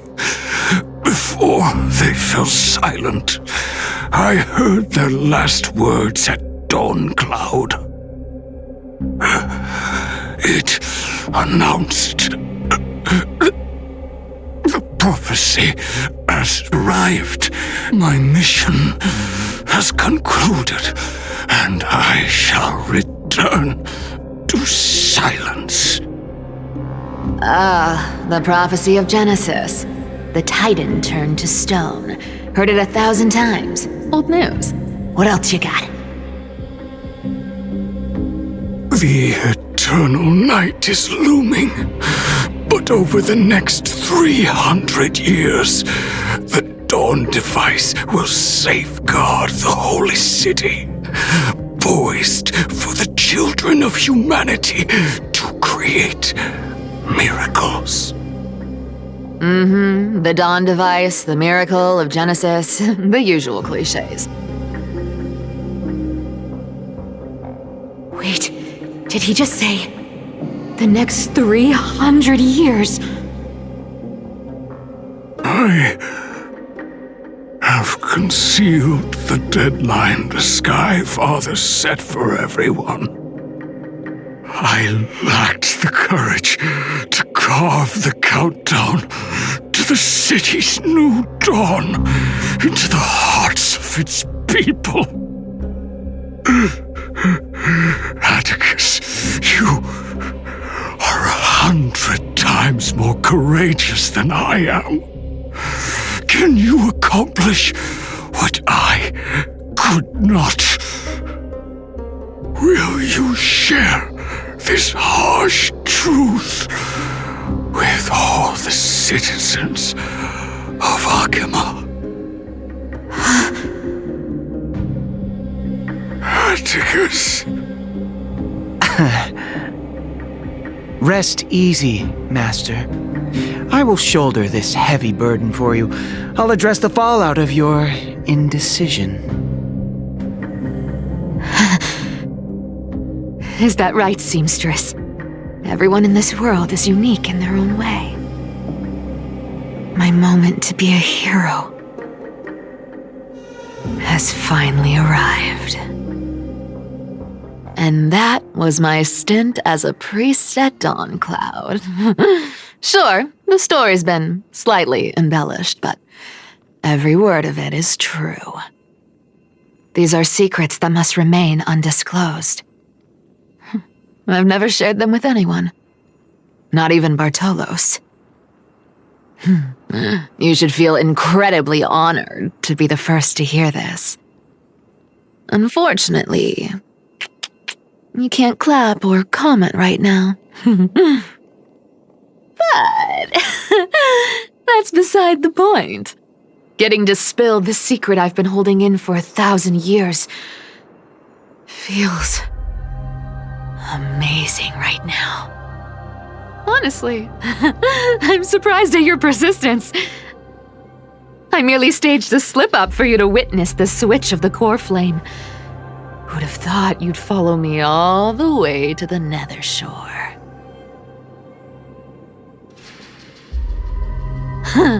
That Deliverer kid was spot on. You rejects, shunned by the Akamans, have no choice but to keep moving down this dark path. 1, 2, 3, 4. Wait. What's going on? Your leader Kindness isn't here. Oh. Could she be plotting something else? Such a hassle. Well, for everyone's safety, I might as well check if you're carrying anything suspicious. This dagger's got a nice look to it. Let's see it. Wow. It's crafted from Kremnoan steel. These people are well equipped.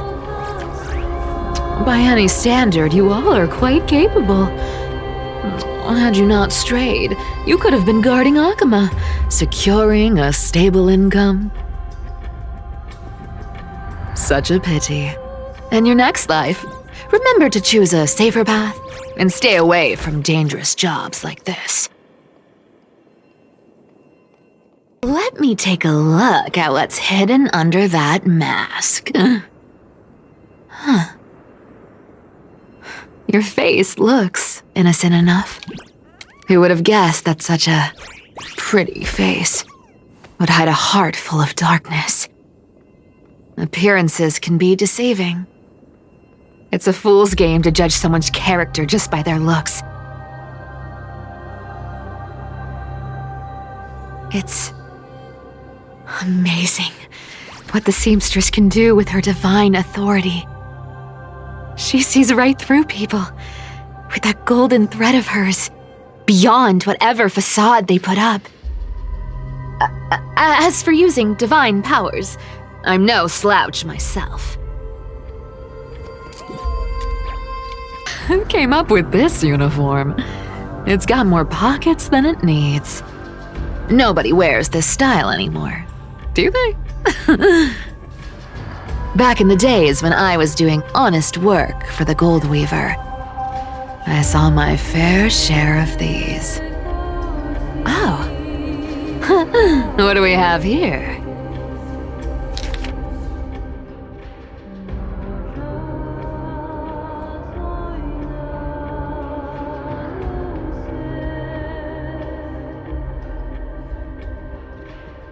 A paper note. Oh. Talk about old school. Oh, right. Once the seamstress's powers diminished, the world wound web slowed drastically. From 5 threads to just 2. Looks like I was too quick to judge. Physical note passing still outpaces the reduced threads.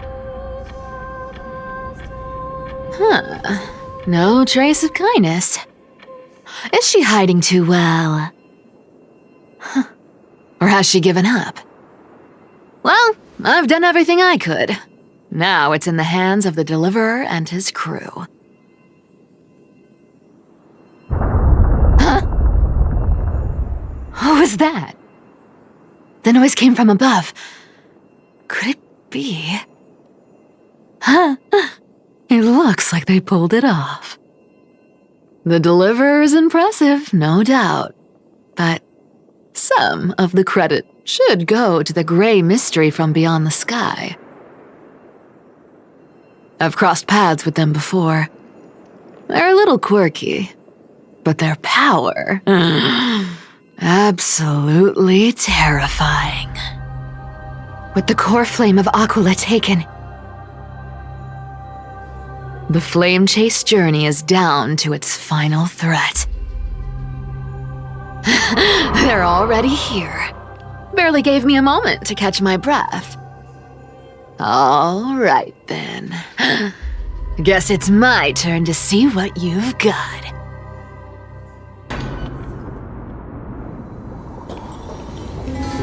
Oh, you made it. I've been waiting for you. Black-clad sword master, the Flame Reaver, whatever your name is.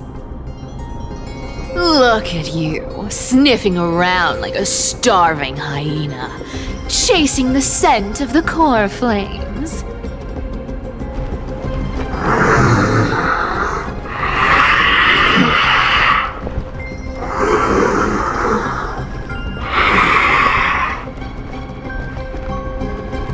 What's wrong? Cat got your tongue? Or maybe you're just too dense to understand plain speech.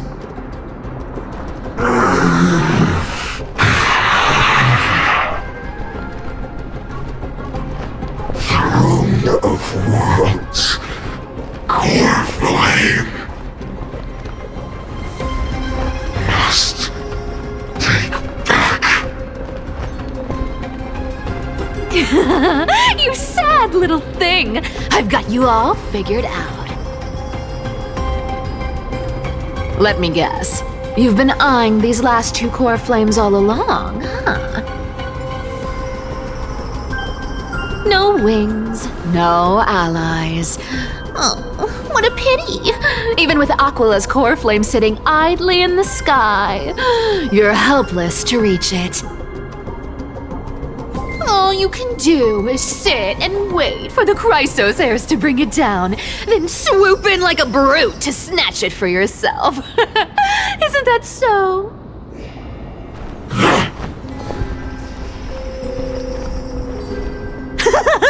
Struck a nerve, have I? I've seen you lingering on a cliff more than once, staring hopelessly at the sky. Pathetic. But hey, I'm feeling generous today. I've got a surprise just for you. That's right, I have Kefali's core flame. But if you think you can snatch it from my claws,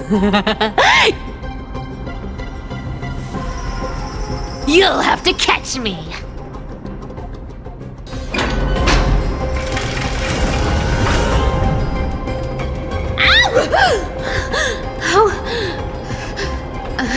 How did you get ahead of me? Whoa, whoa, whoa! Don't swing that thing! Easy there. You're after Kefali's core flame, aren't you? Fine, take it! The Deliverer made me steal it. It's no use to me anyway. Look, since we've got the same taste in fashion, all black and sleek, how about you spare this poor cat's life?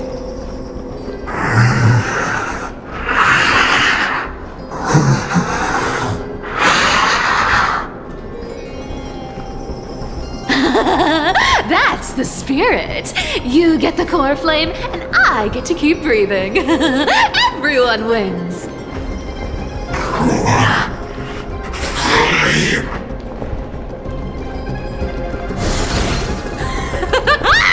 You really are a brainless mutt, aren't you? Woof woof! Come on! Come on! You're not gonna let a little setback like a lost bone stop you, are you? Well, look at that. They actually caught up with me. No one's ever managed that before.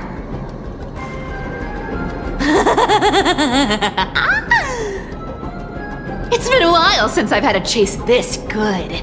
Don't quit on me now. I'm just getting into the groove.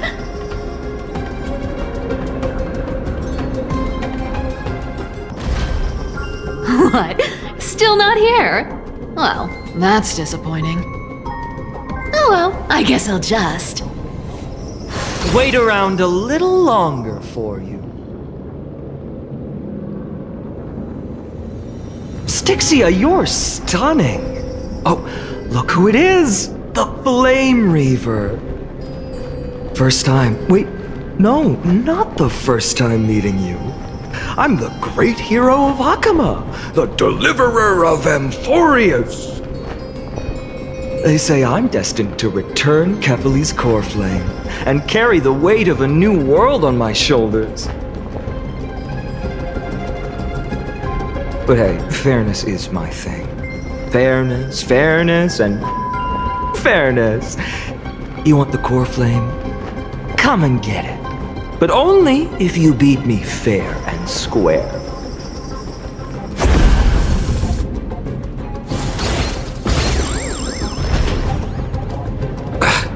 Boring. I was hoping you'd at least humor me for a little while. Stupid mutt!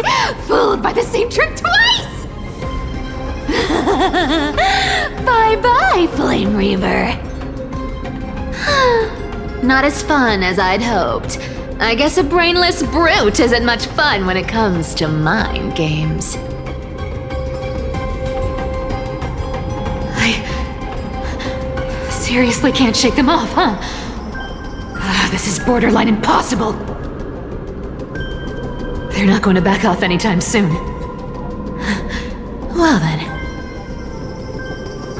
Guess I'll just have to lead it somewhere higher.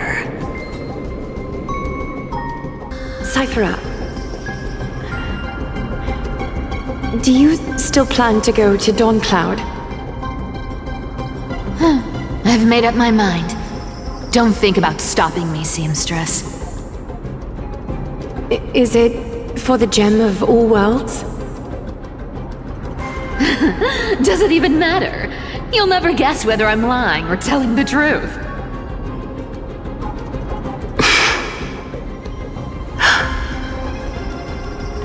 You're still wearing those golden boots I gave you. I hope you're not running from someone the next time you wear them.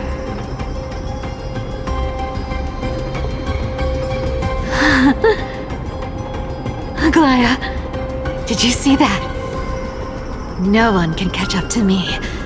I'm no longer running to escape anymore.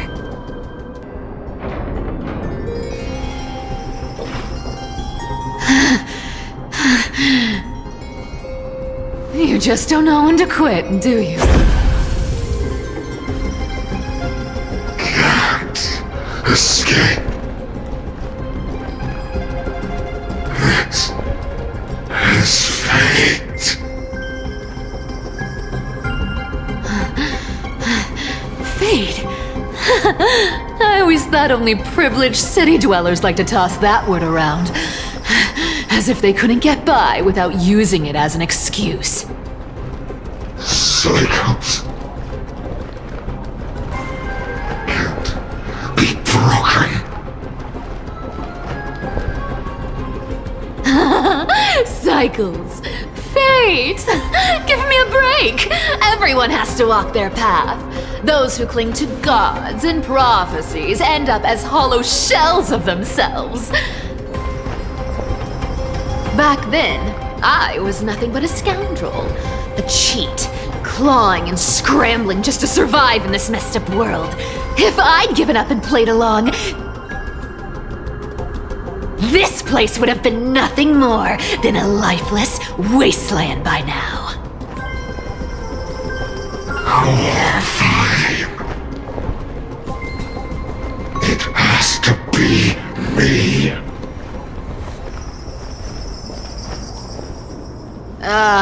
My bad. Why bother offering wisdom to a mad dog who wouldn't understand it anyway? Do you know why I dragged you here, mutt? Word is, you've tangled with that golden-haired lion before.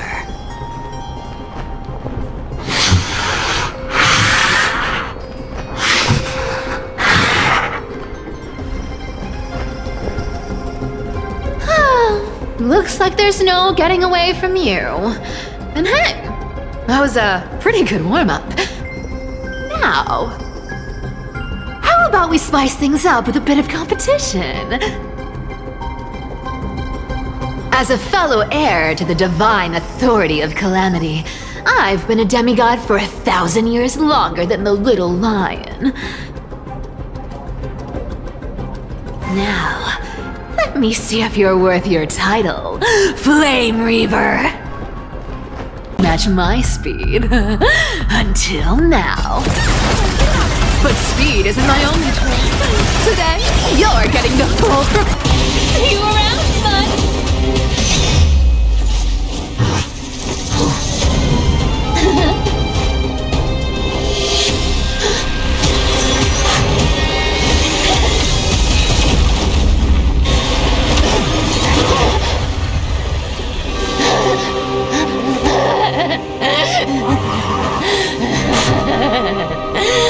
Only a mindless fool would fall for the same trick 3 times in a row. Victory is mine, fiend.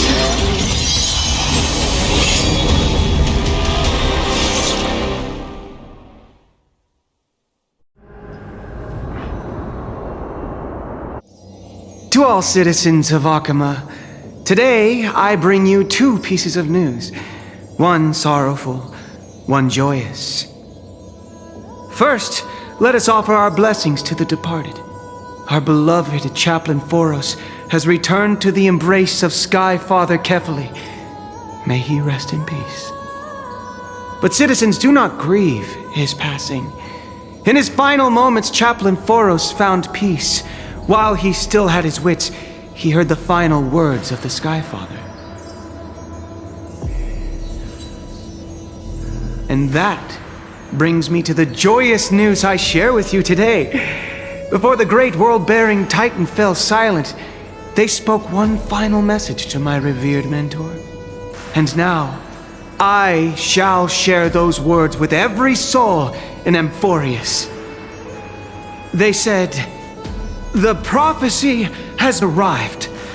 My mission is complete, and now I shall fall into eternal silence." The eternal night is looming. The dawn device will safeguard the holy city, poised for the children of humanity to create miracles forever.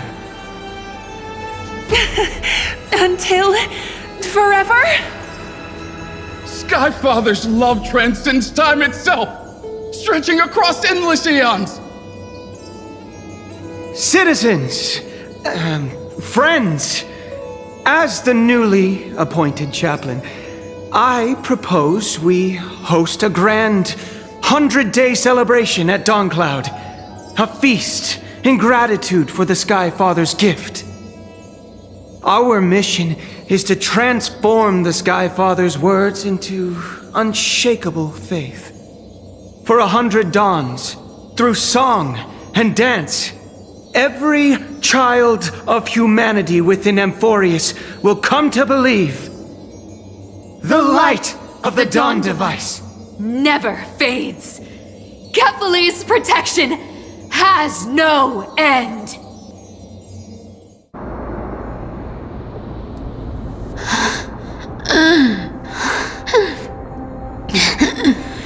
You shall walk with greed and die over petty change.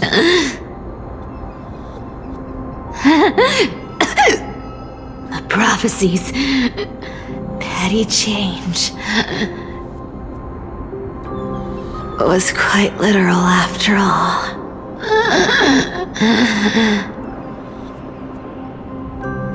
Atticus.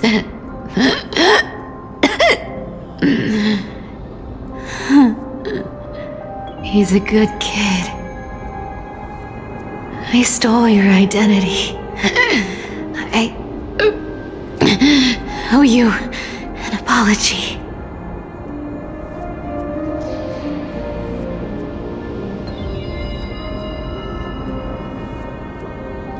But I owe more than just an apology. There's also you, Aggie. Back then,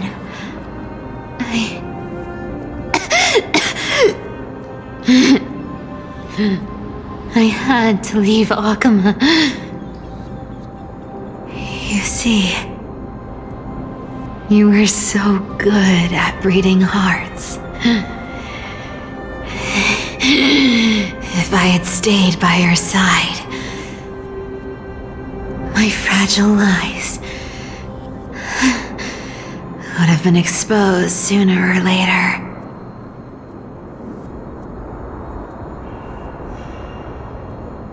Your weave shop. I wish I could chance upon it again. Just once.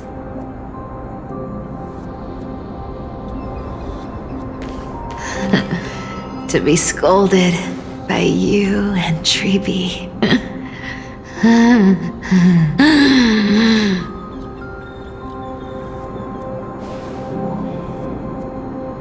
I'm sorry.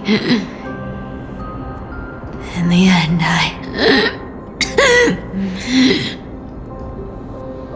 overestimated myself.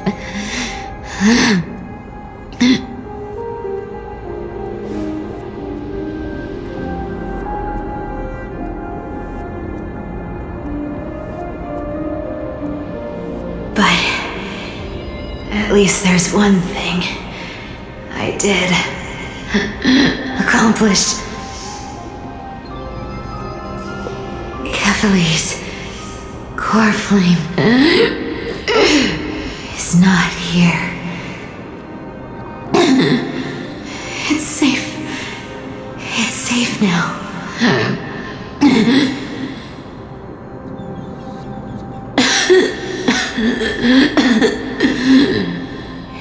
Even if I'm nothing more than a thief,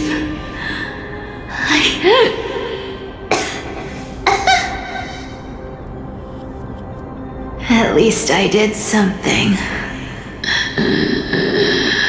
for the flame chase. Aggie, can you hear me?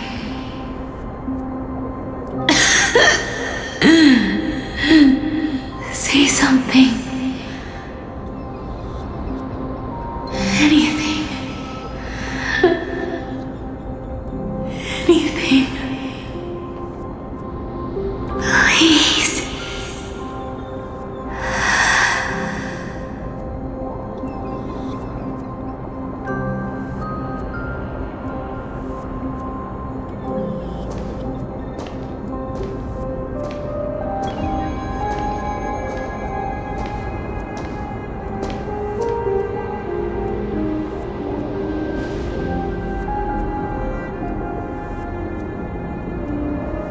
You are the unsung hero of Emporius, Cyphera.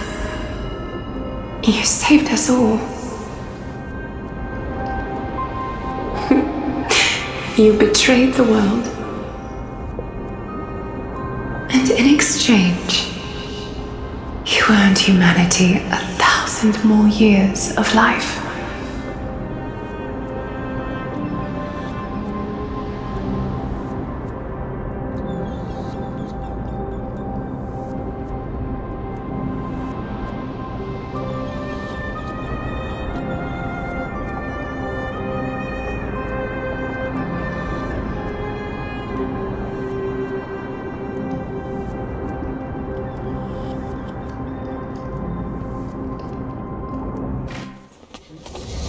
If there were a lie so brilliant that it could fool everyone, wouldn't it simply become the truth? Lies will always be lies, Cyphera. But sometimes they can be more noble than the truth.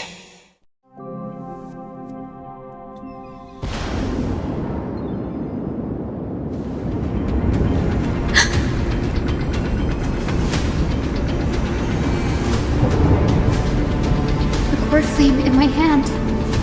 It's trembling. It's sending me a warning.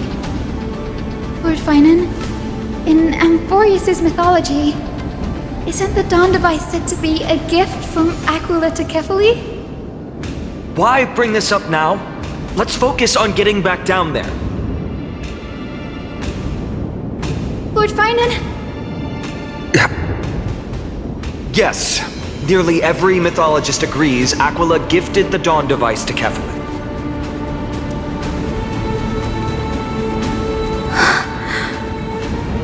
Everyone, calm down. Listen to me. The core flame in my hand trembles violently, its warmth slipping away like sand through my fingers. It burns through immense energy just to leave me with one message. The Dawn device is extinguished.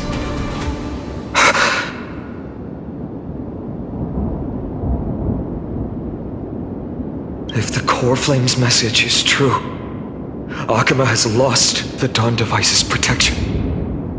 Darkness will consume the holy city in an instant, and the aftermath will be devastating. Finan, I feel something too. While Hyacinth was speaking, countless streams of memories rose beneath our feet, spiraling into the sky. There are so many, so heavy. Even through the fortress walls, I can still hear them clearly. Birds, nymphs, people, their memories tangled together, their cries echoing as one. Could this be because of the Titan's fall? But that doesn't make any sense. There's no time to dwell on the cause. Without the light of the Dawn device, the holy city will be consumed by darkness, and countless lives will be cast adrift.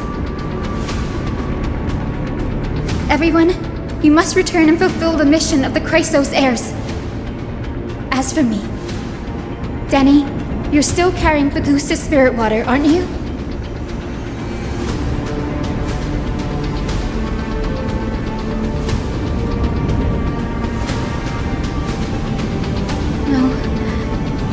The time has come. Open the path to the vortex for me. There's still one thing I can do for the people down there. Return the core flame of Aquila and inherit their divine authority. I'll remain in the sky and cast my protection over the people. Yes. I'm afraid this is goodbye. Danny, I'm counting on you.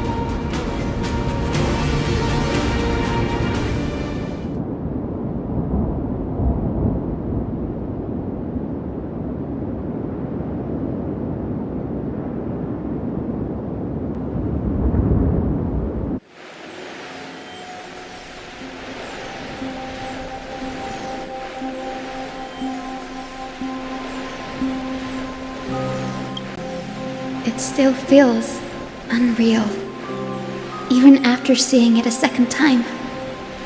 You'd move in perfect harmony with the rivers and seas of this world.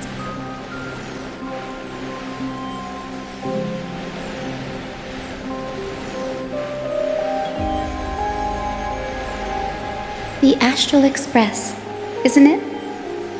March 7th, the one you always mention. I'd like to meet her someday.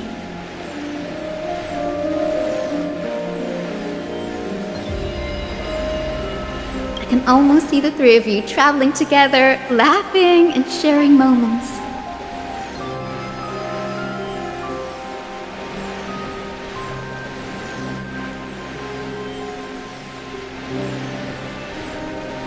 Of course I do.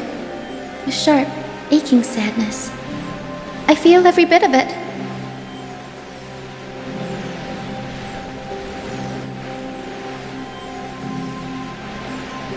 As a healer from the Twilight Courtyard, Dawn Hung, it's my duty to stay composed in front of those suffering from illness. a sorrowful expression would only add to their burden. The world I love is the one suffering now. How could I face it with a frown?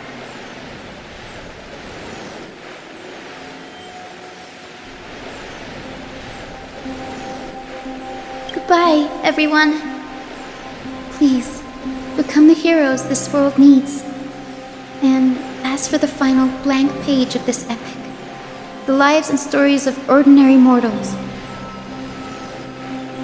I'll guard them until the very end.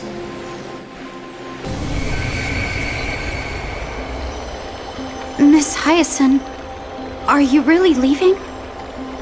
Yes. Lord Finan has already set the date for our departure. As a descendant of the Sky Hero, I must prepare myself and carry this responsibility.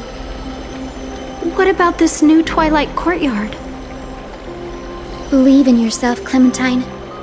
You're an exceptional healer, more than capable of handling things on your own. The patients trust you, and you've earned that trust. That's what matters, isn't it? Miss Clementine's medical skills are amazing! We believe you'll make the Twilight Courtyard proud.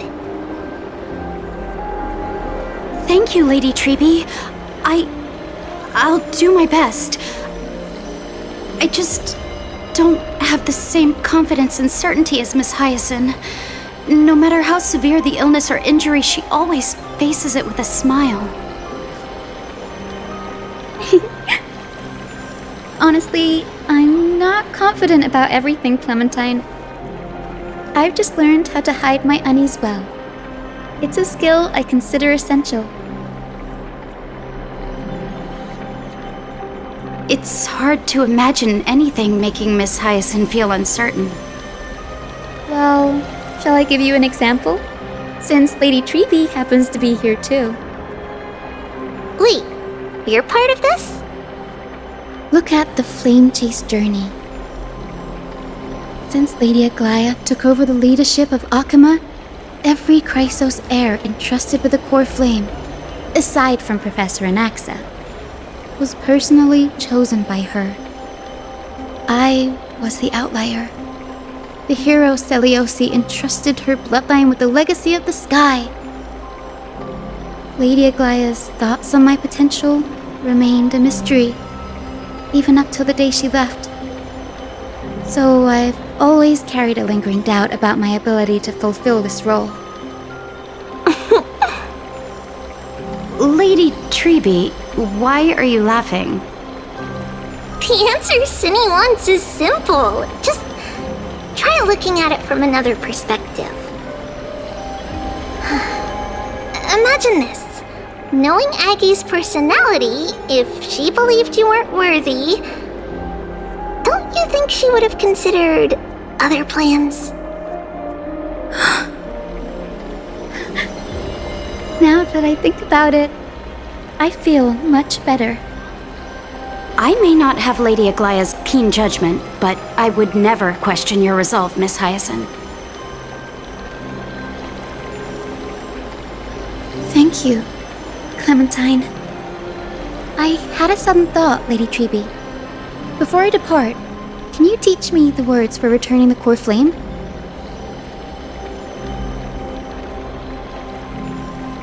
I've always been at the Grove helping with lectures and never had the chance to come to Akama. The phrases everyone has memorized still feel unfamiliar to me.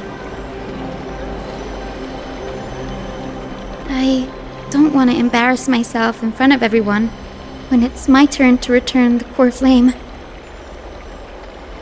It's easy. We can teach you right now. Let's go. We will say a line, and you repeat after us. O Majesty of the 12 Titans. O Majesty of the 12 Titans. Pillars of the world. Pillars of the world. We seek your divinity. We seek your divinity. To mend the rifts of the world. Fill our bodies with blood of gold, till we wither in willing service to the prophecy. Surrender the core flame, Chrysos heir.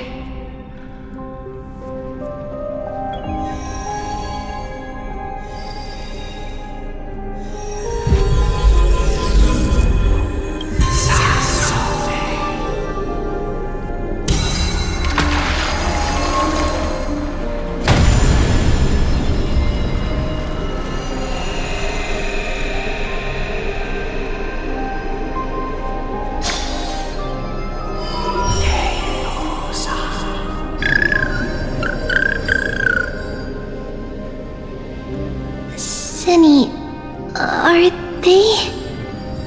Lord Solibus, Lady Lunabis, the mission of the Skyfolk has been completed. Your watch can finally come to an end. We thank you, Miss Hyacinth. Even though we were the source of that false legend, you still brought us freedom. Please, don't say that. Without your wings, we would have struggled to progress in the Eye of Twilight. Akama is on the brink, and I must quickly embrace the role of demigod to protect everyone with the power of the sky. Honored ones, please tell me, what trials lie ahead for me to complete? I think you've already done everything you were meant to, Miss Hyacinth. What do you think, Seliosi? The Skyfolk. Lady Seliosi? I see. After all these long years, your will has merged with the Titan's divinity. I deeply regret. I beg for forgiveness. The darkness in the human heart clouded my judgment. I failed to recognize the resilience buried deep within. Of those present that day, I don't know how many were innocent, how many truly deserved their fate. That's why I cannot forgive you on their behalf, Lady Seliosi. The spirits of my ancestors resonated with me. You exiled our people, and they may never forgive you for that. But at least there is one thing we can agree on. The truth that no one can distort. The courage it took to defy the gods was undeniable, unwavering. That same spirit now lives on in those who walk the flame-chased journey, growing stronger with every step. You were the spark that set this era in motion, Seliosi. An age where heroes rise and epic stories are told far and wide. An age where a flame of hope was preserved for the world.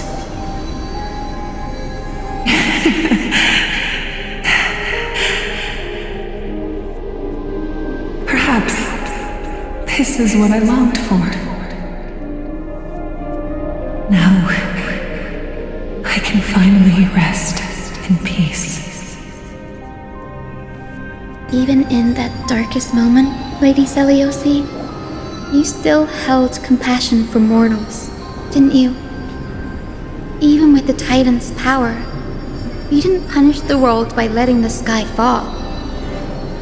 I imagine you were waiting for someone to bring redemption. Trust me with the power of the sky. I am merely a healer. I could never match your strength even with that power. Thankfully, the world no longer needs a demigod who can summon thunder and storms. What I must do is merge with the sky and cast down a gentle rainbow, protecting as many lives as I can.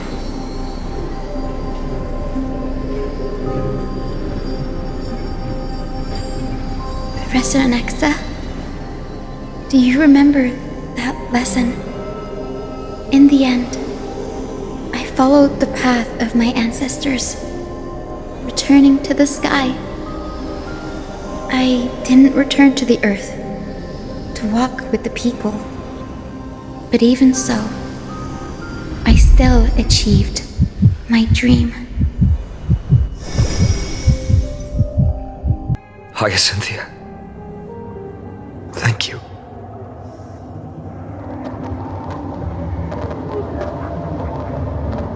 Akima's dawn has come to an end.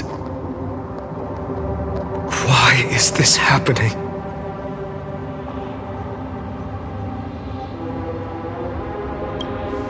No. It's too late.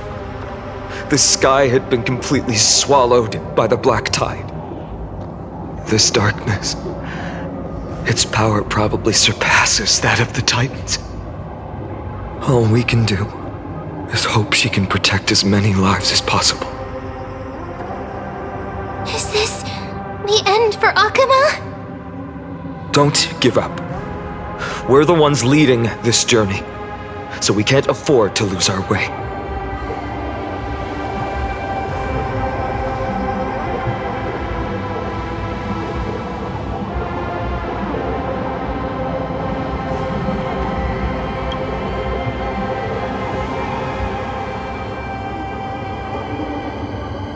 I've never seen anything like this before. Could the black tide be the cause? There are too many things we don't understand, and we don't have time to figure out. We can't delay any longer. Let's head down. Hopefully Kefali's core flame is still safe. I'm confident that Miss Cypher will do everything in her power to fulfill her duty. Over there! Kefali's core flame is being kept in the center of the council. We must retrieve it and bring it back to the vortex of Genesis. Right. Worst case scenario, we need to be prepared to return Kefali's core flame. If the end is indeed upon us, we no longer have time to investigate the truth behind the miracle. We'll have to trust that Professor Anaxa's hypothesis is the only option. Apologies, Aglaia. I promised you that I would leave the choice of Era Nova to the people of Amphorians. But I'm afraid there's no room for doubts now. Oh, Skyfather Kefali, please forgive these ignorant and lowly children of humanity. They are so utterly naive that they think of the golden-blooded heretics as deliverers.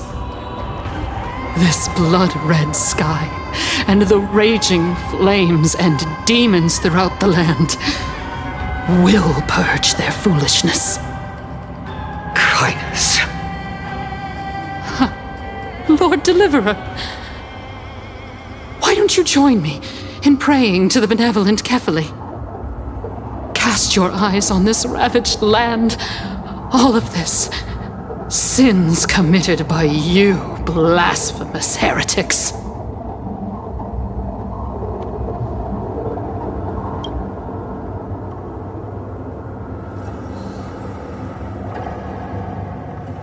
Danheng is right. My sword yearns to end your pathetic life. But to a cornered dog like you, the most deserving punishment is to personally witness the Chrysos heirs fulfill their mission. Only then will you truly know how meaningless and foolish your past transgressions were. Fulfill your mission. Kefali's core flame is long lost to the winds. How will you, fulfill the prophecy. She's gone completely mad, to the point where she's just spewing nonsense.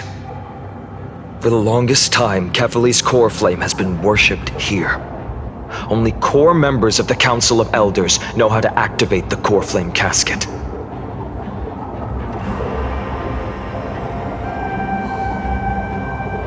No, there's no need for such trouble.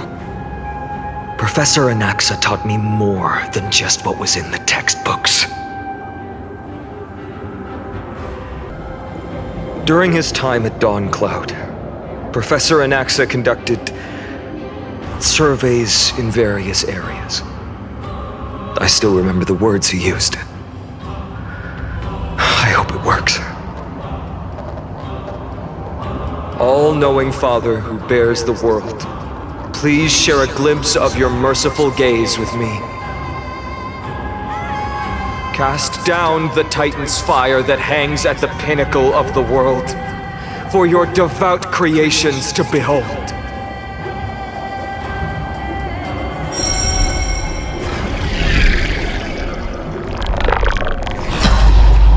It worked. One step left to undo its arcane seal.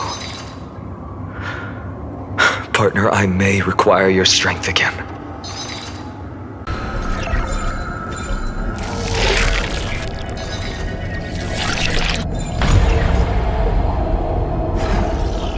Donahung, can you use the spirit water art again?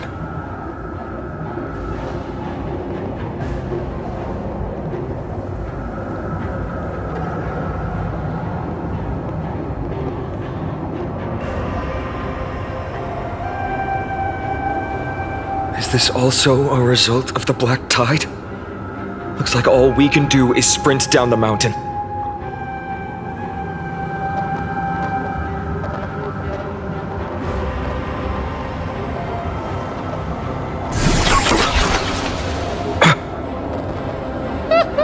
You all thought I completely lost my mind. If the core flame was never tampered with and has always remained here untouched, you all think I wouldn't have the power to take it away?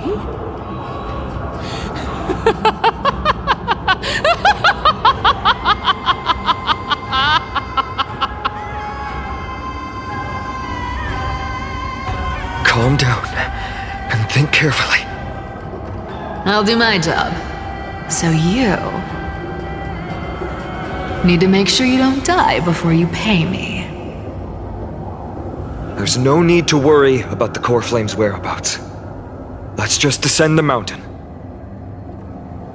No need to worry, but... Before setting off to defeat Aquila, I entrusted Miss Cipher with the task of protecting Kefali's core flame while we were gone.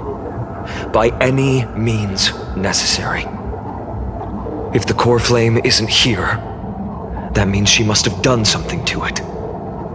In other words, she fulfilled her duty using her own means. We just have to focus on getting to the vortex of Genesis, and Cipher will meet us there for sure.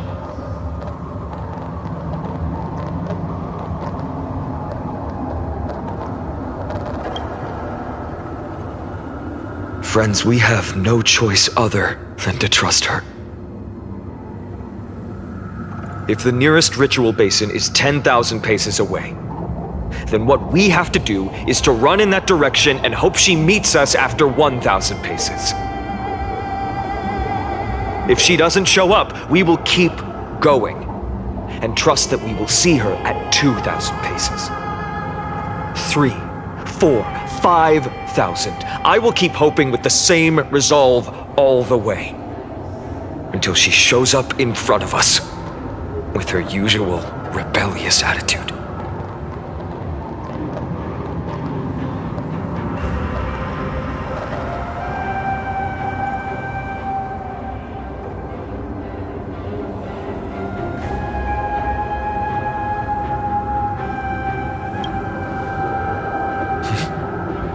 She will be no exception. But before that, we must survive and break through this siege.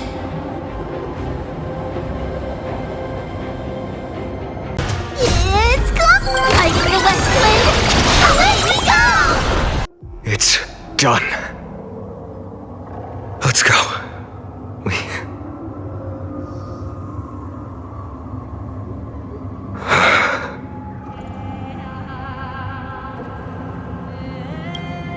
Perhaps. But as a cleaner, she was willing to absorb a millennium of identities and memories for an objective that hasn't changed in that time. I suppose this is also a form of extreme but twisted resilience. Let's go. It's time to leave this place.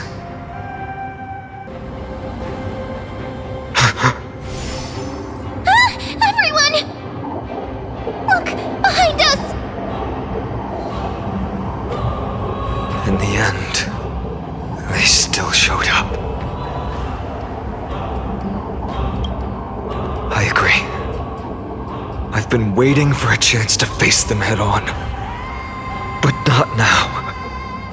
If we take the fight here, then lose, the consequences would be irreversible.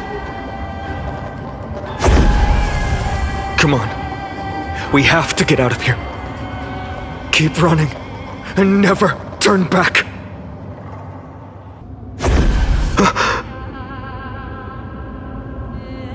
Dusk has descended as ordained. Clones, illusions.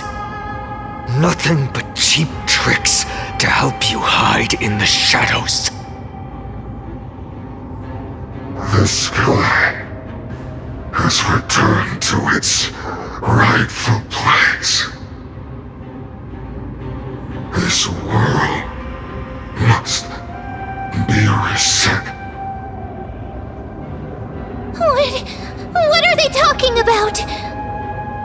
The end you seek is also the miracle of Genesis. If so, you should be standing alongside the Chrysos heirs. Why do you hinder us, Flame Reaver?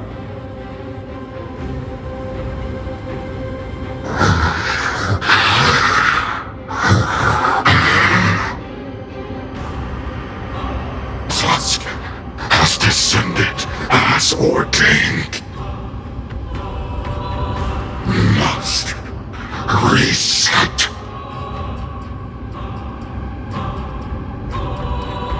The lack of reason can't be overcome. We shoulder the fates and futures of too many people. We will not fall here!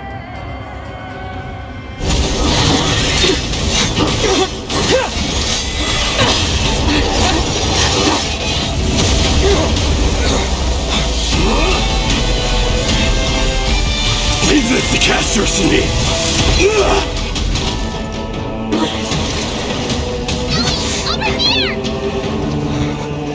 Go!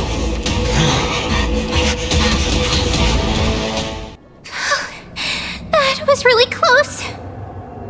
It's too early to relax. The Flame Reaver is a master in the art of deceit. Even Mighty may not be able to restrain them. I never thought I would leave him alone on the battlefield twice. But now isn't the time to be thinking about this.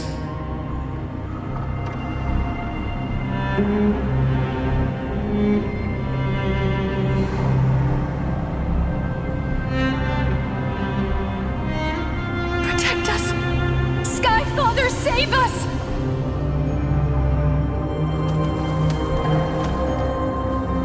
The Black Tide creatures are threatening the people. We can't just stand by and watch. Let's end this quickly. We like... Everyone, you're all safe. For now. Thank you, Lord Finan. It is someone else who deserves your thanks. Those black-tide creatures just now couldn't breach this barrier. This energy feels familiar. Like the luminous arts that Hyacinth uses to treat people. But it is much more powerful.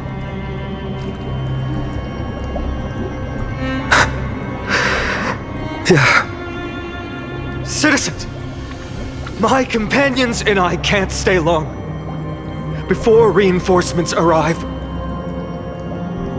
please do not step out of this barrier.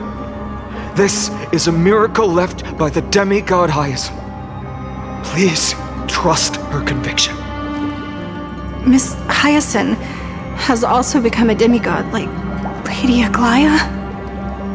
We understand. We will not leave her protection until you return, Lord Finan. I won't make empty promises. I might not be able to return in the near future. But even if there's no perfect solution, I will make a choice that fulfills this mission. Cortonis, hang in there! Returned, Finan. Burning the holy city is... To resist, I did all I could. You shouldn't be on the front line at your age, Grand Craftsman. Where are the citizens? What's the situation at Marmorial Market? Organizing their escape. The holy city guards are. But where to flee to, no one knows. Descended from the sky, the rainbow barrier did. Protected people, but alleviated the fear it could not. I fear this is Amphorius' end, Cortonis. There is only one way to save our home. Finally come true, the Sky Father's prophecy. Go for miracle, deliverer, you shall become. One more thing there is. Waiting at the vortex of Genesis, Lady Trinan is. Kefali's cold flame is safe, she said. Trinan.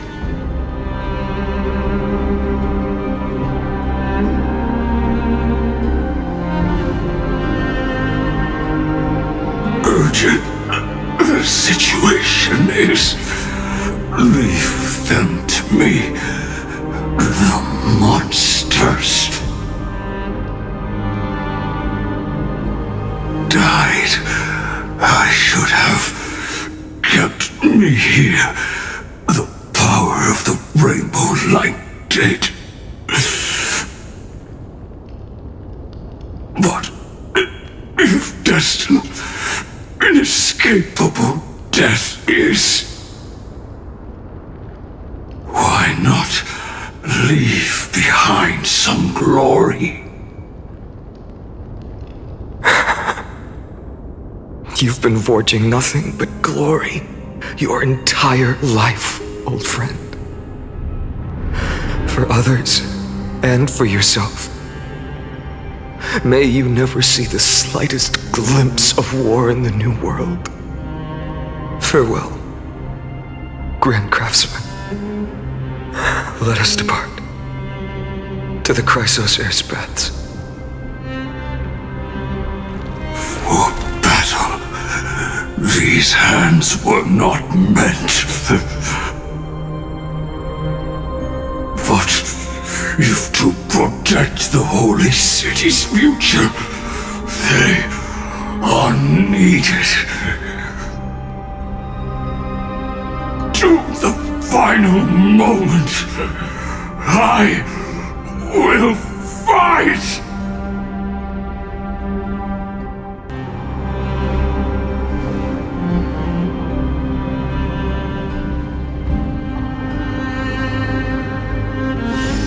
These buildings... I can feel it. Their memories are dissipating. Yes, the textures of memories are preserved within all things in Amphorius.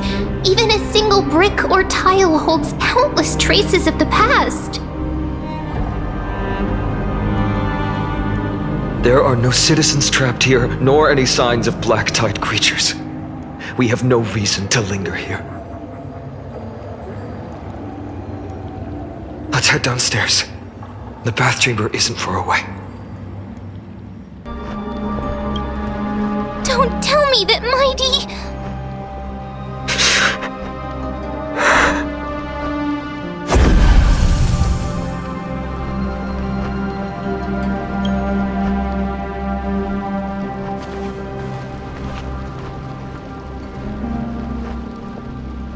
Dunhung, you...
You better keep your word, Dunhung. You cannot die here.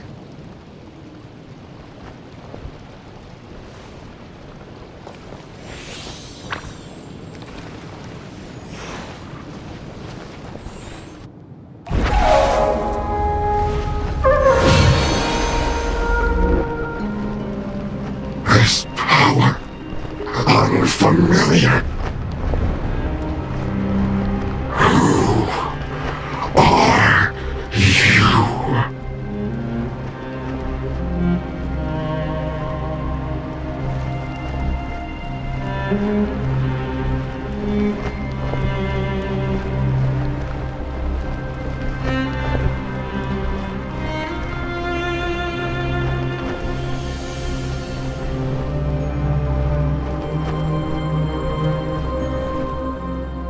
Lord Finan!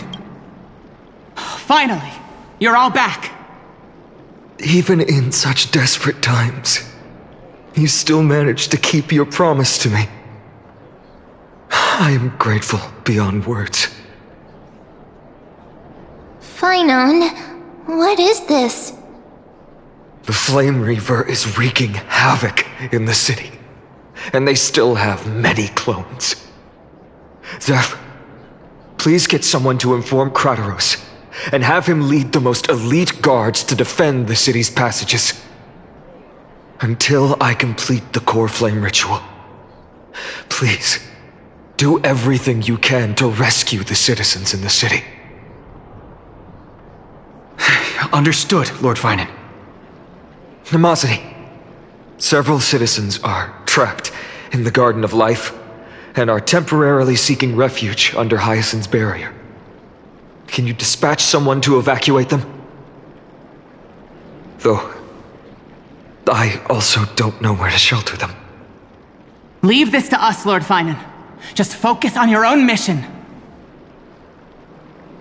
All right. As for the two Trailblazers, I'll also leave them to you. My apologies, partner. I acted on my own this time. I prepared for the worst before the fight against Aquila. Even if there came a day when Akuma was taken by the Black Tide. As long as we defeated Aquila, lifting the sky's curse, you and Don Hung would at least have a chance to get home safely. Yes, I knew you'd object, so I didn't inform you beforehand. My apologies. I know this is hard to accept, but even if it means being resented for the rest of my life, I still have to be responsible for you. Friend, you and Don Hung taught me the spirit of trailblazing. The best decision I ever made in my life was when I followed my intuition and chose to trust you. Don Hung told me many stories about the adventures of the Nameless. 2 of them left a deep impression on me, Bellabog and Penacony. The first story taught me that the fate of a world should be in the hands of its people. And even if the Nameless are willing to risk everything for an unfamiliar world, in the end, you still have to embark on a new journey and go to the next world that needs saving. Because that's your mission. The path you follow. In the second story, Don Hung told me about the few Nameless who sacrificed their lives for the prison world. I know very well that the 2 of you are willing to make the same choice for Amphorius. After hearing those stories, I made up my mind.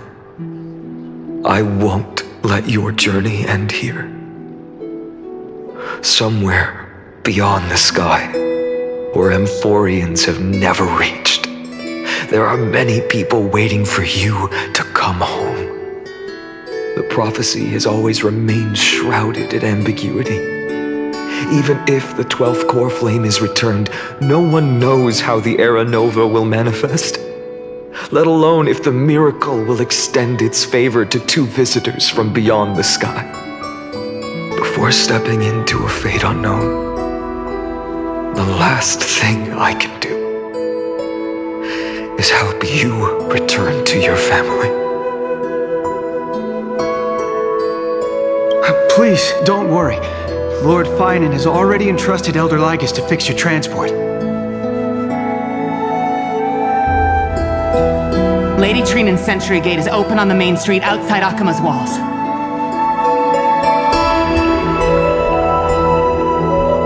I'm sorry for making such unreasonable request of you all. But we live in an imperfect age, where there is never a perfect choice.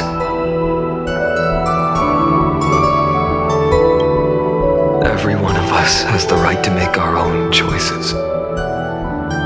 If you can't accept my decision on your behalf, then use your choice to open up a new path. That's what you're best at, right? Regardless, Don Hung is still holding on for his life. Don't keep him waiting too long. Partner. One day I hope we will reunite under the constellations. When that time comes, we can hold a belated victory feast. How about that?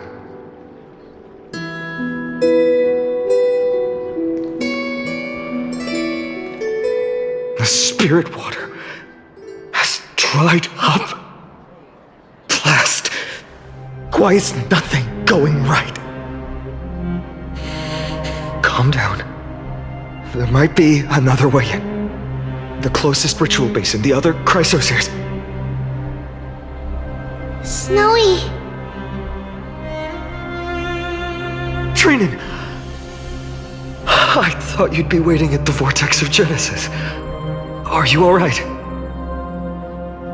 When Akuma's night descended, all the spirit water dried up along with it.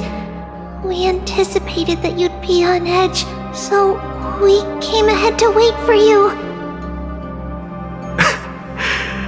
You've always been the ones who knew me best.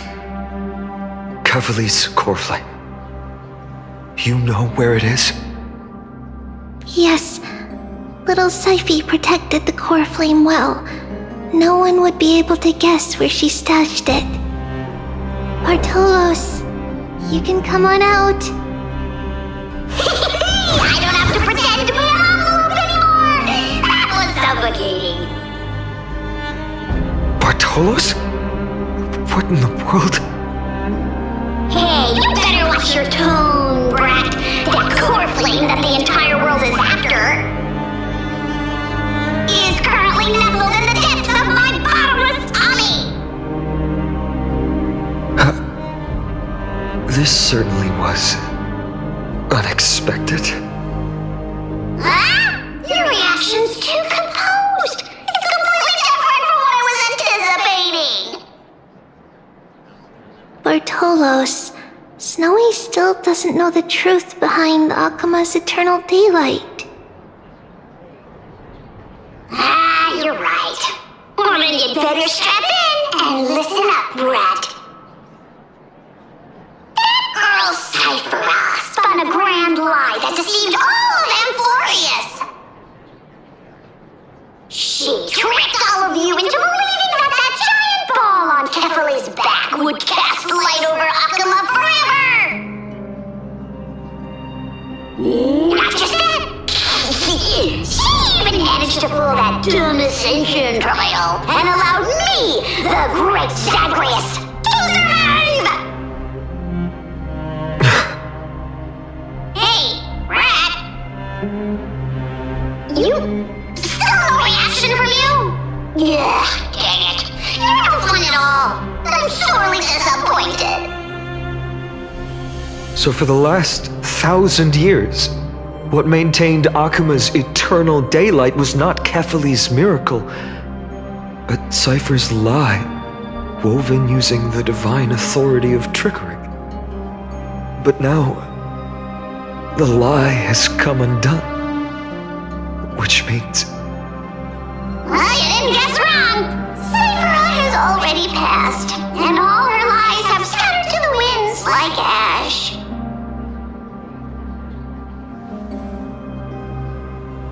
But you just said you, Zagreus, relied on Cypher's lie to keep living.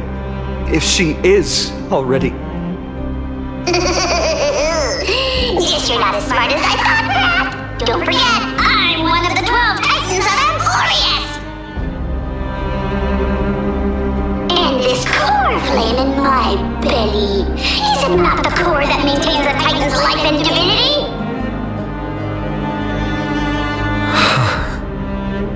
So you're going to hand the core flame over to us?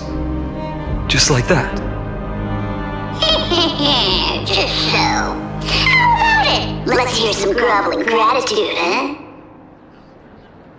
Why?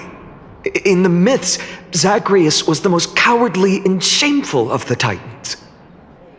Hey, stop slandering me with those fabricated tales. My pursuits are far greater than one measly life. Let me tell you then, my lifelong ambition was to work with Cypher to conjure the greatest trick in the world. Assume this world holds 100 million possibilities, and no matter how one looks at it, 99,999,999 of them all point to outcomes of certain destruction.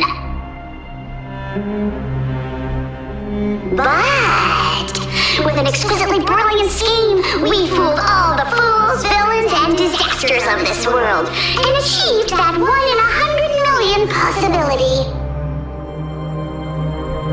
This is the miracle I wish to achieve in my life's pursuit, even at the cost of turning into this!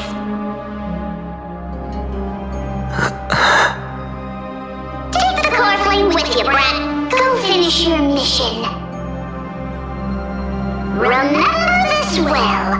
What saved Amphorius wasn't the grace of that simpleton Kefali, nor was it the babbling of that child Oryx.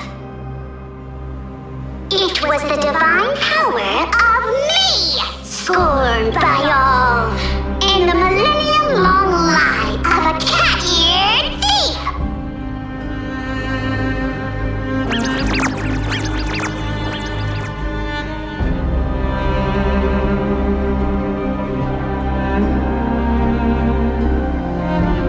Strife, death, trickery. So those signs deemed as harbingers of calamity will also leave behind marks in the tale of deliverance. With this, the final core flame can be returned to its rightful place. The spirit water in the holy city has all dried up. We can try to break the sealing magic of Fagusa's priests and use the Century Gate to send you into the vortex of Genesis. But that will likely exhaust any remaining power of Yanis that we have. After that, the rest is up to you, Snowy. Farewells. I've almost grown numb to them at this point. Right now, I can't even utter a plain goodbye. Snowy. Don't worry, Trina. I'm no longer the empty shell that Aglaia brought back to Akama. For every companion who couldn't reach the end, their conviction to save the world became a part of me, piecing together the soul I once lost. I lost my home village, but you, Aglaia, and everyone else created a second home for me. Now that this home is also in danger, it is my turn to repay your kindness and create a new world that can carry everyone's wishes. I hope that in that new world, a new sun will rise, bringing one dawn after another to all. Snowy, you've grown into the person Aggie always dreamed of. Indeed, we don't need to say goodbye here. Because even without the prophecy, we have the confidence to say you will become that rising sun. And all of us will see each other again tomorrow.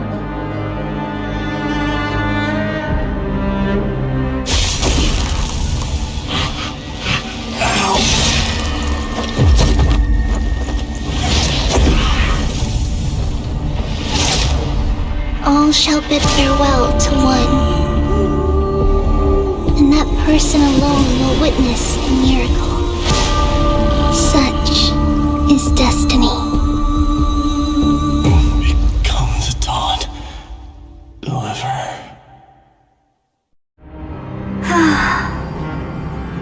Burning skies, shattered statues, corpses strewn everywhere. What a mess. If this is what the inside of Amphorius looks like, it's truly shocking. To be honest, I was initially skeptical, but right now, I'm starting to see your point. Screwy. If that's the case, Herta, do you now have enough reason to believe my conjecture about the true nature of Amphorius? Let's not expand on that topic just yet. That Intellitron, Lygus, was it? He's not completely dead. That was probably a fake body. Something behind it is still defying us. I must admit, even if both of us worked together, it wouldn't be a simple task piercing through its defenses. For now, we can only observe this world as bystanders.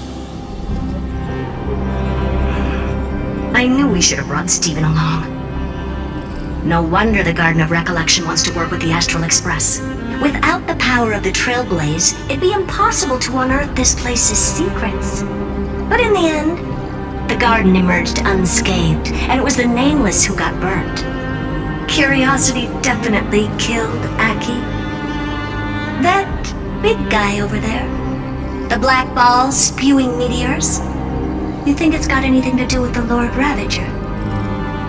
Alas, without sufficient computational power in the stream projection, I am unable to analyze the path energy. Suggestion. The immediate priority now is to find the whereabouts of the two Nameless. Research priority on the destruction can be lowered. Every second counts before that Intellitron's preventative measures kick in. All right. Stop making a fuss. How many times have we collaborated, and when did it ever not end in a perfect outcome? Why not add another mission objective while we're at it? The card-playing memo keeper told me that the frozen Trailblazer girl might just also be trapped inside Emporius.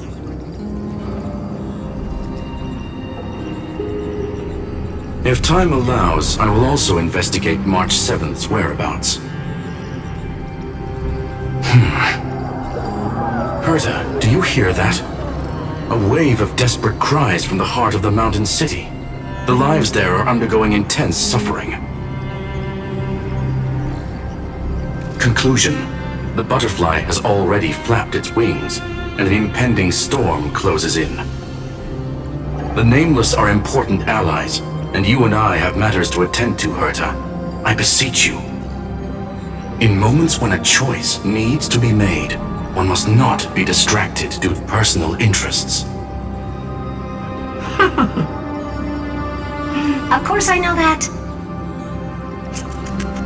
Fate really is a game of dice screwing. Who'd have thought that thing once sowed chaos across the cosmos, causing the Intelligentsia Guild to splinter and disintegrate? It wasn't until I cracked the solitary waves theory that its lingering effects were put to an end. Yet, in a forgotten corner of the cosmos, one slipped through the net and remained operational. And it was this machine that eventually became the cradle for the birth of a certain Lord Ravager. The source of Emporius' tragedy is an Emperor's scepter that survived to this day.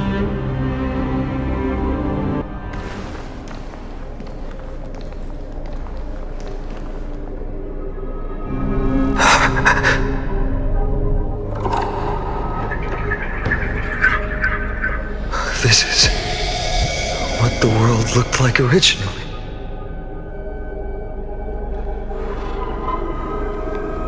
And what are you doing here? Answer my question, Lycus. Another hero has arrived at the Vortex. I can no longer remember how many times this has happened. The author of each epic, as the prophecy has foretold, stays their pen at this point. Just like each cycle of the extrapolation, in accordance to their primordial design, ends here.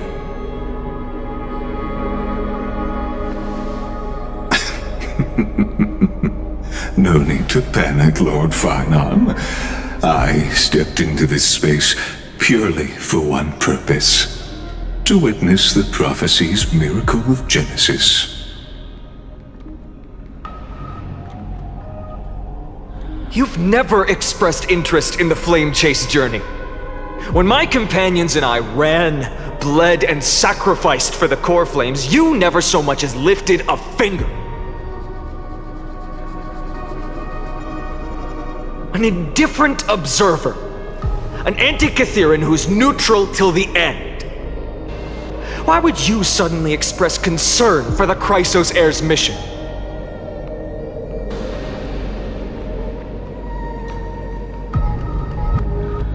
When that lone swordmaster left everything behind, plunging into a sea of madness, I was on the shore, listening.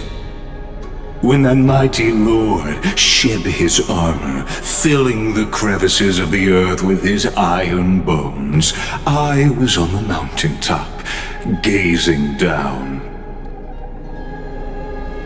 Across 1,000 years of the flame chase journey, I have witnessed the ardor, resolve, division, and unity of the Chrysos heirs with mine own eyes. Just as you were all born to shoulder the guidance of the prophecy, I too have bathed in the gaze of distant stars, have seen the deepest, darkest of destinies. I will become the most loyal reader of the epics, a spectator voraciously consuming the valorous deeds of you heroes.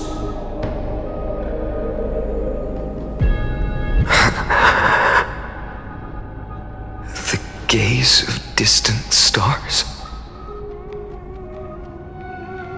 One day you will understand, but not now. At this moment, please disregard this observer and finish what you must, Lord Finon.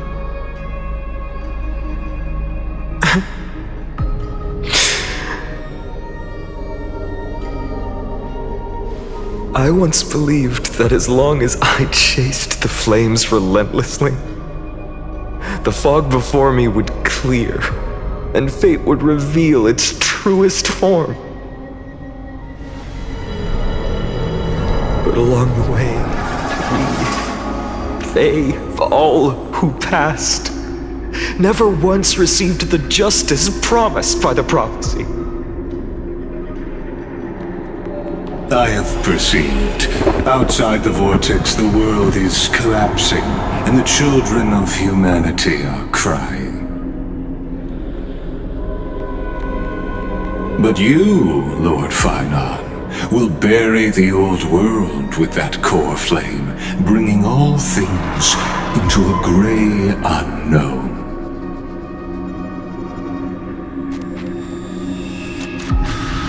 It doesn't matter. This cruel flame chase journey has made me abandon my fantasies. The future is not a paradise with a gentle west wind waiting for us to step in. If what lies ahead is a mass of chaos, I will tear it apart. Then usher in the first ray of blazing sunlight. All shall bid farewell to one, and that person alone will witness the miracle. Such is the will of fate.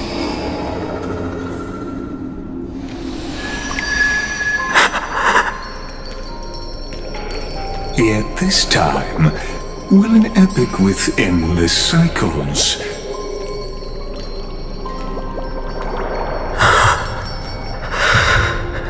Is it you?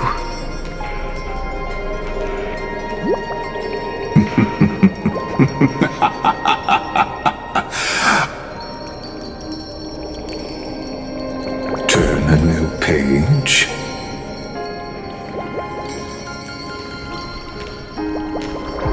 Of course. This will be a romantic story like none that has come before. You think so too?